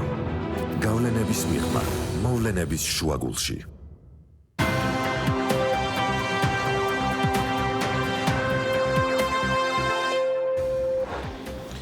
2020 წლის იანვარში საქართველოს აეროპორტები ჯამში 314,079 მგზავრს მოემსახურა, რაც 3%-ით ნაკლებია წინა წლის ანალოგიურ პერიოდთან შედარებით. 2020 წლის იანვრის თვეში საავიაციო ნავთის იმპორტმა 62,9% თურქმენეთიდან შეადგინა, ამავე თვეში სულ საავიაციო ნავთის იმპორტმა 5,400 ტონა შეადგინა, რაც 800 ტონით აღემატება გასული წლის ანალოგიური პერიოდის მაჩვენებლას. პარლამენტი ენერგოეფექტურობისა და შენობების ენერგოეფექტიანობის შესახებ კანონპროექტის განხილვას აგრძელებს, რა ვალდებულებები ექნება საჯარო და კერძო სექტორს იმისთვის, რომ ენერგია დააზოგონ. ეს დარგობრივი ეკონომიკის და ეკონომიკური პოლიტიკის კომიტეტის ხდომაზე ეკონომიკის მინისტრის მოადგილემ დეპუტატებს პირველი მოსმენით გააცნო. ადგილობრივი მოსაკრებლების შესახებ კანონში დაგეგმილი ცვლილებები დაუსრულებელი მშენებლობების სპეციალური შეთანხმების გაცემისთვის მოსაკრებლის გადასახადისგან გათავისუფლება იგეგმება ინიციატორების განმარტებით ცვლილებების მიზანი მშენებლობის დასრულების ხელშეწყობაა. წყალმომარაგების კომპანიის ინფორმაციით ქუთაისის წყალმომარაგების ინფრასტრუქტურის მშენებლობის მეორე ფაზა დასკვნით ეტაპზეა, რაც იმას ნიშნავს, რომ ქუთაისის მოსახლეობა 24 საათიან წლის მიწოდებაზე ეტაპობრივად გადავა. საქართველოს ბიზნეს ასოციაცია ამერიკის შეერთებული შტატების საერთაშორისო განვითარების სააგენტოს მიერ ორგანიზებული ეკონომიკური უსაფრთხოების პროგრამას მასპინძლობს 5 დღიანი ინტენსიური სწავლების ფარგლებში მონაწილეები პრაქტიკულ რეკომენდაციებს ადგილობრივი და საერთაშორისო ტრენერებისგან ორგანიზაციის მდგრადი განვითარების საკითხებზე მიიღებენ. სადაზღვევ კომპანია ალდაგის მხარდაჭერით ზუგდიდში საქართველოს თხილის მწარმოებელთა ასოციაციის მეოთხე ყოველწლიური კონფერენცია გაიმართა. კონფერენციაზე დამსწრე საზოგადოებას საშუალება მიეცა მიიღო უახლესი ინფორმაცია თხილის დარგში აქტუალურ საკითხებთან დაკავშირებით, როგორიცაა მავნებელ დაავადებებთან ბრძოლა, ნიადაგის განუყიერება, მოსავლის დაზღვევა, შეღავათიანი პროდუქტები და სხვა. ლიბერტი ბანკის მმართველ გუნდს საცალო საბანკო მომსახურების დირექტორის პოზიციაზე გიორგი მაკარიძე შეუერთდა. ბიტკოინის ფასი გაიზარდა, ამ ციფრული ვალუტის საბაზრო ღირებულებამ გასული წლის ოქტომბრის შემდეგ $10,000 ნიშნული პირველად გადალახა. დილომშვიდობის აუდიტის სამსახურმა ავტობუსების მძღოლების ზეგანაკვეთურ სამუშაოზე ანგარიში გამოაქვეყნა, რომლის თანახმადაც მძღოლების უმეტესობა შრომის კოდექსის გათვალისწინებულ 48 საათზე მეც მუშაობენ. ექსპერტების თქმით, დღიურად 13-14 საათიანი მუშაობა ავტოავარიების რისკს ზრდის. თემაზე ნინი ლონგურაშვილმა იმუშავა, როგორც ჩვენმა ჟურნალისტმა გაარკვია, მძღოლები დღე-გამოშვებით მუშაობენ, თუმცა მათი სამუშაო საათები კვირის განმავლობაში მინიმუმ 60 საათს მაინც შეადგენს. გამარჯობა. დღეში დაახლოებით რამდენ საათს მუშაობთ? ალბათ 12-14. ზოგი 14, ზოგი 18, ზოგი 17. დღეში დაახლოებით რამდენ საათს მუშაობთ? დღეში დაახლოებით 10-12 საათი. 14-15 საათს. ეს თვლით რომ ბევრია თუ არ არის თქვენ? საგზურში როგორც აგვაქვს მითითებული ისე ვმუშაობთ. დღეში გააჩნია რომელი ვეზი ხარ, ხან 12, ხან 13, ხან 14 ასე რა ვიცი. ავტობუსის მძღოლების უმეტესობა დღეში 15 საათს მაინც მუშაობს, რაც შრომის კოდექსის ძირითად მოთხოვნას, რომლის მიხედვით დასაქმებული სამუშაო დროის ხანგრძლივობა არ უნდა აღემატებოდეს კვირაში 48 საათს არ შეესაბამება. ზეგანაკვეთურ სამუშაოს ასრულებს მძღოლების უმეტესობა, რაც აუდიტის დასკვნის თანახმად შრომის უსაფრთხოების თვალსაზრისით რისკის შემცველი შეიძლება იყოს. კითხვებზე პასუხის მოსასმენად თბილისის სატრანსპორტო კომპანიას მივაკითხეთ. გიორგი შარკოვის ამ თემაზე მუშაობა მიმდინარეობს და ისინი იმედოვნებენ, რომ საკითხი 2020 წელს დარეგულირდება. სამუშაო გრაფიკი დღეს არ დაადგენილა, ეს წლებია ესე მომდინარეობს. ავტობუსის მძღოლები მუშაობენ დღე გამოშვებით, უწევთ ხშირ შემთხვევაში 15-16 საათი მუშაობა დღის განმავლობაში, მეორე დღეს ბუნებრივია ისვენებენ. ჩვენ კონსულტაციები გასულ წელსაც ჰქონდა აღნიშნულთან დაკავშირებით, მათ შორის საერთაშორისო ორგანიზაციებთან, საკონსულტაციო კომპანიებთან. ჩვენ დაგეგმილი გვაქვს უკვე ამ თემაზე უფრო აქტიური მუშაობა და ვიმედოვნებთ, რომ წელს შეგვეძლება და მოვახერხებთ, რომ 8 საათიან სამუშაო გრაფიკზე გადავიყვანოთ ჩვენი მძღოლები. როგორც აუდიტის სამსახურის დასკვნიდან ირკვევა, ზეგანაკვეთური სამუშაოს დაფინანსება თბილისის სატრანსპორტო კომპანიისათვის წამგებიანია ფინანსურადაც. კვირაში 48 საათზე მეტი ზეგანაკვეთური სამუშაოს შესრულებისას დასაქმებული საათობრივი სახელფასო განაკვეთი იზრდება 25%-ით. 2017-2018 წლებში კომპანიამ გაზრდილი სატარიფო განაკვეთის სახით 1,310,000 ლარზე მეტი აანაზღაურა. საქართველოს ალიანსი უსაფრთხო გზებისათვის თავმჯდომარე ეკალალიაშვილი ჩვენთან საუბარში ამბობს, რომ ამ საკითხს შესაბამისი ყურადღება არ ექცევა. ზეგანაკვეთური მუშაობა კი ავარიული შემთხვევების რისკს ზრდის. ძალიან სამწუხაროა, რომ იმ სატრანსპორტო საშუალებებში, რომლებიც ასე აქტიურად შემოდის დედაქალაქში განსაკუთრებით, ამდენი რესურსი იხარჯება, ამ ხელა პოპულარიზაცია კეთდება, სხედან მძღოლები, რომლებსაც არც კვალიფიკაცია აქვთ შესაბამისი და არც მუშაობის და დასვენების რეჟიმები აქვს დარეგულირებული. თბილისის სატრანსპორტო კომპანია თბილისის მერიის მიერ დაფუძნებულია და საწარმოს 100%-იან წილს ფლობს.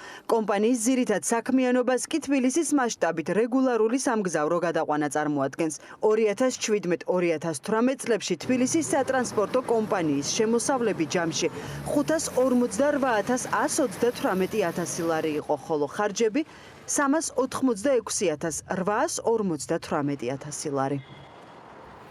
მადლობა ნინი ლონგურაშვილს და განვაგრძობ საქმიან დილას, რამდენად ეფექტურია მინისტრის საათი პრაქტიკაში. საშემოდგმო სესიაზე პარლამენტმა 5 მინისტრს მოусმინა, მიხეილ ჭყენკელს, ნატია თურნავას, ივანე მაჭავარიანს და დავით ზალკალიანს. საგაზაფხულო სესიაზე ჩატარდა კიდევ ერთი მინისტრის საათი და პარლამენტმა ჯანდაცვის მინისტრს ეკატერინე ტიკარაძეს მოусმინა. რა მიზანი აქვს საკანონმდებლო ორგანოს კიდევ ერთ მაკონტროლებელ ბერკეტს და როგორ თავში აღვნიშნეთ, რამდენად ეფექტურად იყენებს მას პარლამენტი. ამ თემაზე ვისაუბრებთ დემოკრატიის ინდექსის საქართველოს ხელმძღვანელთან ეკატერინე ციმაკურიძესთან ერთად. დილამშვიდობის, მადლობა კიდევ ერთხელ რომ ხარ საქმიან დილაში. პირველ რიგში მინისტრის საათის მიზანი არის, რომ მინისტრის მიერ, ასე ვთქვათ, პარლამენტში წარდგენილი პროგრამა, რომელიც მის დამტკიცებას მოყვება, შემდეგ ამ პროგრამის შესრულებაზე პარლამენტმა მოისმინოს ანგარიში და გაუწიოს ზედამხედველობა. ეფექტურობა როგორია დღეს მინისტრის საათის, როგორია დემოკრატიის ინდექსის საქართველოს შეფასება? მოგესალმებით, მივესალმები მაყურებელს. მინისტრის საათი პრინციპში დღეს არის პარლამენტის ხელში მთავრობაზე კონტროლის განხორციელების ერთ-ერთი ყველაზე ხშირად გამოყენებული მექანიზმი. ჩვენ ადრე სხვა გადაცემებშიც გვისაუბრია ხშირად, რომ თავის მაკონტროლებელ ფუნქციას პარლამენტი მიუხედავად იმისა, რომ ძალიან ბევრი მექანიზმი არის რეგლამენტით გაწერილი და ძალიან ბევრი შესაძლებლობა აქვს პარლამენტს, რომ სხვადასხვა ფორმებით გააკონტროლოს მთავრობის მუშაობა, ის ამ მექანიზმებს პრაქტიკულად არ იყენებს. ერთადერთი მინისტრის საათი არის, რომელიც ყველაზე რეგულარულად არის ხოლმე გამოყენებული და ამას უფრო მეტად ალბათ მივაწერდი იმ გარემოებას, რომ რეგლამენტი ავალდებულებს პარლამენტს, რომ წელიწადში ერთხელ თითოეული დარგის მინისტრს ერთხელ მაინც მოусმინოს. როგორც შენ აღნიშნე ბექა, მინისტრის საათის დანიშნულება მთავარი ფუნქცია არის ის, რომ პარლამენტმა შეაფასოს როგორ სრულდება მთავრობის მხრიდან სამთავრობო პროგრამა და შესაბამის დარგობრივ მინისტრებს ამის შესახებ დეტალურად გამოკითხოს და აქ ჩვენი დაკვირვებით და ჩვენთვის საინტერესო იყო ამ პროცესზე დაკვირვება სწორედ იმიტომ, რომ პრაქტიკულად ეს არის ერთადერთი საზედამხედველო ფუნქცია, რაც ახლა პარლამენტის მხრიდან პრინციპში სრულდება. რაც შეეხება შევხედოთ საკმაოდ ასე ვთქვათ ეფექტური უნდა იყოს, ხო? მინისტრი მიდის, აკეთებს მოხსენებას და მოხსენებიდან გამომდინარე ან ასე ვთქვათ თემები, რომელიც შეიძლება მინისტრს გამორჩეს ამ შემთხვევაში, პარლამენტ დეპუტატებს შეუძლიათ რომ კითხვები დასვან ისეთი კითხვები, რომელიც საზოგადოებასაც აქვს, მათ შორის კრიტიკული კითხვები. ანუ კარგი, ასე ვთქვათ, ინსტრუმენტია იდეაში, რომ იყოს მაკონტროლების ფუნქცია კარგად შესრულებული. ძალიან კარგი ინსტრუმენტია, თუმცა ჩვენ რეალობაში სამწუხაროდ არ არის ქმედითი და რატომ?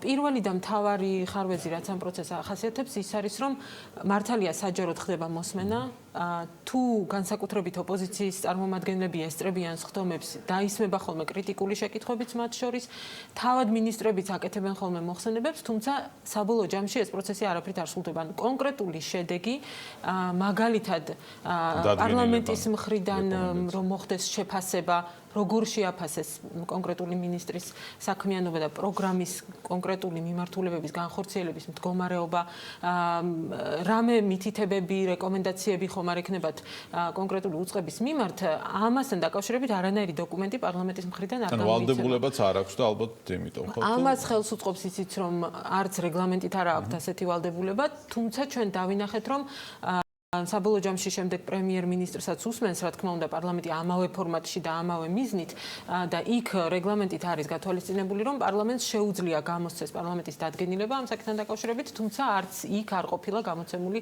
ასეთი დადგენილება. ანუ იმის თქვა მინდა, რომ გამოდის, რომ პარლამენტი უბრალოდ უსმენს მინისტრებს, რაც თავისთავად ცუდი არ არის პასუხებს, თუმცა შემდეგ ამას რა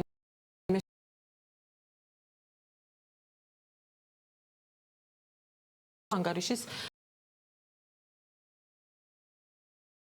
მაგრამ ამ და იც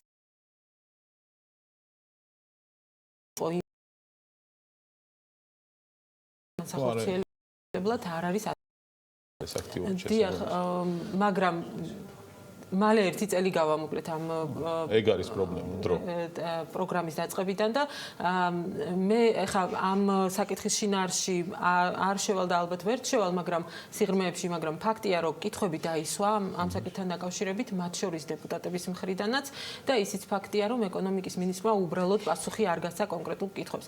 აქ ძალიან მნიშვნელოვანია და სხვათა შორის ჩვენ გამოვითხოვეთ კიდევაც წერილობით მინისტრისგან, სამინისტროდან ინფორმაცია ამის შესახებ და იქაც უბრალოდ გვიპასუხეს, რომ დაგვიდასტურეს, რომ არ არის ათვისებული ეს თანხა, ან თუნდაც რაღაცა ნაწილი მაინც ხო? ანუ განმარტებები არ მოყოლია? განმარტებები ამასთან დაკავშირებით სამინისტროს არ გაუკეთებია არც საჯარო ინფორმაციის სახით და არც მინისტრის საათის ფორმატში. აქ ძალიან მნიშვნელოვანია სხდომის თავმჯდომარის როლი ესეთ შემთხვევებში, როდესაც მწვავე კითხვებზე დაისმის, მწვავე საკითხებზე დაისმის კითხვები, მაგრამ მინისტრები არ პასუხობენ, სხვა შემთხვევებიც დაფიქსირდა ასეთი და 15 წუთი აქვს პასუხისთვის, ხო?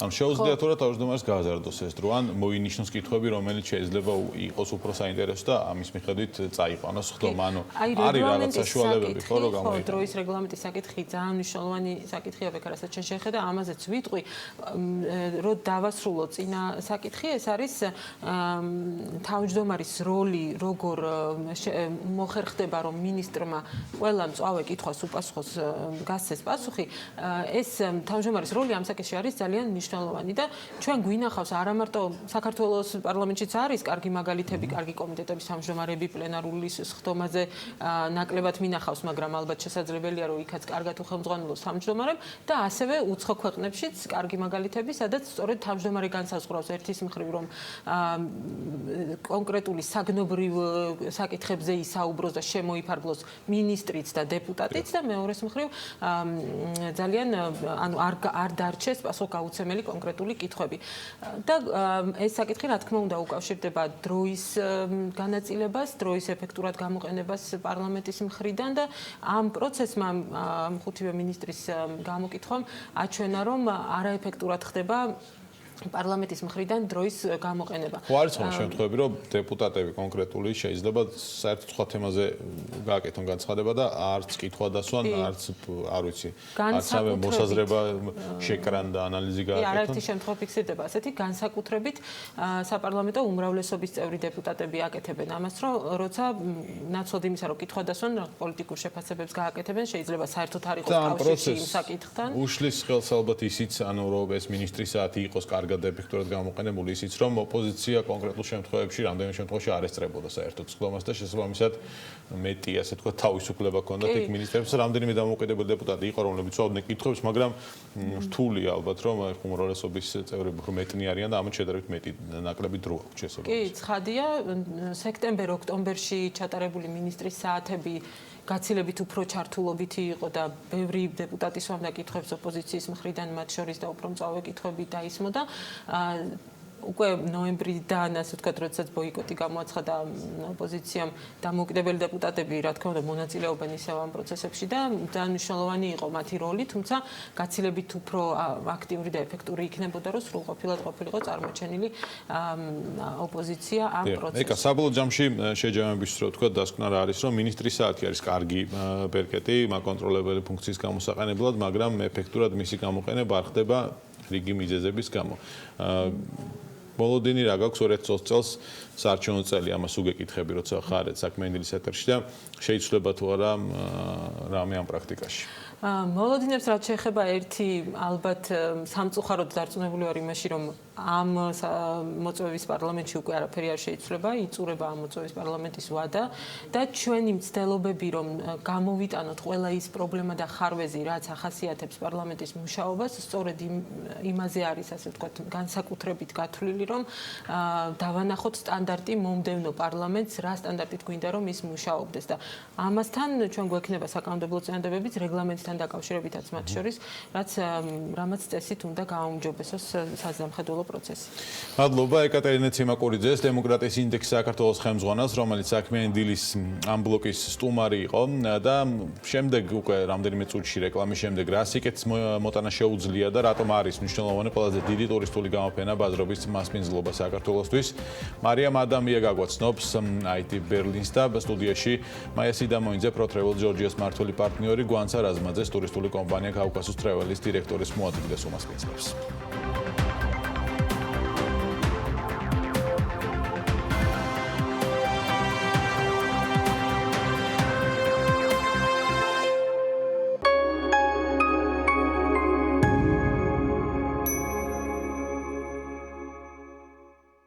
გალფში პრიზების სცენა. მხოლოდ გალფ კლუბის ბარათით ყოველი 30 ლარის შენაძენზე მიიღე მომენტალური გათამაშების 1 ბილეთი. გადაფხიკე და დაიჭირე 20,000 პრიზიდან ერთ-ერთი. თამაშდება 12 iPhone, 12 ტელევიზორი, მარშალის 12 დინამიკი და 12 ყურსასმენი. ასევე გათამაშებაშია 1000-ობით სხვა პრიზი, უფასო საწვავი, გალფ კლუბის ქულები, ჰოთ-დოგ მენიუ, ყავა და უამრავი აქსესუარი. აირჩიე გალფი, ჩაიფიქრე და მოიგე. მიიღე და გააგზავნე ამანათი საქართველოს პოსტით საუკეთესო ფასად. საბერძნეთი 1 კილოგრამი 1.5 ევრო, იტალია 1 კილოგრამი 2 ევროდან, ესპანეთი 1 კილოგრამი 3 ევროდან. ყოველთვის შეგიძლია გაუგზავნო განსაკუთრებული ამანათი საყვარელ ადამიანებს. საქართველოს პოსტა ემიგრანტებისთვის. 16 თებერვლის ჩათვლით კვირის აქცია სუფთა სახლში. პალეტი 4 ლარი და 80 თეთრი, ლოსკი 9 ლარი და 55 თეთრი, ელსევე 5 ლარი და 30 თეთრი. მიიღეთ 30%-მდე ფასდაკლება დეკორატიული კოსმეტიკის სრულ ასორტიმენტზე. ვიცხოვროთ სუფთა სახლში. ორჯერ მეტი სარგებლის მისაღებად სანტეს გაწურული მაწონია საჭირო. ორმაგად სასარგებლო მაწონი 1 კილოში. სამზარეულოს პროფესიონალური დანადგარები და ელექტრომოწყობილობები. ჭურჭლის და აქსესუარების მრავალფეროვანი არჩევანი. მაგიდის სერვირება სასტუმროებისთვის და რესტორნებისთვის. გასტროტეკი. ყველაფერი პროფესიონალური სამზარეულოსთვის. დაგვიკავშირდით ნომერზე 295 66 33. მე ვარ მაცაცო ხაჭაპურიძე. 22 წლის ასაკიდან მხედველობამ დაიწყო სწრაფი გაუარესება. 2014 წლიდან ვიყენებ სმენის აპარატებს. მე ვარ ვაჟა გოგიტაშვილი, 40 წელია რაც ტაქსის მძღოლად მუშაობ. 10 წელია რაც მხედველობა და სმენა დამექვეითდა, მაგრამ მე მაინც განვაგრძობ ჩემს საქმიანობას.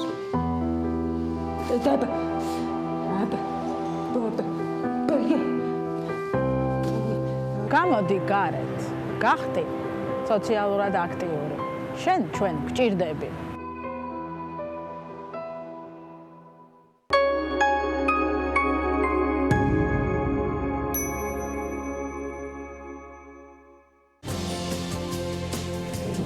ბერძნული მითის თანამედროვე აღქმა და ახალი ქართული დრამატული ინტერპრეტაცია, რომლის გმირებად თოჯინები იქცნენ. ილიაუნის სცენა პრემიერის მოლოდინში. რას გვიყვება ოიდიპოსის მეფის ტრაგედიის პარალელურად განვითარებული ისტორია. მზადება სპექტაკლისთვის ოიდიპოსი და იოკასტე. ნახეთ პირველამდე.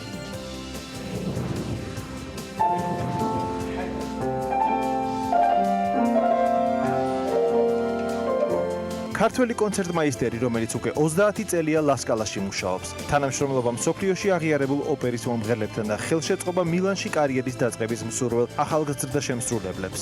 ლასკალას, კარნეგი ჰოლის, ვენის სახელმწიფო ოპერის, პარიზის შანზელიზეს თეატრის და ბარსელონას საოპერო თეატრის ლისეუს შემდეგ მსოფლიო დონის კონცერტმაისტერის სამშობლოში წლების შემდეგ პირველად დაუკრავს. რამდენი წელი რო არ დამიჭრავს, შეიძლება უფრო მეტად უნდა შევეცადო. ქართველი პიანისტი მზია ბახტურიძე და აღიარებული ტენორი ოთარ ჯორჯიკია ერთობლივი კონცერტისთვის ემზადებიან. გამშვები პუნქტი წიგნი აფხაზეთზე და ფოტოები აფხაზეთიდან. საზოგადოებისთვის აქამდე უცნობი მასალა ენგურს გაღმა საქართველოს ყოფა ცხოვრებას ასახავს. ფაქტები, რომლებმაც ფოტოგრაფი ვაჩე რაინდელი და მწერალი ირაკლი შამათავა ერთ სივრცეში, ერთი იდეის გარშემო გააერთიანა. ნახეთ პირველამდე.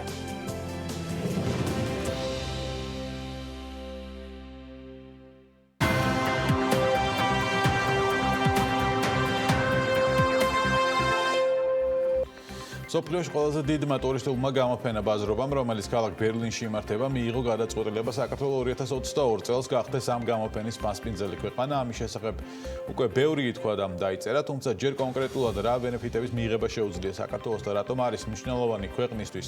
მოსავლიდან შედეგებზე რიცხვებში ჩაშლილად არ გვისაუბრია, ამიტომაც მარიამ ადამიამ გადაწყვეტა მსოფლიოს უმსხვილესი გამოფენა ამ კუთხით გაგვეცნოს და დეტალები ერთ სიუჟეტში შეაჯამა. 180-ზე მეტი ქვეყანა, 11,000-ზე მეტი ორგანიზაცია, 200,000-მდე ვიზიტორი და 5,000-ზე მეტი ჟურნალისტი. ასეთი არის მსოფლიოში ყველაზე მასშტაბური ტურისტული გამოფენა IT ბერლინის მონაცემები, რომელსაც 2022 წელს საქართველოს უმასპინძლებს შესაბამისად პირველად გვეძლევა შესაძლებლობა წარმოვაჩინოთ ჩვენი ქვეყანა და ტურისტული პოტენციალი სრულად და რაც მთავარია, ღირსეულად.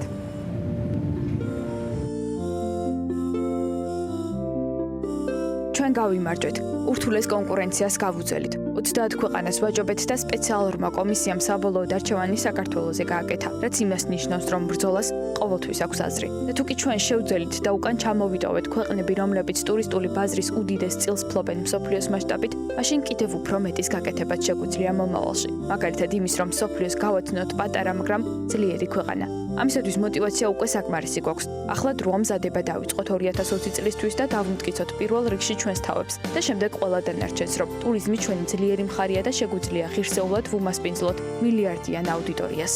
თუ კი რიცხვებს უფრო დეტალურად ჩავშლით, ჩანს, რომ როგორც მასპინძელი ქვეყანა საქართველოს 37 მილიონი ევროს ღირებულების საიმიჯო, საინფორმაციო და მარკეტინგულ მხარდაჭერას მიიღებს. ეს არის 15 მილიონი ევროს ღირებულების ონლაინ მედია მომსახურება, 3 მილიონ 200,000 ევროს ღირებულების ტელე და რადიო დაფარვა, 19 მილიონი ევროს ღირებულების მომსახურება ბეჭდურ მედიაში და რაც მთავარია, ეს არის აღიარება, შანსი და ბილეთი წარმატებული მომავლისკენ, ცხოვრებისკენ და მსოფლიოსკენ, რადგან ჩვენზე კიდევ უფრო მეტს დაწერენ, ისაუბრებენ და დაგვათვალიერებენ, თუ კი ამ შანსს სწორედ გამოვიყენებთ და დავანახებთ მსოფლიოს, რომ მიღმა ღვინისა, საქართველოს კიდევ ბევრ ტურისტულ პოტენციალს აერთიანებს, რომ ჩვენ გვაქვს შესაძლებლობა ვიყოთ ძლიერი ქვეყანა, ძლიერი ეკონომიკით, ნოვატორი ბიზნესმენებით, ღირებული იდეებითა და თანამედროვე ტექნოლოგიებით. ასე მოხდა გერმანიის, თურქეთის, პოლონეთის, მალაიზიისა და კიდევ ბევრი იმ ქვეყნის შემთხვევაში, რომლებმაც 2007 წლიდან დღემდე უმასპინძლეს ITB Berlin-ს, რომლის შედეგადაც თითო ქვეყანაში შემოსული საერთაშორისო ვიზიტორების ზრდამ საშუალოდ 130%-ს მიაღწია. ეს კი კიდევ ერთი დასტურია თუ რამხელა მნიშვნელობა და შესაძლებლობაა საქართველოს ტურიზმის ინდუსტრიის მომავალი განვითარებისთვის ეს გამოფენა. ამიტომაც ამაზე უნდა ვილაპარაკოთ, ბევრი და ყველგან, რადგან თხრობას დიდი ძალა აქვს. სიტყვები შთააგონებენ, შთაგონება მოქმედებისაკენ გვიბიძგებს, მოქმედება კი წინ გვექაჩება და გვეხმარება წარმატების მიღწევაში. როგორც უკვე დავანონსე, სტუდიაში გვერდებიან გამოფენას ასაუბროთ უკვე მაია სიდამოინძე, Pro-Travel Georgia's მმართველი პარტნიორი და გვანცა რაზმაძე, ტურისტული კომპანია Caucasus Travel-ის დირექტორის მოადგილე დილამშვიდობის მოგესალმებით. დილამშვიდობის, დიდი მადლობა ბექა და მადლობა მარიამს ძალიან საინტერესო და გულისამაჯუყებელი სიუჟეტისთვის. პირველ რიგში მინდა აღვნიშნო, რომ მასპინძელი ქვეყანა ნიშნავს, ასე ვთქვათ, მასწავლ ქვეყანას თვითონ ITB Berlin-ის ფარგლებში, რომელიც ტარდება გერმანიაში და არა საქართველოში ჩამოტანა. გვანცა რაზმაძე, Caucasus Travel-ის წარმომადგენელი, რომელიც მრავალწლიანი გამოცდილება აქვს ITB-ზე მონაწილეობის, მოგვითხრობს უფრო დეტალურად, რას ნიშნავს იყო მასპინძელი ქვეყანა. ჩვენ პრინციპში გვაქვს გამოცდილება, როცა ჩავდიოდით ITB-ზე და იყვნენ თურქეთი და სხვა ისეთი წარმატებული ქვეყნები, კი ბატონო. მოგესალმებით ყველას პირველ რიგში, დიდი მადლობა მოწვევისთვის. პირველ რიგში მინდა რომ მიულოცო ეს არაჩვეულებრივი ამბავი სრულიად საქართველოს ტურიზმის ინდუსტრიას, იმიტომ რომ მათ მას ესმის რეალურად ყველაზე კარგად ამ მოვლენის მნიშვნელობა. ITB მოგეხსენებათ არის ერთ-ერთი ყველაზე მასშტაბური და მნიშვნელოვანი გამოფენა მსოფლიო ტურიზმის ასე ვთქვათ ინდუსტრიაში. და ის რომ საქართველო იქნება მასპინძელი ქვეყანა, ეს არის უდიდესი წარმატება ჩვენი ქვეყნისთვის, იმიტომ რომ ეს არის საერთაშორისო აღიარება იმისა, რომ ქვეყანას მართლაც გააჩნია დიდი პოტენციალი ტურიზმის განვითარების და მართლაც რაღაცა სწორ გზაზე ვდგავართ ამ მიმართულებით და ტურიზმის დარგში. ეს ნიშნავს, რა თქმა უნდა, ცნობადობის ამაღლებას, ეს ნიშნავს ქვეყნის პოზიციონირებას, როგორც ასე ვთქვათ, საინტერესო ტურისტული დანიშნულების ადგილის, რაც ბუნებრივად თავის მხრივ ნიშნავს მეტ ინტერესს ჩვენი ქვეყნის მიმართ. ჩვენ ვიცით, რომ ITB ერთ-ერთი ყველაზე მასშტაბური გამოფენაა, სადაც ტურიზმის ინდუსტრიის გლობალურად, ასე ვთქვათ, წარმოდგენილია ფაქტობრივად ყველა მონაწილე. ასე ვთქვათ, პრეტენზია რაც არჩევნებში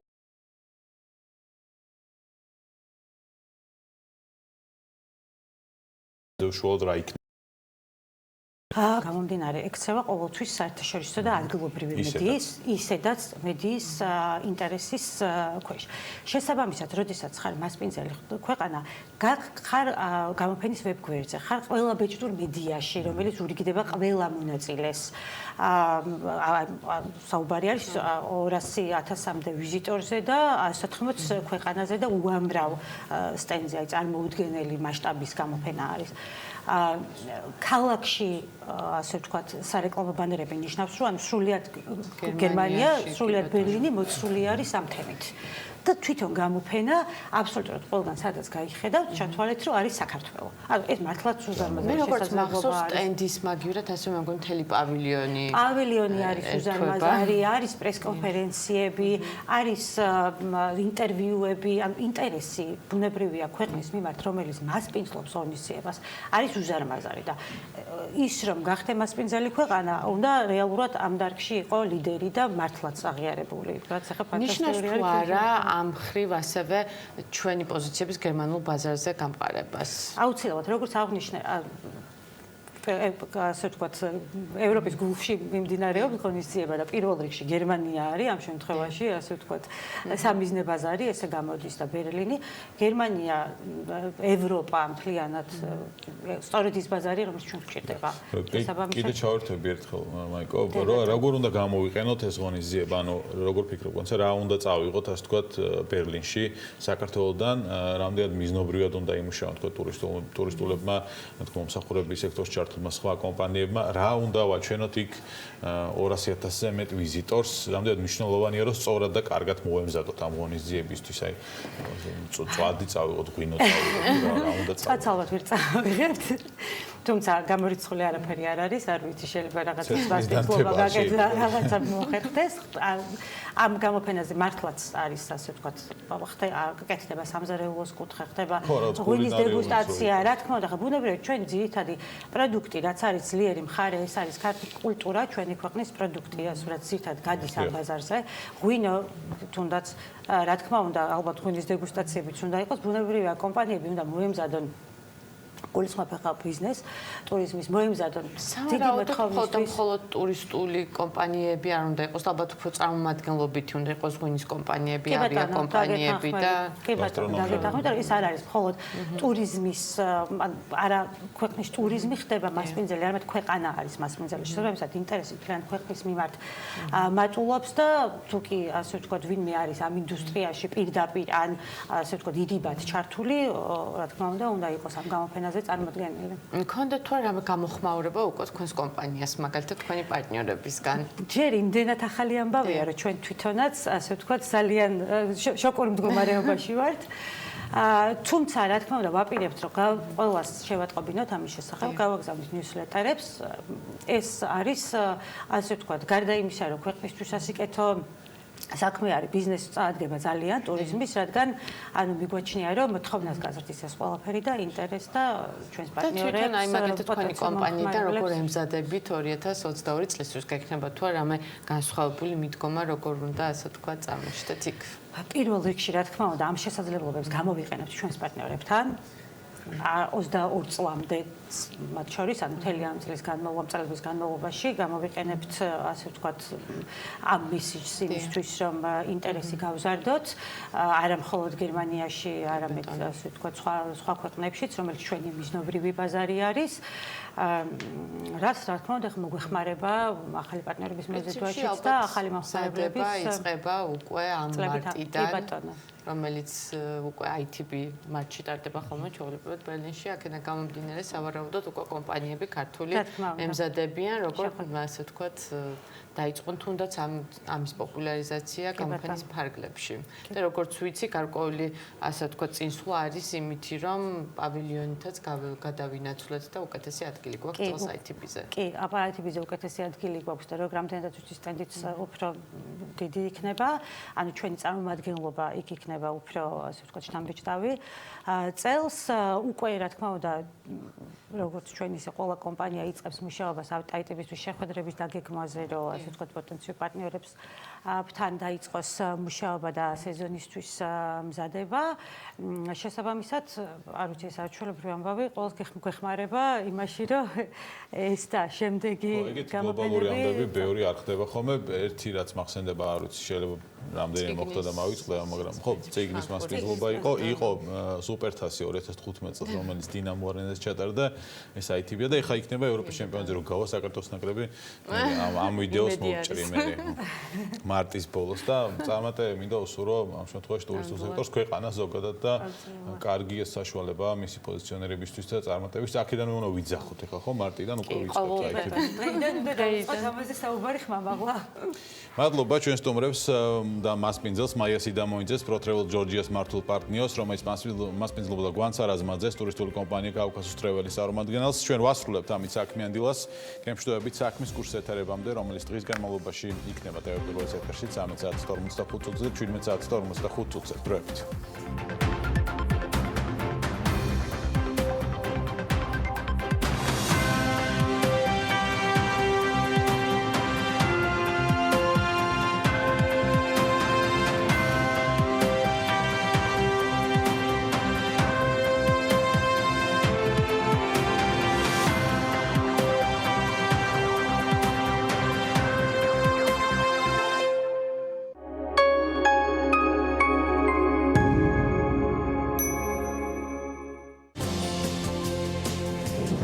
ბერძნული მითის თანამედროვე აღქმა და ახალი ქართული დრამატული ინტერპრეტაცია, რომლის გმირებად თოჯინები იქცნენ. ილიაუნის სცენა პრემიერის მოლოდინში. რას გვიყვება ოიდიპოსის მეფის ტრაგედიის პარალელურად განვითარებული ისტორია. მზადება სპექტაკლი